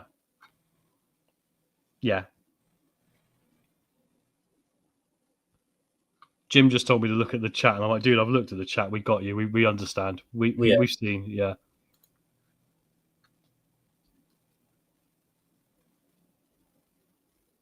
Here come Leuven again now, though, guys, down the left-hand side here. It's our number 11 picking the ball up here, and Justin's done well to shield him out, and it's going to be a throw-in now to the away team. Are you ahead of me again? Oh, my word. I'm on 154. I'm pausing for 7 seconds. Number 60's pointing, right? Number 60. For them. I'm on 154.48. No, I'm not ahead of you, Chris. I'm behind you. I'm just commentating behind you. You've not been paying attention. Oh, okay. Oh, I didn't see them attacking down the left-hand side. Then you said it. Yeah. Maybe So, I'm seeing a different game. Is this like North Korea where I'll be seeing a different game to you? It's actually probably like 4-0 or something. Daka's on the ball. El Canoes. Back to number 2, Luke Thomas. Yes, plays a 1-2. Alves. Yeah. I have to say, Will Alves and Sammy Braybrook and it's crossing! Oh, the goalkeeper catches it. I would have liked to have seen Braybrook, Alves and what have you in the first game. Yeah, I'd agree with that. I'd have liked to see those lads in that game, really. I don't see the point in playing Sumari for any of this. Really, no. For example, I think he could have played instead of him, you know. Yeah, I definitely agree with that. Interesting how, like, when there's about 3 or 4 times now in this half, they've played a cross in for Daka to try and get a head on the end of it, which is not normally what he's known for, which I find quite interesting, really. I mean, to be fair to him, he got closer. He didn't get there, but he was getting close to it. So maybe he's a bit more versatile than I thought, perhaps. But then he hasn't been good, has he? Maybe I'm just trying to make magic out of us, mounds of mud right now. Yeah, going back to what you were saying before. Ball through. What you were saying before. I mean, if we're going to be sending these players out on... Oh, hang on. Leuven coming forward. Oh, good defending. Coley again. Sandwiched. Literally steamrolled him, didn't he? Yeah, Coley got his foot in now. Leicester coming away down this near side with Alves. Let's have a look. Could we get a third here and kill the game off? Alves has gone inside. He's gone past a few players, giving it to El Canoes, who plays it out now to the far side. He lost the opportunity, though. He needs to come inside and just hit it. He lost the opportunity. Yeah. And he's now on the right-hand side, Alves. Yeah, he's floating around a bit, isn't he? I tell you what, that tackle to me is akin to like running into a brick wall, isn't it? El Canoes plays it back. Oh, nobody there. No, if we are going to be sending the likes of Alves and Braybrook out on loan again, that's their Leicester career over. I'd say so, because some of them are getting to that age now. Like I said, mate, I think it's an age thing for me. If I was running the academy, I'd say 21 is the age where you're either in the first team or you're going to be going. I think that's the cutoff, really, isn't it? And I think they're that sort of age now, 2021. When you're 17, 16, 18, like Mongo, I still think you could stay and be in the academy or maybe a loan somewhere. But at that point, the way the game is, it's kind of you probably need to be making Justin gets across him, but it's straight down the goalkeeper's throat. Yeah, I think 23 minutes left, by the way. Yeah. God. I know. I was thinking that. I thought it was 33, Chris, and I was like, "Oh, I can't do this anymore." If I suggest this again next season, mate, tell me to fuck off. I think the best way to do it would be just to not even do an intro and just literally just do the game, perhaps, and just. I just say your hair's growing back. We've gone here that long. It has actually, hasn't it, mate? You can tell. Look at it, guys. I did say something though. You obviously know when I turn my camera off, I get this picture, right? I need to replace it with one of Phil Mitchell at the moment, just to really make it up to date. It's a picture like angry Phil Mitchell or something. I can do that for you. I shouldn't have given you ideas, mate. Put the cup in it. Do an AI one with the cup in it. Yes, that's a good idea, isn't it? Yeah. Oh no, they're having a break. Back in again. Any news on where Cody's going? Mate, not at all. He played today in the first game for us. I mean, he looked okay-ish. I mean, a couple of mistakes, but he, shouted a lot of other players. But I imagine, mate, in fact, he's featuring for us, which suggests that it's not maybe going to happen what you want at Rangers, but we'll see. Yeah. I think it's going to be money. I mean, it's funny, Chris. I was looking into Rangers a bit actually, and they've got like 8 centre halves, but I'm pretty sure the fan base think at least 6 of them are terrible. So I can get why Rangers want a centre half who's got a bit of experience and a bit of Premier League. And actually, Cody up there would do well for them. But I think the money's going to be a big problem, isn't it, mate? Yeah, I think so. KDH not alone. Leicester have submitted an offer to sign 19-goal forward. Is this Esposito from Inter Milan? Because if we get him, mate, I'm going to fall off this chair in shock because he's very good. Just to answer Derek's question. Yes, it is, and it isn't, and that therefore isn't new news because we've reported that already. Yeah, he's a football manager wonder kid. He's got potential to be a very good forward. He has. Derek's there just saying in the chat, KDH went on loan to Luton early 20s. Yes, he did, and he was Championship Player of the Season at Luton that year. The entire Championship, the best player.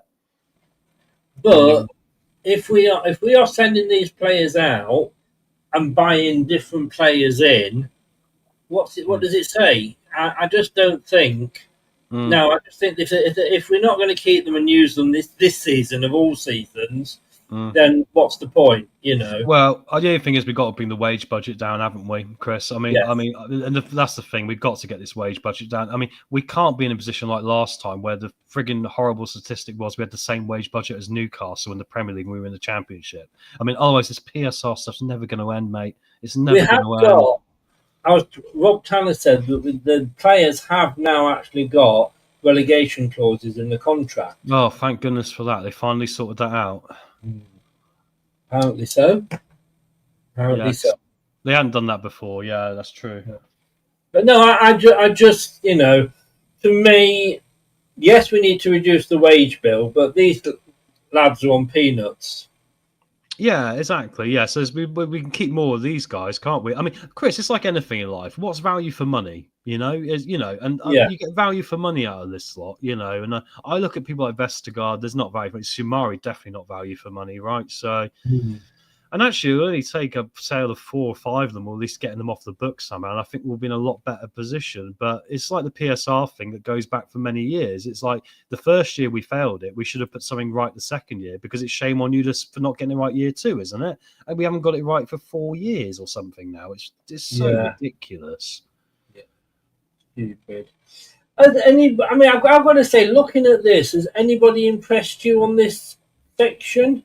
Alves has, I guess. Yeah, I'll say Alves has looked okay. I mean, Alves has got the similar category to me as Marçal and Golding in that, like, I think everything about his game apart from his finishing is very good. But I think they've got to be getting their finishing right now because they're at the age where you either start to put the ball in the back of the net, or you end up playing in the lower leagues. I'm afraid that's probably the reality of the situation, right? There's a water break now, guys, so they're putting water. And we were saying before about hot weather, etc., etc., etc. Yet the weather that this lot are playing under won't be as hot as they were playing under earlier. No, exactly. That's true. It's definitely cooled off a bit, hasn't it? Looking at it, So it's a goal kick. Leicester taking it. It's now going down the right hand side. Leicester keeping hold of it. Chowdhury forward. Evans on that far side. He's offside though. Cool. Coley's impressed me as well. Yeah, no, Coley has as well. Yeah, I'm just having a look at the team sheet here in front of me. I mean, JJ's done okay, I guess. I've been quite impressed. It's on the screen, mate. Oh, of course it is. No, but I can't see it, Chris, because I've got an overlap. I'm overlapping that with the match, so I can't see it. Sorry. Yeah, I'm having to click on it to see the chat comments now and again.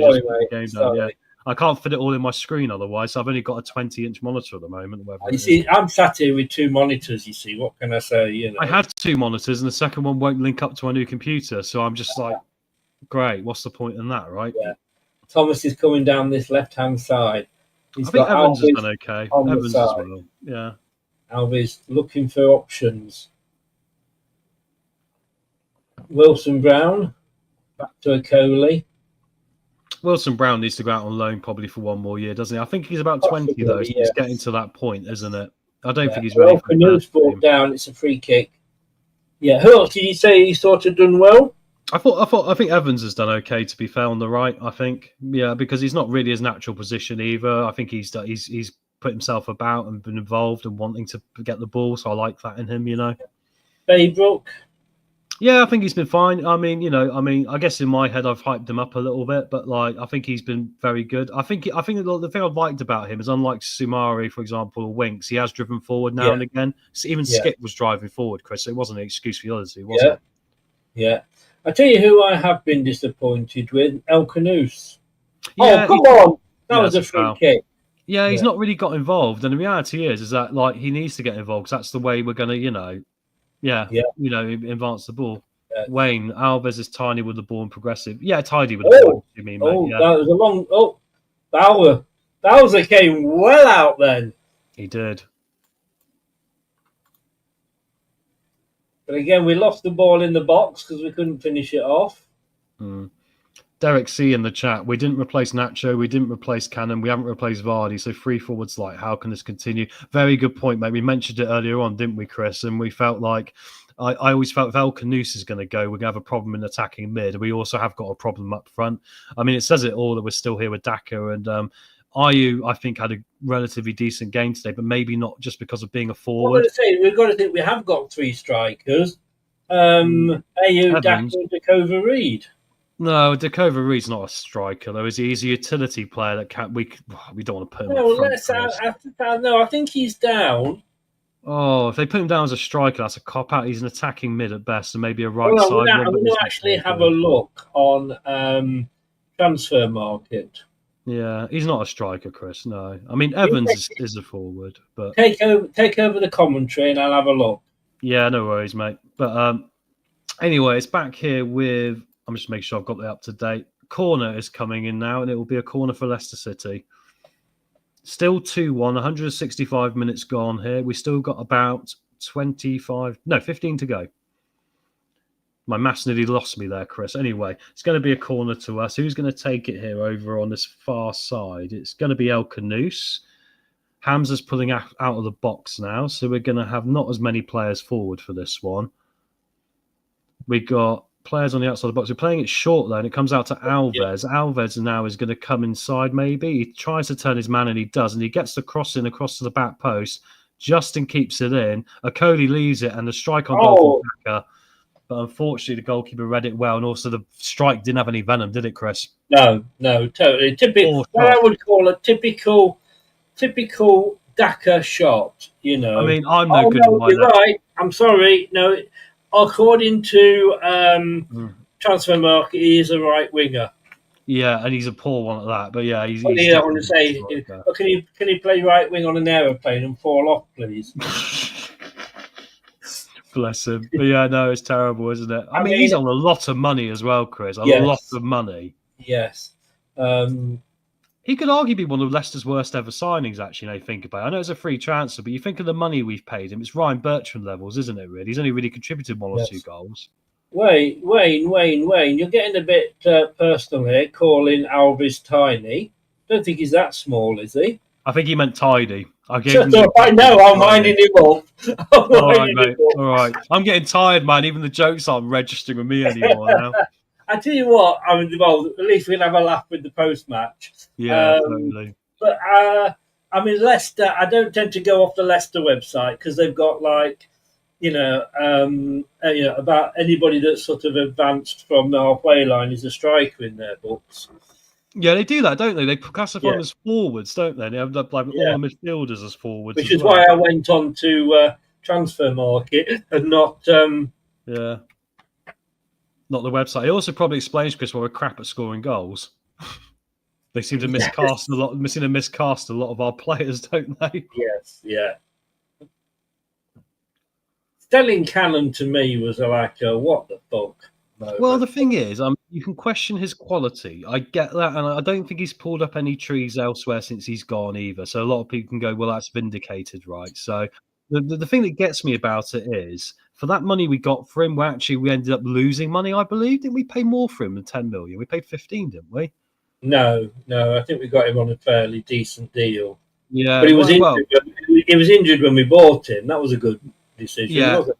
I mean, given the chance, though, this is what gets me annoyed. Yeah, it's a style of forward, but it's out. Goal kick. Yeah, and it's a style forward. We didn't have any more target men. We had no target men or complete forwards, and he was the closest thing to that we had. So I always felt like when we were in the crap in the bottom of the league, we need to chuck a ball into the box. We should have put him on and given him a go. Yeah. 100%. We just buy players, either A, don't play them in the right position, or B, just don't play them. Yeah. And there's no wonder, like, sometimes with these players, when they get an opportunity, you think their heads are already gone because they've been, like, Cannon would have been in the reserves for 2 years, wouldn't he? really, after being signed from Everton without ever having a look. Oh, totally. Yeah, frustrating. I think the man management behind the scenes is better. But if anything, Chris, it shows you Andy King must remain at least involved with the youth academy going forward. 100%. Because I think he's 100%. kept them interested and engaged. Yes. I'm going to put this to you then, right? Kelechi Iheanacho. Yeah. Would you have him back? No. You saw how bad he was last season? No. No, we missed our chance with Kelechi. That went wrong as soon as Brendan dropped him when he was on that good run of form. Remember he had that run of games a few years ago? Oh, he was top goal scorer. You know why he did so well? Because he was playing regularly. Exactly, and that's what Kelechi always needed. He needed to play regular games, and then he got in a run. He was one of those players. I totally agree. And as soon as we got him in a run, it took him out of the team, and it's actually damaged his career. I mean, it's severe. He was terrible. Middlesbrough last year, mate. I tell you what, they must hate the bloke because he was quite an expensive loan for them, meant to come in to bring them into the Premier League, right, or get them in the playoffs, and they failed. He was awful. Just didn't feature. He was that bad. Looked out of shape as well, mate. Looked really out of shape. I think he's lost his head a bit. But again, was he getting the right? I don't know. Maybe I'm just getting desperate here. No, but I know what you mean. It's always difficult to read between the lines, isn't it? Because you could argue, has the club mismanaged him to a point where maybe he's a bit down and he's lost his desire, in which case that's on them. But then also you've got to question, what does he want to bring? Only 9 minutes left. Hey, come on, everyone. Let's get this on. I need to We use the can do facilities. We can do this. We've hit the wall, to use the marathon term, but we're coming through it. Chris, what will help is I'll go use the facilities. You concentrate on the game for a minute. It'll make the time go quicker for everyone, right? And guys, anyone that's in the chat, thank you for sticking with us for this today. It's two men just talking a lot of crap, to be honest. But it's been no different to usual then. No different to usual. No. Exactly. I'll be back in a minute, mate. See you in a bit. No, I'm going to do the same when he comes back. This format for a pre-season game stinks. Yes. Did Edouard play any Premier minutes for his 45 grand a week? No. I mean, that's the biggest sort of cock-up. Bowser gets the ball back, kicks it straight out. Daka doesn't control the ball and gives away a free kick. I mean, this is just absolutely bloody stupid. And in fairness, though, when they were planning this, hang on, OH Leuven, Chicky gets the ball into the box, but nobody there, and it's straight into the arm of Bowser. I suppose when they were putting this game together, they didn't think, I wonder how those YouTubers are going to handle this. I don't guess we were at the top of their thoughts, to be honest with you. There's hardly any fans left now. Oh, Canoose now. Oh, he's running ahead here. Alves probably a bit too far ahead of him. Maybe the advantage has gone. Chowdhury. Oh, that was a good run, in fairness. Good run by El Canoose. He really bombed forward.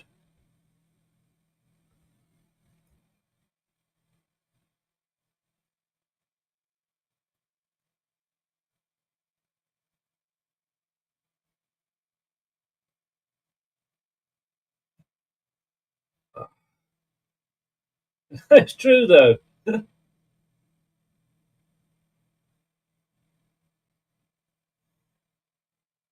I mean, they weren't thinking about, and the two, there's a lot of Leicester channels doing this today. I don't know. Are they all stuck with it? Oh, God knows who's.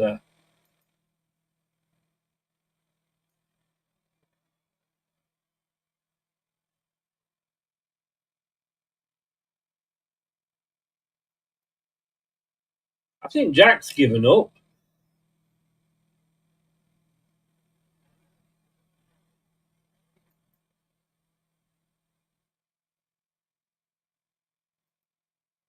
Oh, he's not doing it, Jack.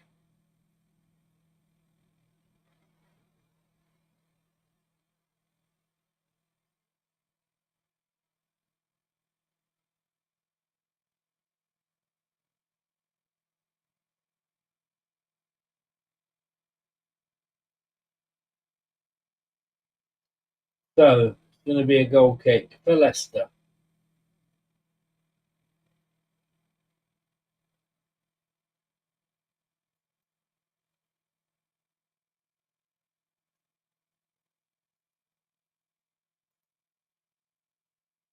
The corner kick, Thomas cut out the attack there. 174, nearly in the 175 minutes. 5 minutes left, everybody.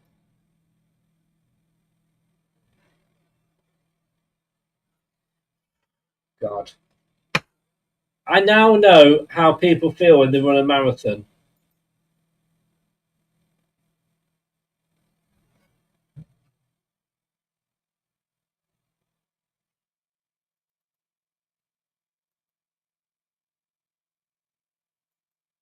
Referee just having a word in the box.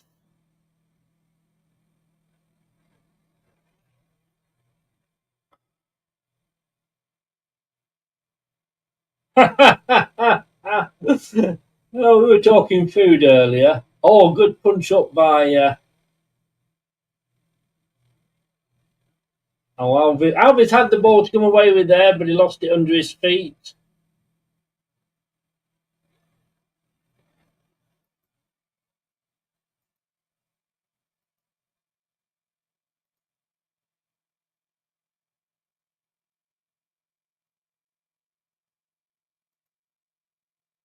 We did that earlier. We were talking films earlier. We've talking food. I don't know what your guys' favourite choice of match meal is, to be honest with you.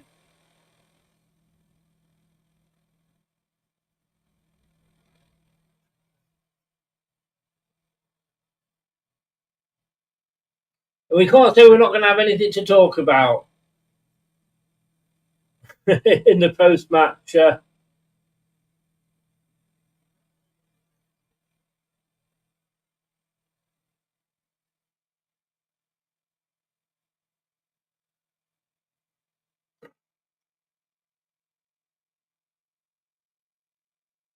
Daka.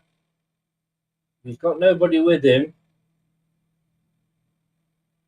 And he's pulled down. He gets a free kick, quite rightly as well. And the king on the edge of his technical area.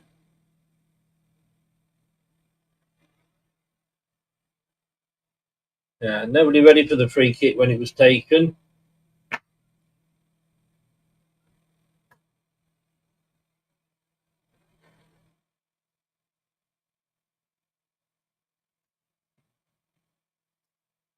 What football matches do you go to, Wayne? Alves on a good run here. Plays Daka in. Daka gets the cross in. It goes out for a corner.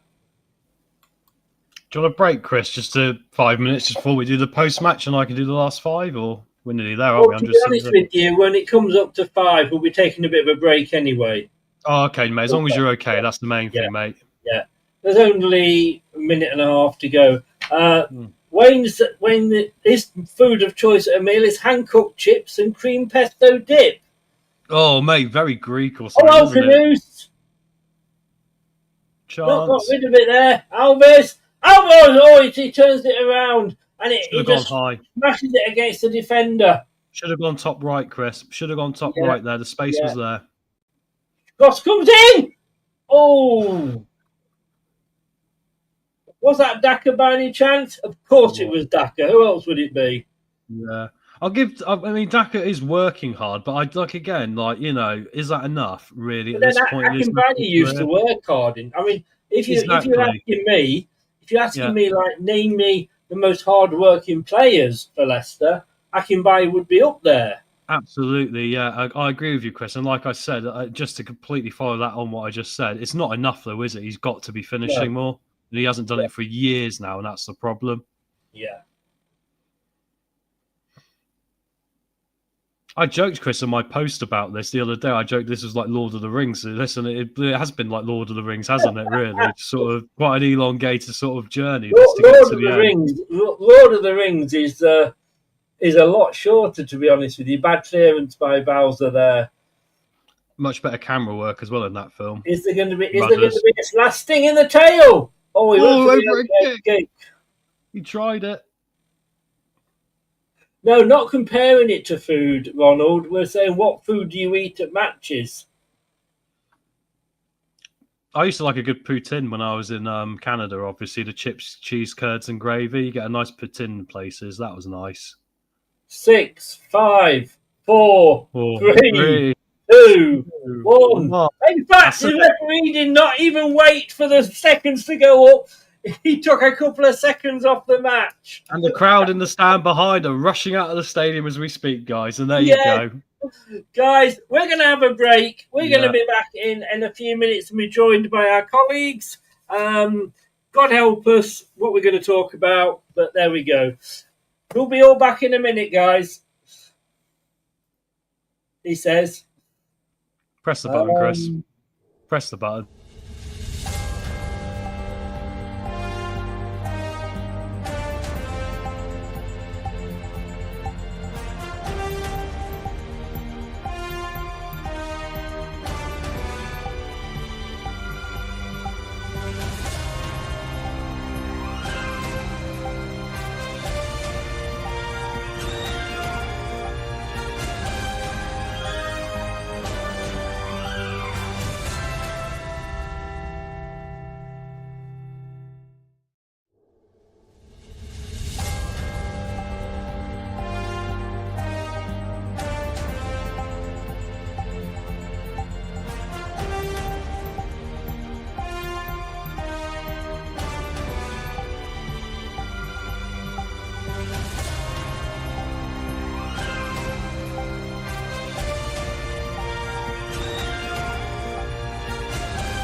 Good evening, everybody.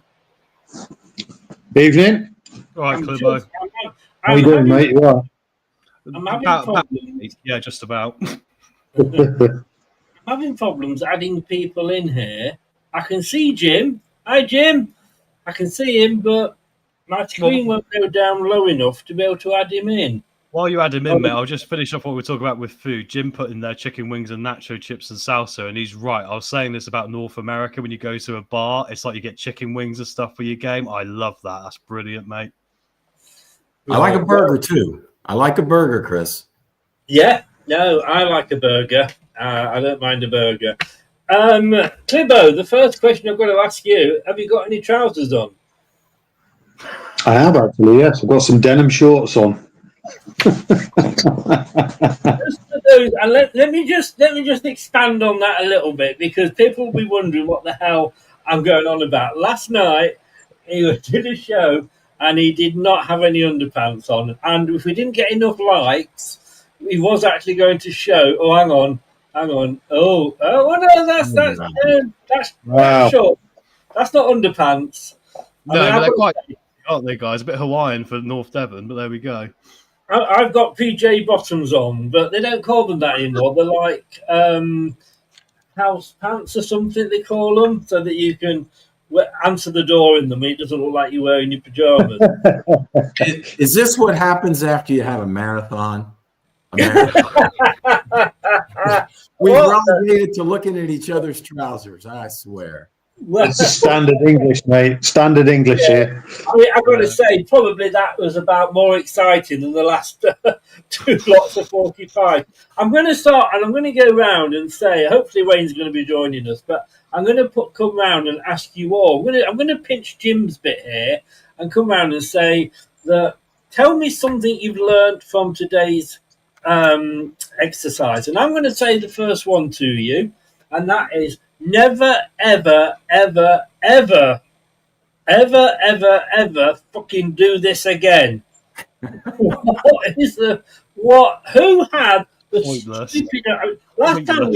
Last time we did it, we played OH Leuven a couple of seasons ago and beat them 4-2 under Enzo. But at least, in fairness, that was only 3 lots of 30 minutes, I think, or 3 lots of 45.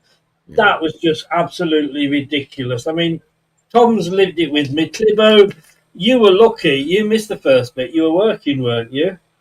No, what I did was I managed, because I work in a mental health hospital, so I used it as an activity and put it on the big screen.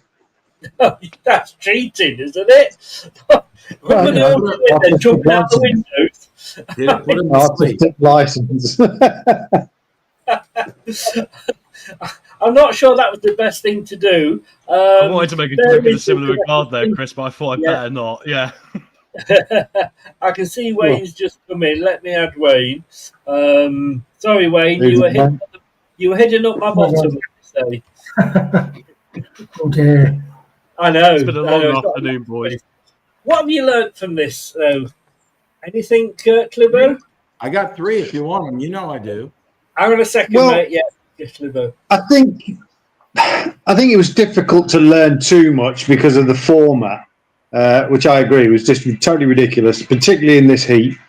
I think I learned that Braybrook needs to maybe go out on loan and toughen up a little bit. I've always liked him as a player. I think he's got a lot of attributes, but I think this injury has took its toll on him, and he needs to go out maybe to a lower-end championship club, just toughen up for a season, and then we'll take it from there.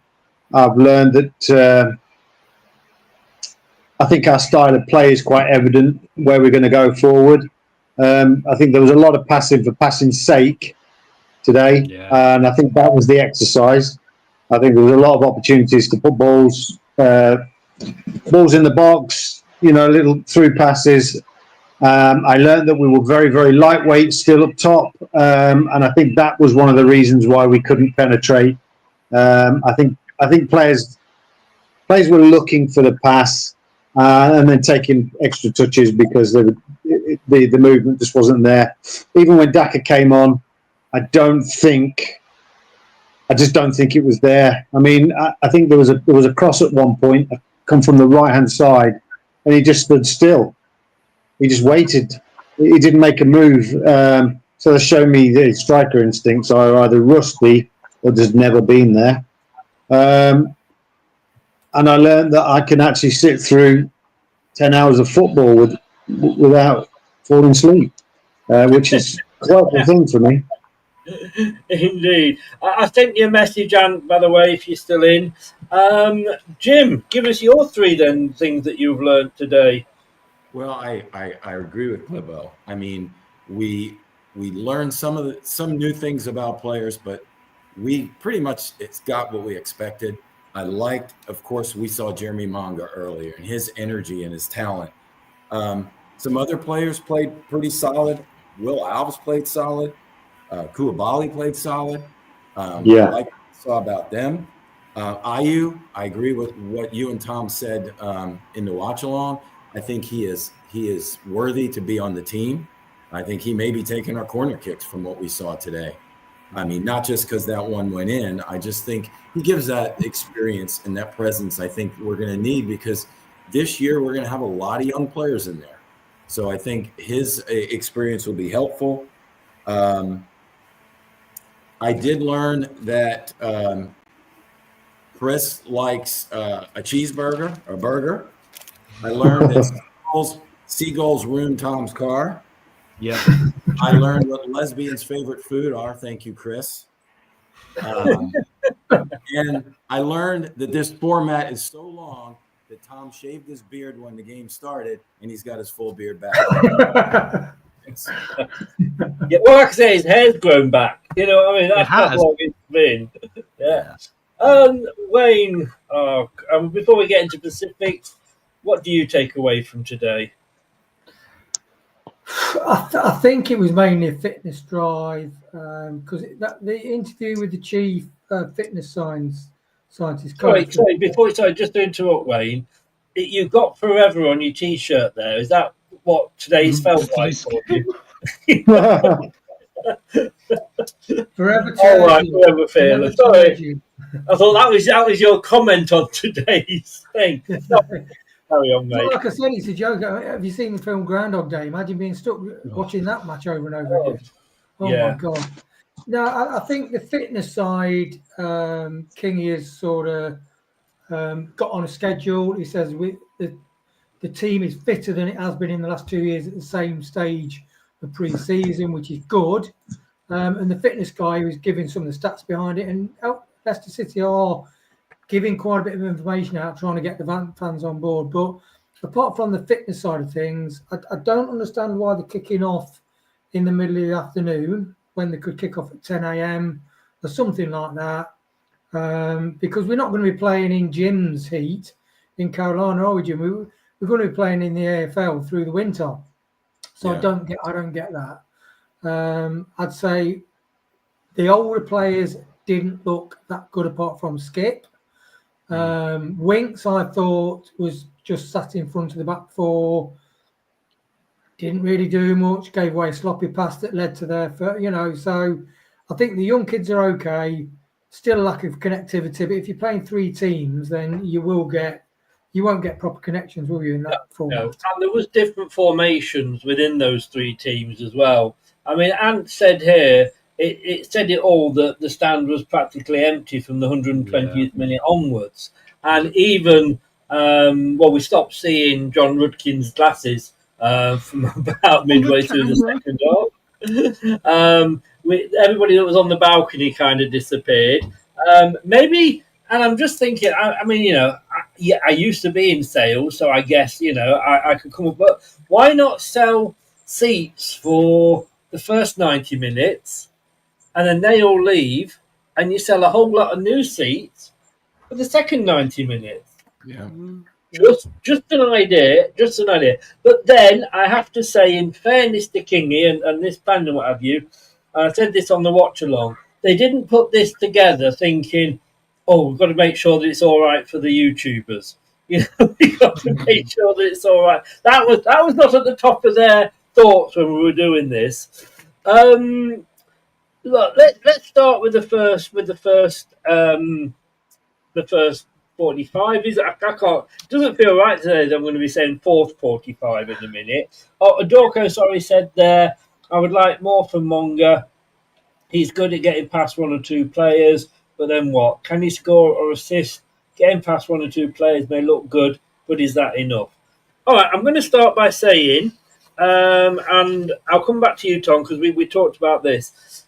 Did you see much of the first half? The first half. Did you see much of the first 45, Timo? I did actually, yeah.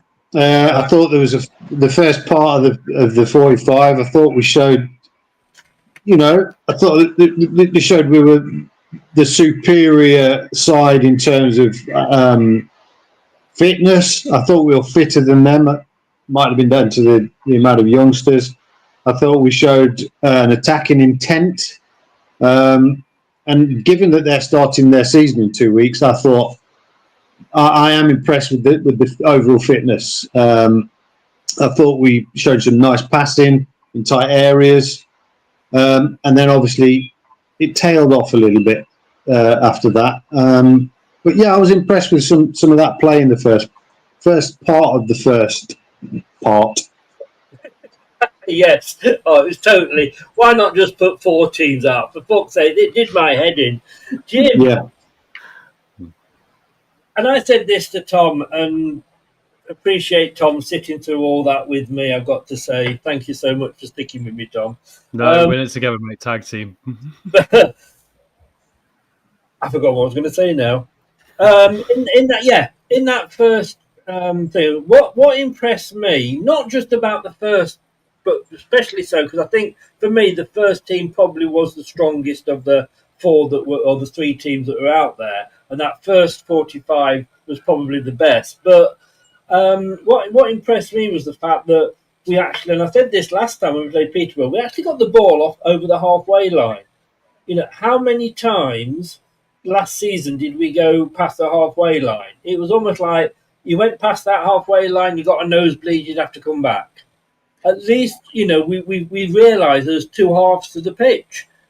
Oh, absolutely. The first group definitely were faster up and down the pitch.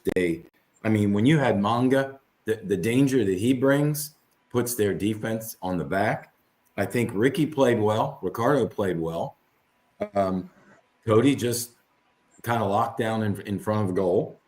Silko Thomas, I thought, did decent. But I thought they had a quicker pace than the second 2 groups. And hopefully we see a lot of those players starting.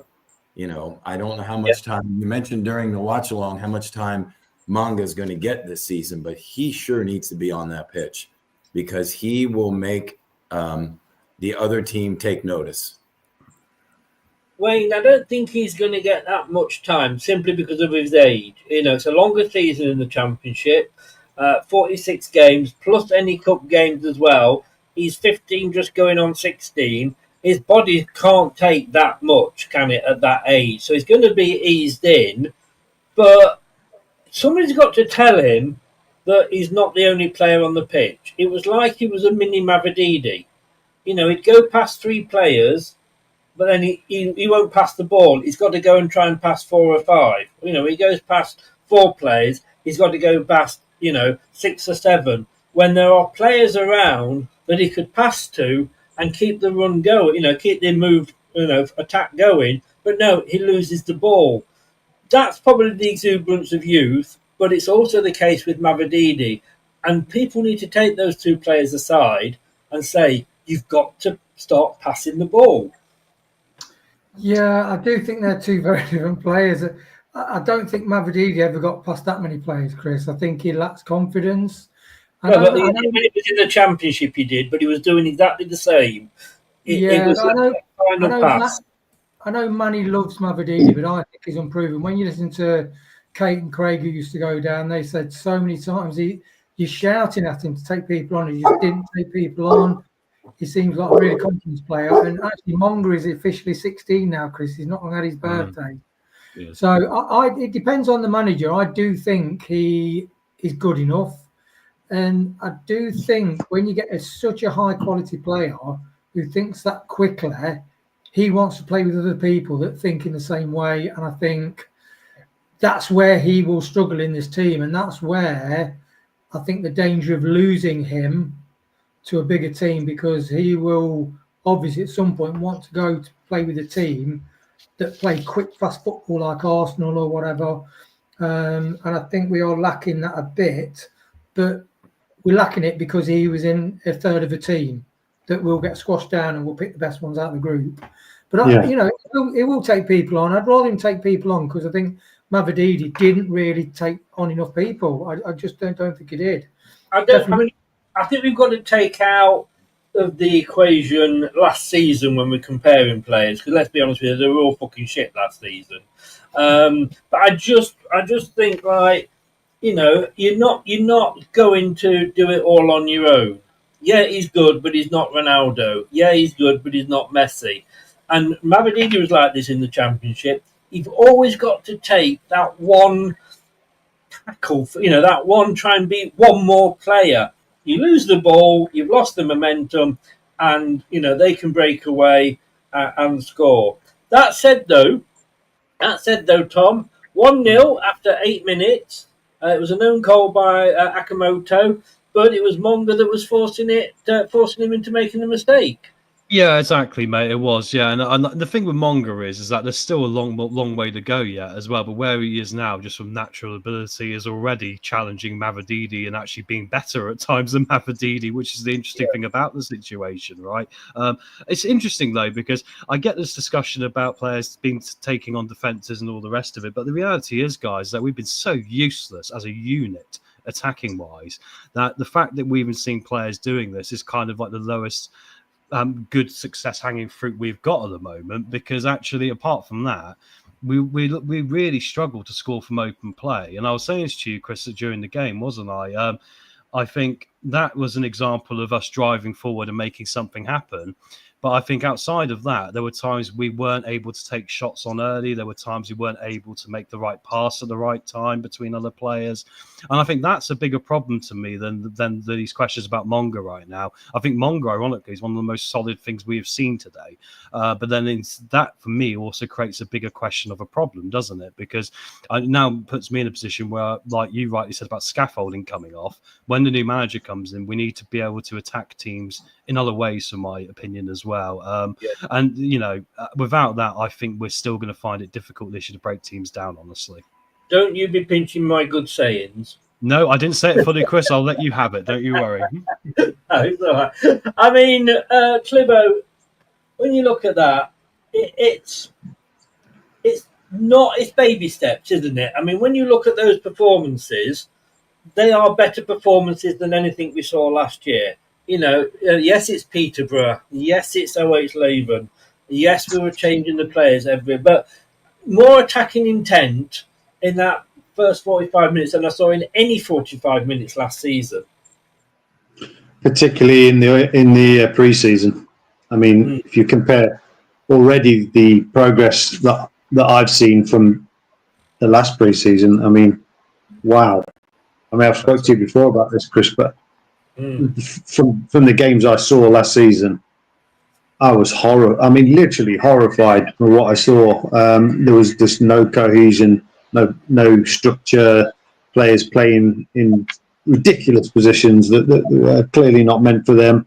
And yes, it's a time for experimentation and time for mistake making. But I think this season, already in 2 games, for the large part, I have seen things that I can be encouraged about. I'm not going over the top because, these aren't ultra competitive games, and you've got to see what young players are like when Dave the bin man, who's 6'7", plays football part time, kicks lumps out of you on a Wednesday night down south. That's when you're really going to know about these players. But you know what? I'm encouraged. Monga, I think next season he's going to be potent coming off the bench when sides are tired. So if the intensity that we're seeing, we can do that for 65 minutes. Yeah. tire teams down, hold possession, make them run for the ball. I think you bring a secret weapon on like that, and he's going to create massive problems. On the other hand, Mavadidi frustrating me already. I've seen him 2 games already, making me shake my head. I don't know. There's a nonchalance about him that I don't like. It's not a professional arrogance. It's a bit like, well, so what? I lost the ball, and he just take too many on, and he kind of seems like a one-trick pony, whereas Monga, you kind of don't know what he's going to do. You know he's going to do a step over. You know he's going to drift to the right, drift to the left. But you don't quite know when he's going to go. And Mavadidi telegraphs it for me. Whether that's down to fitness, I don't know. Wayne, you've got competition here in the Monga fan club. Good.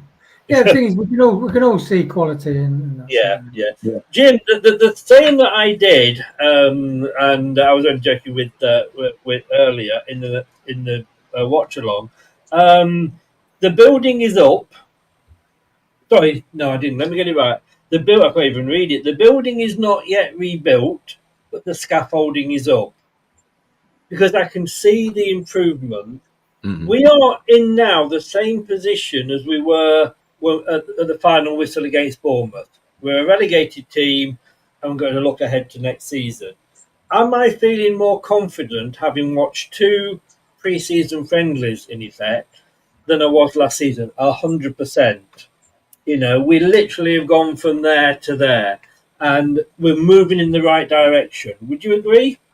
I would agree wholeheartedly. I think we know, ultimately, we know this format we saw today was for fitness. It was also opportunities for auditioning, for some of these young players to show what they can do.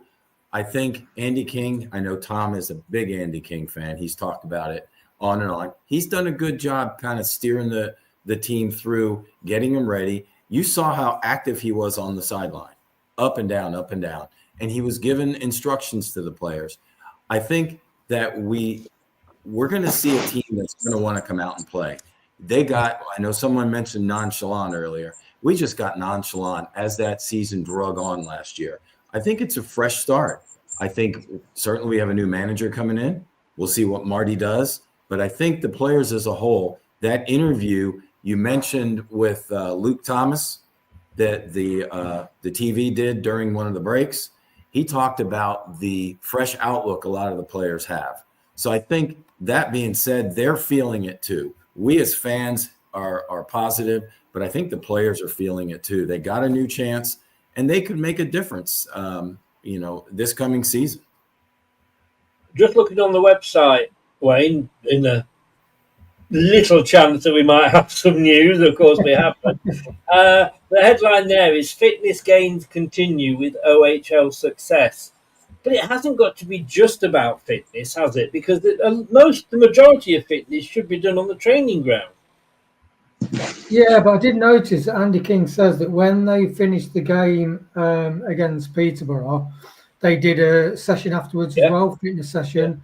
So I do think, because Andy King is big on fitness, and I do think he's really charged himself. He's probably thinking, if I can get these players where the manager comes and thinks these guys are in brilliant condition, I can see some connections going in there, and he probably wants to do the best job he possibly can, because that's the kind of guy he is. And it is about fitness, and that level of fitness is about attitude. So you got D. Cordova coming back from playing for Jamaica, and all of a sudden he's looking at these guys, and the fitness coach is saying these are way ahead of the last 2 seasons where we're at this point in pre-season. So does anybody know a Jamaican drug lord that can take him out? He must be coming back to pre-season thinking, Jesus Christ, I've got a lot of catching up to do. But that is what you want. The young kids are challenging the older players. They're supposed to have a good camaraderie. But I do think, although you won't come up with your established 15 first teamers with support, you can see 1 or 2 players that did link together and can link together. And players that played well, like a Loco out from the back, and then played it simple or went to run with the ball. So they've got all these big jigsaw puzzle. They're playing around with it and thinking, well, that worked, that didn't work. And not, like Jim says, we players are auditioning, and other players like Samare, they'll be saying, we've got to get rid of him. And although it's a shop window, can't you just try hard if it is a shop window?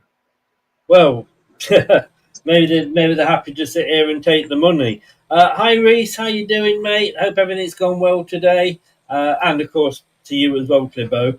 It's funny, isn't it? Well, it wasn't funny. It was 180 minutes of war and peace.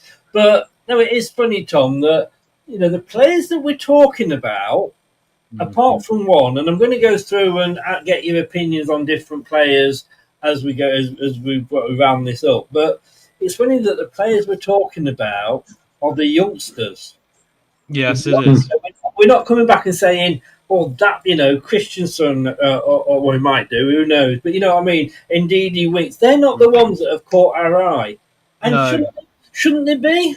Well, that is a good caveat of this, Chris, because that is the thing you'd probably hope for from some of them. And I think today's Skip, I'll give him some credit. I think when he actually got out of his own way a little bit in the second part of that half, I think he drove into space and actually took a bit more accountability with the ball, which was, and look, we need to get that midfield system right. One of them needs to do it, one of them doesn't. But the fact he went and did it, credit to him. And he wasn't like Winks where he made a mistake and gave a goal up either. So that was extra value. I appreciated that from him. But apart from that, mate, the reality is the majority of the rest of them didn't tell us anything we didn't already know. And that is a problem, right? That is a problem from today. So all that tells me is actually that the door is waiting, and the more money we can get in the door, the better at this time. And that'll be best for both parties, including the player. Now, I don't know if we can see that at all, because it's we've got the chat going over it as well. We can't really, so let me just take it back. We could see all of it except for Patson Daka, which doesn't matter anyway, Chris. No, it was the wrong one anyway, because I wanted Team 1 up. Look, Team 1, Stolarczyk, Piera, Aluko, Cody, Christensen, Ndidi, Winks, Page, McAteer, Monga, Thomas. Clibbo, tell me who disappointed you from that? Thomas. Silko Thomas? Not Thomas, Luke. Oh, was he in that lineup? Or was he in which lineup? Let me bring the lineup up. What I'll do is let me add that. My brain's fried from it. I can't remember who was playing who. From that lineup, Luke Thomas. That was the last one. Yeah. Right. Okay. Sorry, let me just get this into position. It's going to be a little bit more harder to do. Just bear with me. I've got the wrong one up there. I'm going to take the chat out for a minute so that we can just take this up. But let me take you to that line up there. Okay. So who disappointed you from that outlook? And the chat guys, we'll put it up when we move on. I think it's easy. I think for me, it would be easy to say Victor Christensen, but it doesn't surprise me. I thought he was just lazy. He looked just too casual. Players around him, there were players that were playing with urgency, and for me, he was just holding up. So no. I tell you what, what I did enjoy about that was it. I don't know if it was this half, but I enjoyed the fact that Jakob got done by a 50-yarder, because if he doesn't learn from that now, going into the seasons, being casual on the edge of your box, you're going to get caught out, because there's players in every division that can do that type of strike. Yeah. So I'm pleased we got that out of the way, and that's going to teach him a bloody hard lesson. What a finish, by the way. We will come on to that, because that's in the second team. So we'll come on to that in a second. Interesting, because Tom, you thought he did all right. He hobbled off injured. Yeah, I think he was okay. I mean, I think looking at that first team, actually, there's very few I would say were terrible, apart from I think Winks again stood out because he made the mistake, perhaps, actually. He did try a bit more than usual, but it's a weird thing about Winks is that we saw this last season where the times he did try and contribute more going forward, his passing would be overhit or underhit and would get us into a lot of trouble out of nowhere. And the same again happened today, which kind of makes you think that we need to move him on. if we can. But if we can, though, I'm not sure if we can. Who would probably want to? Or we make him play side to side and just say, limit your game, mate. But yeah, that wasn't good for me. I think everyone else showed a little bit of something. I mean, yeah, I get what Clibo's saying about Christensen. I mean, you could argue, like, you know, he showed a bit here and there, but was it consistent, or did he, you know, play the whole game because of that knock? We don't really know, do we? But I think you could look at people like Aluko. I thought he handled the game very well in the circumstances. Well, let me move on with that question, because that was your question. So sorry, my apologies. Yeah, first of all, yeah. No, I'm trying to give other people the questions. Jim, taking out Monga, 2 players that impressed you of the first group. Yeah, out of this names that are up there. Yeah, I think, like I said earlier, I think Ricardo played well. We're going to need his experience as long as he stays fit going this year. Yeah. I think he'll be a valuable asset. Cody, I've always been a big Cody fan. If he can just stay in front of the goal and use leadership. Everybody else, to what Tom said, everybody else I thought played well except for Winks. He's the only one that disappointed me. So you've gone for Ricardo and Cody. Known entities, of course, but I'm looking at their experience going forward, which we're going to need. Yeah, I mean, I must admit, and I did say about Cody that he was very vocal, but I'm not convinced that he's the one of the 3 experienced defenders we need to keep. But I mean, it's interesting, you know, we've got 2 here that I'm disagreeing with you over Cody. Tom was disagreeing with Clibo over Christensen. It's amazing how, you know, we're all watching the same match, but we all come away with literally different things. Wayne, apart from Monga, tell me 2 that you were impressed with. Well, Monga was shite, to be honest, Chris. I'm putting it I'm taking him out the option for you. If he's not scoring a hat-trick, Chris, he's slacking, to be honest, Monga. No, I think Ricky P... Do you know what? I'm really happy with Ricky P, because when he came back last season, as soon as he got put in the team regularly, he had his injury. If he could get back, because he's such a fast player, it did suit him in the midfield. So I think Ricky P, I'm really happy for Ricky P. And he is good on the ball, and he does play it simple, which I like. I'd say the next one, I think Casey McAteer is a good player in a system. I do honestly think, I remember that goal that Tom pointed out was in the cup, not in the league, against Liverpool. And he does know where the goal is. And he is aggressive-minded. And Enzo loved Casey McAteer. He loved his attitude. He loved his fitness. He got up and down. He would join the attack. And he'd do everything in a balanced defence and attack. And I know some people say he's a bit of a boring player, but I really like him. I think he will fit in our side and in the Championship. And if he's given a good full season, he might then step up to the Premier League level. So they're the 2 I think are the best. And Winks, I just thought, had a poor game and once again highlighted his limitations and his physical limitations, and his brain is slowing down, I think. Now, it's interesting that I've asked you all your good and bad ones there, and you've all actually just highlighted senior players. And now that, to me, says a lot, because I've written down here at the end of the first half, or the first 45, how did the senior players do? Now, just for me to go on to those, Winks, I just never know with Winks, because again, look, when he was in the Championship last time, he was a good player. Is it the fact that he was just doing what he was needed to do and he just didn't shine, but he was doing his job okay? I'm not sure. Christensen, I thought, did all right. I think the problem last season was that every time he got forward, there was no bugger in the box for him to cross to, because, you know, we couldn't get any players forward, so he had to come back, or he was being told to do that anyway by the Clown. But I thought he did all right. Not saying he dug up any trees. But Ricardo, we're all agreeing. I think Ricardo we love. It's just if he can keep himself fit. And look at last season when he was playing regularly, he came back straight away, as Wayne said, and got got injured again straight away. That's going to happen to him. He's going to be one of our highest paid players. Can we afford to pay for a sick note? That is my worry with Ricardo. If we can keep him fit, he should be the first name on the team sheet every time. Who said Cody? I did. Oh, you did. Yeah, I think the time delay may have got to you there, Jim. I don't.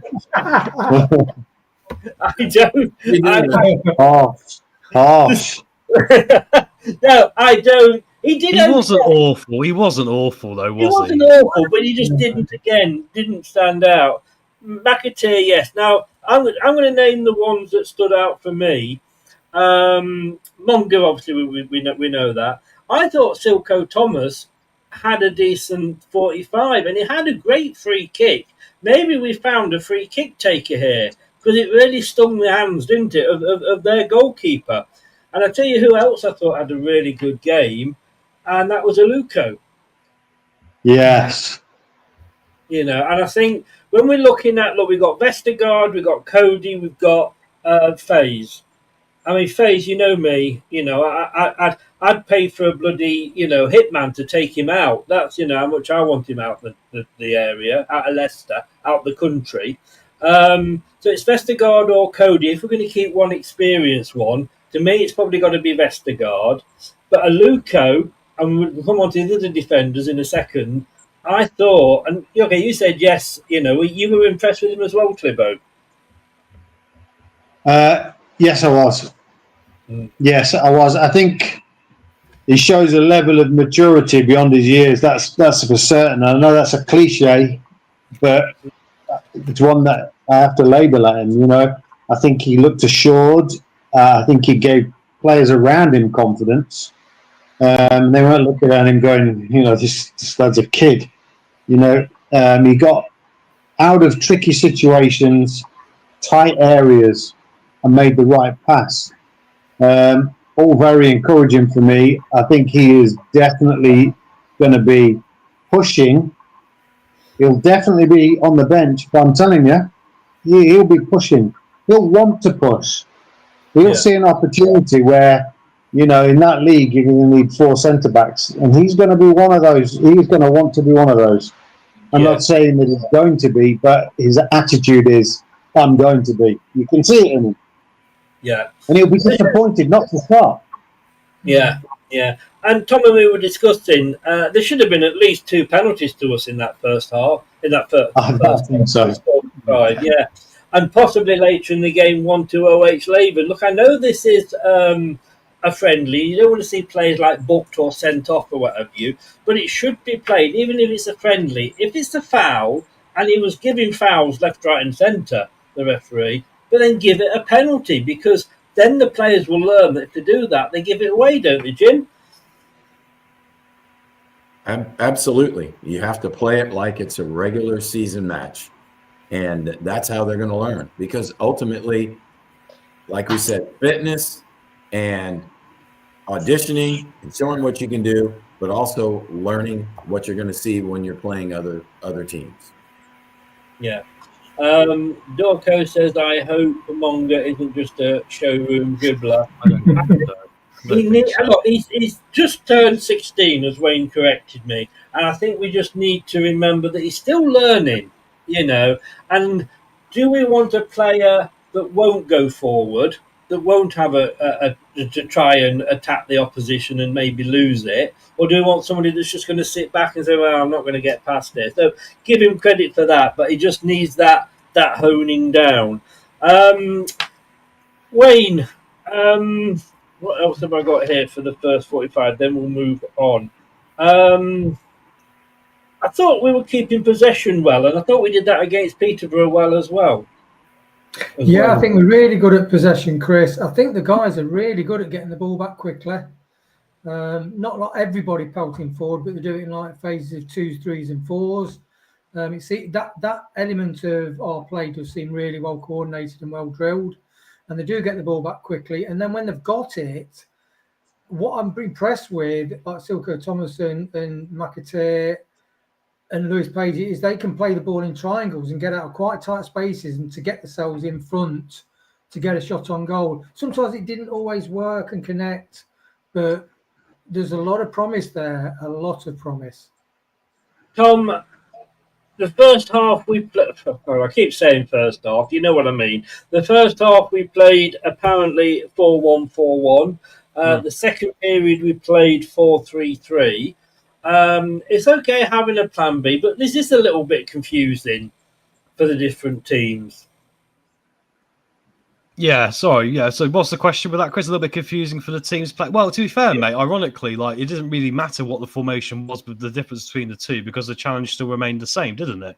I mean, it wasn't for Jordan Ayew's corners in this period of the game, then I don't think we'd have actually achieved anything. But that ironically, that could be my biggest highlight of today, because I've been moaning for a hell of a long time about how crap we are at corners, and it's doing my head in, because if you're a football team that is struggling to score goals, you've got to make use of set pieces. You have to make sure your set pieces are good so you can take your opportunities. And Jordan Ayew showed he can be taking the corners. And my God, that is a small thing to ask for in football, I know, but we have needed it for a long time. So ironically, mate, that was my biggest thing I took out of this, because the formation changed, but really players were still pushing up into those positions anyway, and they were still, relatively ineffective, weren't they? Like Mavadidi, we still weren't free scoring at all, were we, guys? Come on.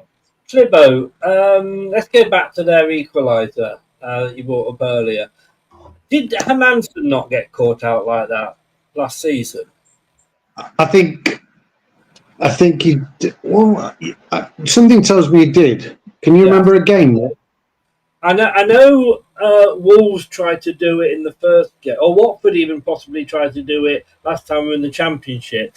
And I don't like the keepers being that far up. No, nor do I.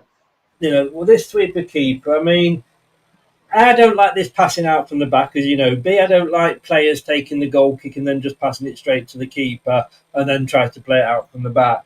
But you can't go that far forward because players are going to catch you out. I mean, what a superb goal it was, though. Halfway line. Yeah, I think if you said like that's going to happen sort of probably once every 10 attempts. But the thing is, in the Championship, a lot of teams don't have, the passing ability to play through. And if they find a manager will say, look, what's the keeper? He sits on the edge of his box while they're in possession. You can get the ball, run forward. You see an opportunity to lob him, do it, because it's either a set piece or something like that that's going to undo us.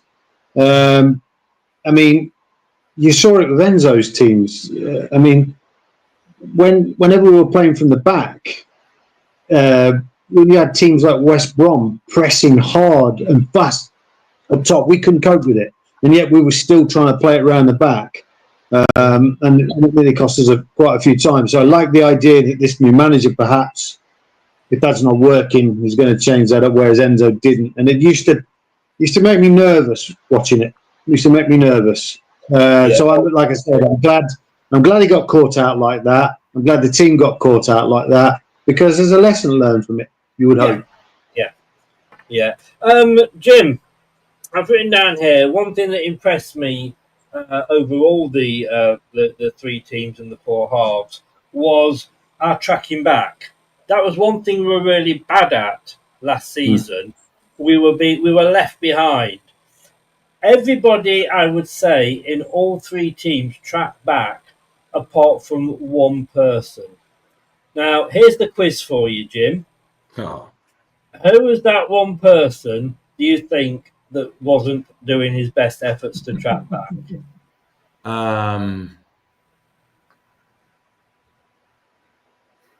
I don't know. Wasn't your love crowd? It wasn't your love crowd, was it? No, you're passing it over to Wayne. Wayne, who are you going to go for? Wow, Brad's love jar, isn't it? Sumar. Yes. Good call, Wayne. Good call. Yeah. Wayne. Sorry, Jim. Sorry, I'll come back to you. What is he doing?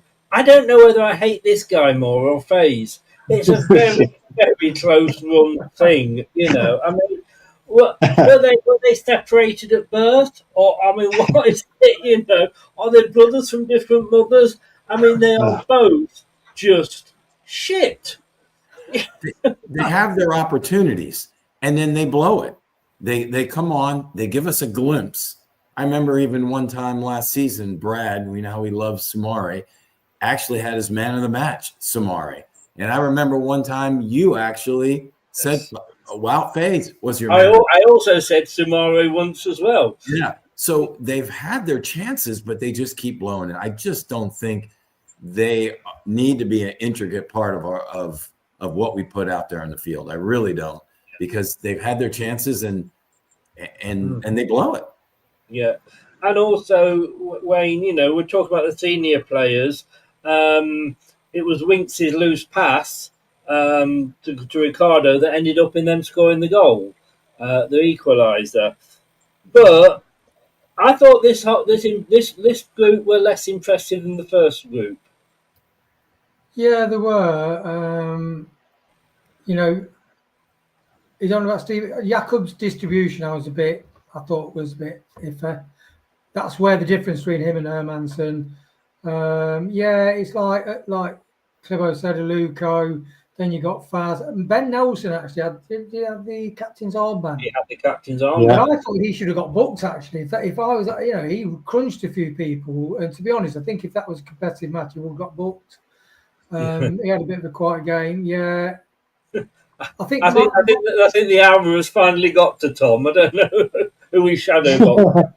I'm just happy for him because I want to see one of our youngsters come in and be like that, you know, and be like, yeah, I'm the man, right? I'm the man. And he was still today like, I'm the man. Because like you say, he was crunching people. I love it. Yeah, and to be honest, that's the, I think, like you said, Chris, the young ones are showing up the older ones, to be honest. And interesting, you know, like when Kingy was interviewed after the first match, and he said about Jaden Joseph, who scored the 2 goals. And I hadn't really heard of him before, to be honest. And he says, well, the good thing with Jaden, he's the most intellectual player we've got in the group. He says he can play as a fullback, centre-half, number 8, number 10. I'll tell him something once, and he takes it in, and that's it. You don't have to tell him again. He said he's an unbelievable player.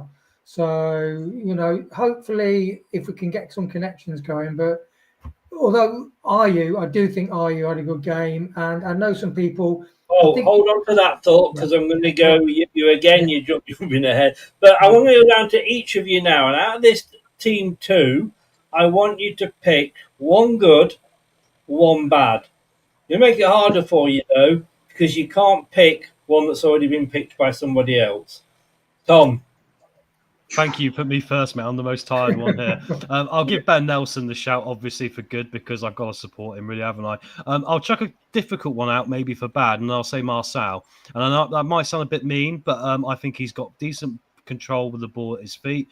I still think his finishing is a lot to be desired when he cuts inside, and I think that's going to be the difference between him being a decent championship player and maybe being a lower league or player. So, and that's a bit harsh. Perhaps he wasn't terrible. He contributed a lot, but the finishing worries me, boys, a little bit.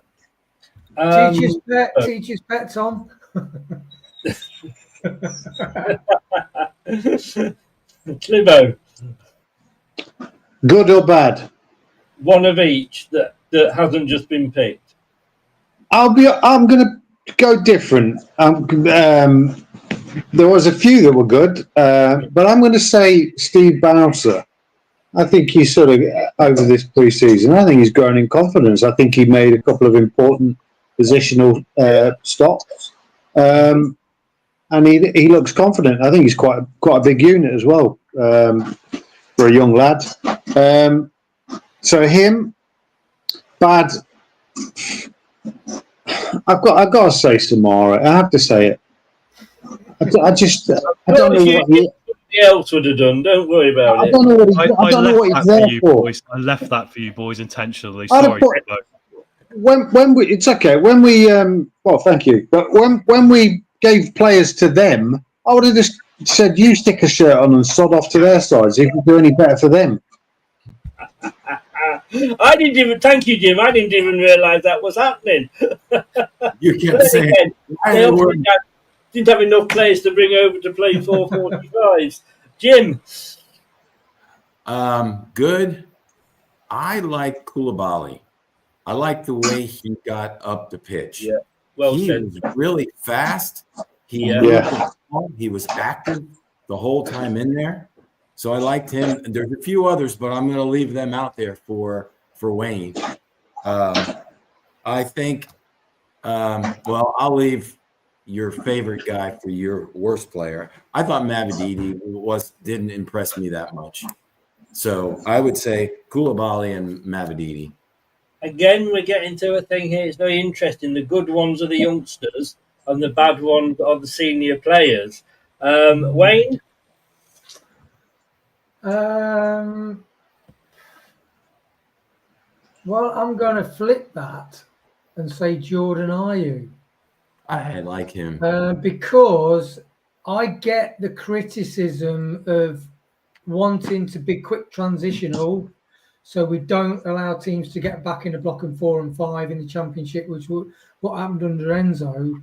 So I do think, like you said, Chris, I think as a hold-up player, he would be good. And when you think he scored from a free kick last season, yes, it was the ball came out to him, but he cracked it. He got, 5 goals last season? What did it cost, £5 million? No other player has scored a goal for £1 million signed on fee for us. I think what we paid for him, he's paid back this season. I think in the Championship, it'd be good. So I think, do I want younger players? Yes. But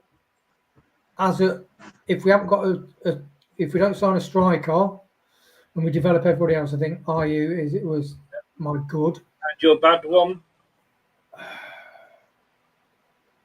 You can. All right, I'll make it easy. The last one, you can go for someone who's already been named. I'll say Faz, to be honest, because I'd say. So, did he do anything significant? And this is a seasoned Belgium international. That's the thing. No, he's not a 17-year-old, 16-year-old. Not like Clibo said, Luco. He's a seasoned Belgian international. Probably always on the first team sheet, and his shine and glitz has been. Leicester fans just don't see it anymore. No. I mean, I agree. I think I can't find it, but I think he made a mistake as well. He gave the ball away a couple of times. In fact, one when we were saying if he'd left it for Koulibaly, he got his way. What are you going to do? What are you going to do with your 2 Faz pillowcases, Chris? Yeah. Am I going to do what? Sir? You've got 2 Faz pillowcases, haven't you? Bedding set. I've got 2 Faz vibrators. I'll leave you with that thought. And your wig. And my wig as well. Look, for me, I've got to say 2 players that really impressed me. I've got to say Ayew, definitely. And let's be honest with you, that was a fantastic fucking goal he scored. You know, that's the goal compliment to the chat, everyone. Yeah, I've just got to feed my dog, or she's going to go at me. Give me 2 seconds. You go feed her. And I think it's a bit horrible that you're calling your partner a dog, but there we go. I'm glad he's not here to hear that, mate. He'll kick the crap out of you. He didn't hear that. He's gone. No, I mean, what a goal from the corner. Yeah, it was wind assisted, as they said. A little bit of luck, but look, you know, with the last time, and he got the ball past the first player 4 times out of 5, and he actually got the ball in the fucking net from the corner, you know. And I think, like I have said, I think next season he'll come into his own in that striker role. Don't stick him on the wing. In that striker role, hold the ball up for the faster players coming up behind. I'm going to say this, and I had a bit of a do on Jack's channel last night and a bit of an argument about this player. Bit worried because Oliver Skipp didn't have a number on his back, so I'm wondering, you know, whether that's sort of a prelude to something happening. I doubt it, but I thought Oliver Skipp really had a decent game. To say that he was a defensive midfielder, he actually was further forward, you know, and all right, I suppose, you know, you could argue that he looked good because Samare next to him was fucking awful as usual. But, you know, I was I was totally impressed, and Koulibaly as well. And Golding, kind of. Maybe we need to see a little bit more of him. But he was always in the thick of it, Golding. He was always there, ready to take the ball. If only people would have passed it to him longer. And joking, he's not in this lot. So they're my good ones. Bad ones, I suppose I was disappointed a little bit maybe with Jordan Joseph. Mavididi did not have a good game, like you say. He's maybe we've seen the best of him. And Valtteri, yes, please, just somebody lock him in a container ship and send him off to Belgium. The thing is, do you mind me just saying, like with Samare, Mavididi, Faz, these players, you were in sales, weren't you, Chris? You want to point to salesmen and them not performing sales in. How long would they last in your team if they didn't start producing sales figures? Yeah, that's a good point. I can't understand how players can play for a club like Dakar, Samare for 3 years and not produce virtually anything and still get paid a lot of money. Yes. It's bonkers business. Yeah. Right. The third, I'll go first on this one because I think he's still cooking a meal for the two of them. Is Clivo. A lot of interesting noises going on, isn't there? I know. I don't know whether he's feeding him or doing something else. He's a big unit. He's like a bloody wolf. So he does, like, when he says it's dinner time, it's dinner time. It's like Waz Leicester with Pearson, isn't it, mate? You've got to move the meeting time if he's late. Yeah, absolutely. Yeah, you did say wolf the other day. For me, in this one, I was impressed with Akoli. I thought he was good at the back, and why he wasn't being picked under Ruud van Nistelrooy, we all know it. Ruud van Nistelrooy is a dick, that's why. I'm not going to say I was disappointed with Daka because I think it's too bloody obvious. I'll leave that for somebody else. The one I was disappointed in, I've got to say, I was also I've only picked one, so I'm going to go with Akoli for being impressed. And if I was disappointed with one, I'm actually going to go El Canouse. Because I think when you look at the players that are there, he was probably one of the more senior ones, and yet he wasn't really involved a lot of the time. I'd even forgotten he was on the pitch at one point. When we kicked off for the fourth period, I'd forgotten that he was a bit like bloody American football, this, isn't it? When we kicked off for the fourth period, I'd even forgotten that he was on the pitch. So that's my one good, one bad. Akoli good, El Canouse for me, really bad but disappointing, apart from one decent run. Tom? I'll go for good for Jake Evans. I think he was actually out of position a bit as well, but I think he got himself about and involved himself quite nicely, and there's something there. And also it might sound daft, the look on his face, he actually seemed to be annoyed when things weren't going well and he wanted to be doing better with the moment, which I really appreciated. I'm going to go for a controversial one for my number 2, in a similar vein to my last one with Marcel, but I'm picking on them a bit, boys. It is harsh, but I think they need to know now because it's at that age. I'm going to go for Will Alves. And I'll tell you why, because Will Alves is incredibly good with the ball at his feet, same as Marcel, incredibly good in tight spaces, same as Marcel, incredibly good at coming in. But once again, mate, every time there's a chance to finish it, I just worry he's not got the finishing ability. And I think it's literally that fine between him being a really top player for Leicester and not relative at all. So I think to highlight it is actually more important. I might look a bit stupid because there are other players on there who were worse, but I'll leave them for everyone else and I'll pick a difficult argument to say, look, they've got to get better at their finishing. That's got to be their main focus. Everything else, golden. Get that finishing down, boys. We need it, right? Can we just say the excuse for Tom here is that he has been at this for 6 hours nearly, and it's got to him, I think. It was almost like when he gave a performance of 5 for one of the players last season. Chris, I know it's a bit harsh, but it's to highlight a specific point that I think I want to highlight, whereas I think everyone else can talk about maybe some more easier options here. I think it's that simple. Yeah. I jest. Clibo? The one that I thought, although I don't think he had his best game, the one that I thought stood out purely because of his endeavour and what he will bring to the team next season was Hamza. I thought he scared a few of them to death. And I think in the Championship, very important. And I think he's going to be, unfortunately for him, he's always going to be a utility kind of player. I think every club needs one, and I think he'd be an important one. There was a few times where he went running at players, and you could see their asses doing 50p, 10p. So I would say him. I would say the one I was disappointed with. There was a few on this one. You're right. Bilal, yeah, you could say that. I think Luke Thomas in the last couple. I'm going to go Luke Thomas. I think Luke Thomas in the last couple of days has showed the vulnerable side of his game, where he gets turned very easily by lesser players, by just being a little bit overzealous. I think if he gets that out of his game, he'll be the starter next season. Yes, yeah. Third point, though. Jim? I'll flip the script from Tom. I will go good with Will Alves. I liked his pace. I liked Will Alves, yeah. Yes, I liked the fact that he wasn't afraid to come down. Tom's got a point. I mean, but I think it's a coachable point. I think is he has the ability. It's almost like manga.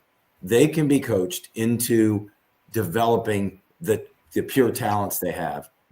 He's a good dribbler. He can get around players. Can he finish, Tom? We'll find out. But I do think what maybe he could be lacking is coachable. But what I saw was quick pace, quick with the ball, and I was impressed there. The bad, I'm just still not a Patson Daka fan. I'm just not. I mean, for him, welcome to the club, mate. Welcome to the club. I'm just not. And he had, once again, he had his chances plenty of time in previous seasons. And today, I know it was a cross and it was pretty high, but he missed an opportunity to put the ball in the back of the net. And so he would be my bad side. I do say that, what was it? Oh, Chowdhury, what Claybo said. I liked watching him out there. He did scare some of those players, and he's not afraid to mix it up. And if you noticed, he was wearing the captain's band as well. I thought that said something. He has been captain before, but yes, you're quite right. One good, one bad, Wayne? Oh, blimey. Well, Jim's picked Will Alves, which I was going to pick, but I'd say JJ, as in he didn't have absolutely, he didn't have any standout moments as such, but just like JJ's got positional awareness. He hit the crossbar, mate. He hit the crossbar with a he did actually. Yeah, he did hit the crossbar. Yeah. And to be honest, he has got goals in him. And that's one thing under Enzo, I was pulling my hair out, not that I've got a lot, because he was recirculating the ball when I'm thinking, like we all play, well, if you play football, you play with mates and you've got a gap of 3 yards and you can run through the gap or punch the ball. And it's just, JJ has got the pace to do that. And I think JJ now, after his injury, he's had that wobble where the fans got on him. And I think he's found his second wind. And I think he's a brilliant squad player. He's one of the most, what's that? Tom was doing it a minute ago. I'm thinking just an old thing. I'm sorry, the light was bouncing off my PC and making me look like I was Jesus Christ Superstar. Sorry, so I thought I'd better cover it up. So sorry, Wayne, carry on. I know it's been a long day in the sun. You got Jesus Christ Superstar and Chris is sniffing his armpit. Tell what, anything thinking like in that testosterone girls, that's what you're thinking. yeah, you're on. And who was your bad one? Sorry, Wayne. I'd say I was disappointed in Sammy Braybrook, and I know it's been difficult for him and Will Alves, because Sammy Braybrook, I remember him being touted as the young Modric. He was so well thought of by some of the top Premier clubs, and then they both got the bloody awful injury very close to each other, and they both struggled. I mean, Braybrook, they sent him out to Dundee, and he was up there freezing his tits off on the bench, and maybe it's knocked his confidence. He's a great player, but I do think he's a bit lightweight. Whereas Alves, you've seen him, he's getting ripped and he's doing a lot of work. So I think Sammy Braybrooke needs that in the central midfield, especially in the Championship. So I'm not hating on him, but I just, like Tom said about Jake Evans, he's got a high ceiling than he's playing at the minute. Yeah. I'm going to end it now. So I'm going to come round to you with one last question each. And thanks very much for sticking through watching that. And it's like when you sat at home with the other half and she said, "Shall we watch a film?" And she said, "Yeah, let's watch Pretty Woman." He said, "Oh, Dirty Dancing." It was one of those afternoons, wasn't it? But I've got one question for you each, and I want you to answer. Tom, your question, and this is something you brought up earlier and during the watch along as well. The lack of shots is a hell of a problem. I haven't got any stats for this game because obviously, you know, they haven't done any. But that was the one thing. You know, if we had 2 shots on target, that was probably it. Yeah, I think it's difficult, Chris, because I think if you look at Peterborough and, you know, OHL, you know, I mean, in theory, should we be able to get through these teams because of where their standing is versus ours, irrelevant of where we are as a football club? I think there's a hangover going on. I think a lot of these players have been playing negative for so long, and as individuals rather than as a really good collective, that we just really struggle breaking teams down now. It's something the manager's really got to focus on, and it's why I was quite harsh about Will Alves, because I just think it's a bit of tough love now. I think he's a wonder kid that needs now to be able to finish because he's like 21, isn't he? So yeah, similar principle here. It's a bit of tough love on this team saying, look, it was all good for fitness that today.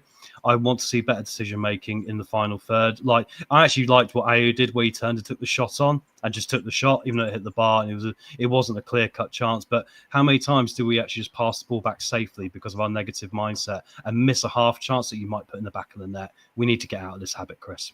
Yeah. Clibbo, yours is, and you said this right at the start, that Braybrooke needs to go out on loan again. As things stand, if Braybrooke's not going to be getting into the team now and he's going to go out on loan again, then are we not better off selling him? Well, I mean, it's a difficult one because I know that's why I do it. Yeah. I think it's right what you said. That there is a higher ceiling to what he's playing, you know, and I've kind of watched him through the youth ranks, and boy's got talent, real talent. I think that the thing is he's lost a little bit of time on his development, his muscle, and I think if we can get him out on loan in a tough league, get him built up a little bit, I still think there's a player there that we would benefit from because he's still young. And in a couple of years' time, he'll still be young. I think if we sell him now, I think we could be doing him a disservice because he could end up just dropping down the leagues and out. But I think there's a player worth investing in, genuinely. But if we are in this season where we may or may not get a management plan, we may or may not get transfer embargoes, if he's not going to break through now, this is the time for these youngsters to break through, isn't it? Well, it is, but it's like everything else. Everyone develops at different times, and at different times you need different things. And I would stick with him. I wouldn't say. I mean, what are you going to get for him now? You know, if you ain't going to get £1 million from him at the moment because people would be thinking, well, you know, that's a bad injury. Why not just persist for another 12 months, see how he gets on, and then maybe look at it. Yeah, no, I mean, that's what I know. I'm just asking the questions, so you know, I won't argue with that.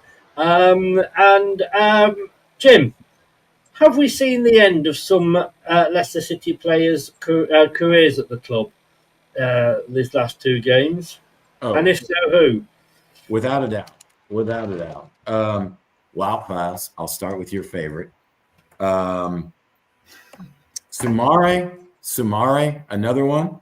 If they have somebody that can man the midfield. I'm not a big Vestergaard fan. He's a great passer, but I don't think he has a place on the team. God, I wish we had a striker that we wouldn't have to keep Daka, because I'm not a big Daka fan. Some of the young players, I agree with what Klebo said. Some of them still have the talent to keep. I don't want to see us, if we've invested the time in them, to let them go. I'm still hurt from losing KDH last year because of a financial deal, a player that the club invested time in and that loved playing there. So I think some of the younger players may go on loan, but some of these older players I mentioned, Mavididi, if he doesn't show it, he may be one that you can sell, because he's got at least some tape where they can say, hey, he's had some moments. But if he's not going to be consistent, would we keep him? So I would say for sure the two center backs.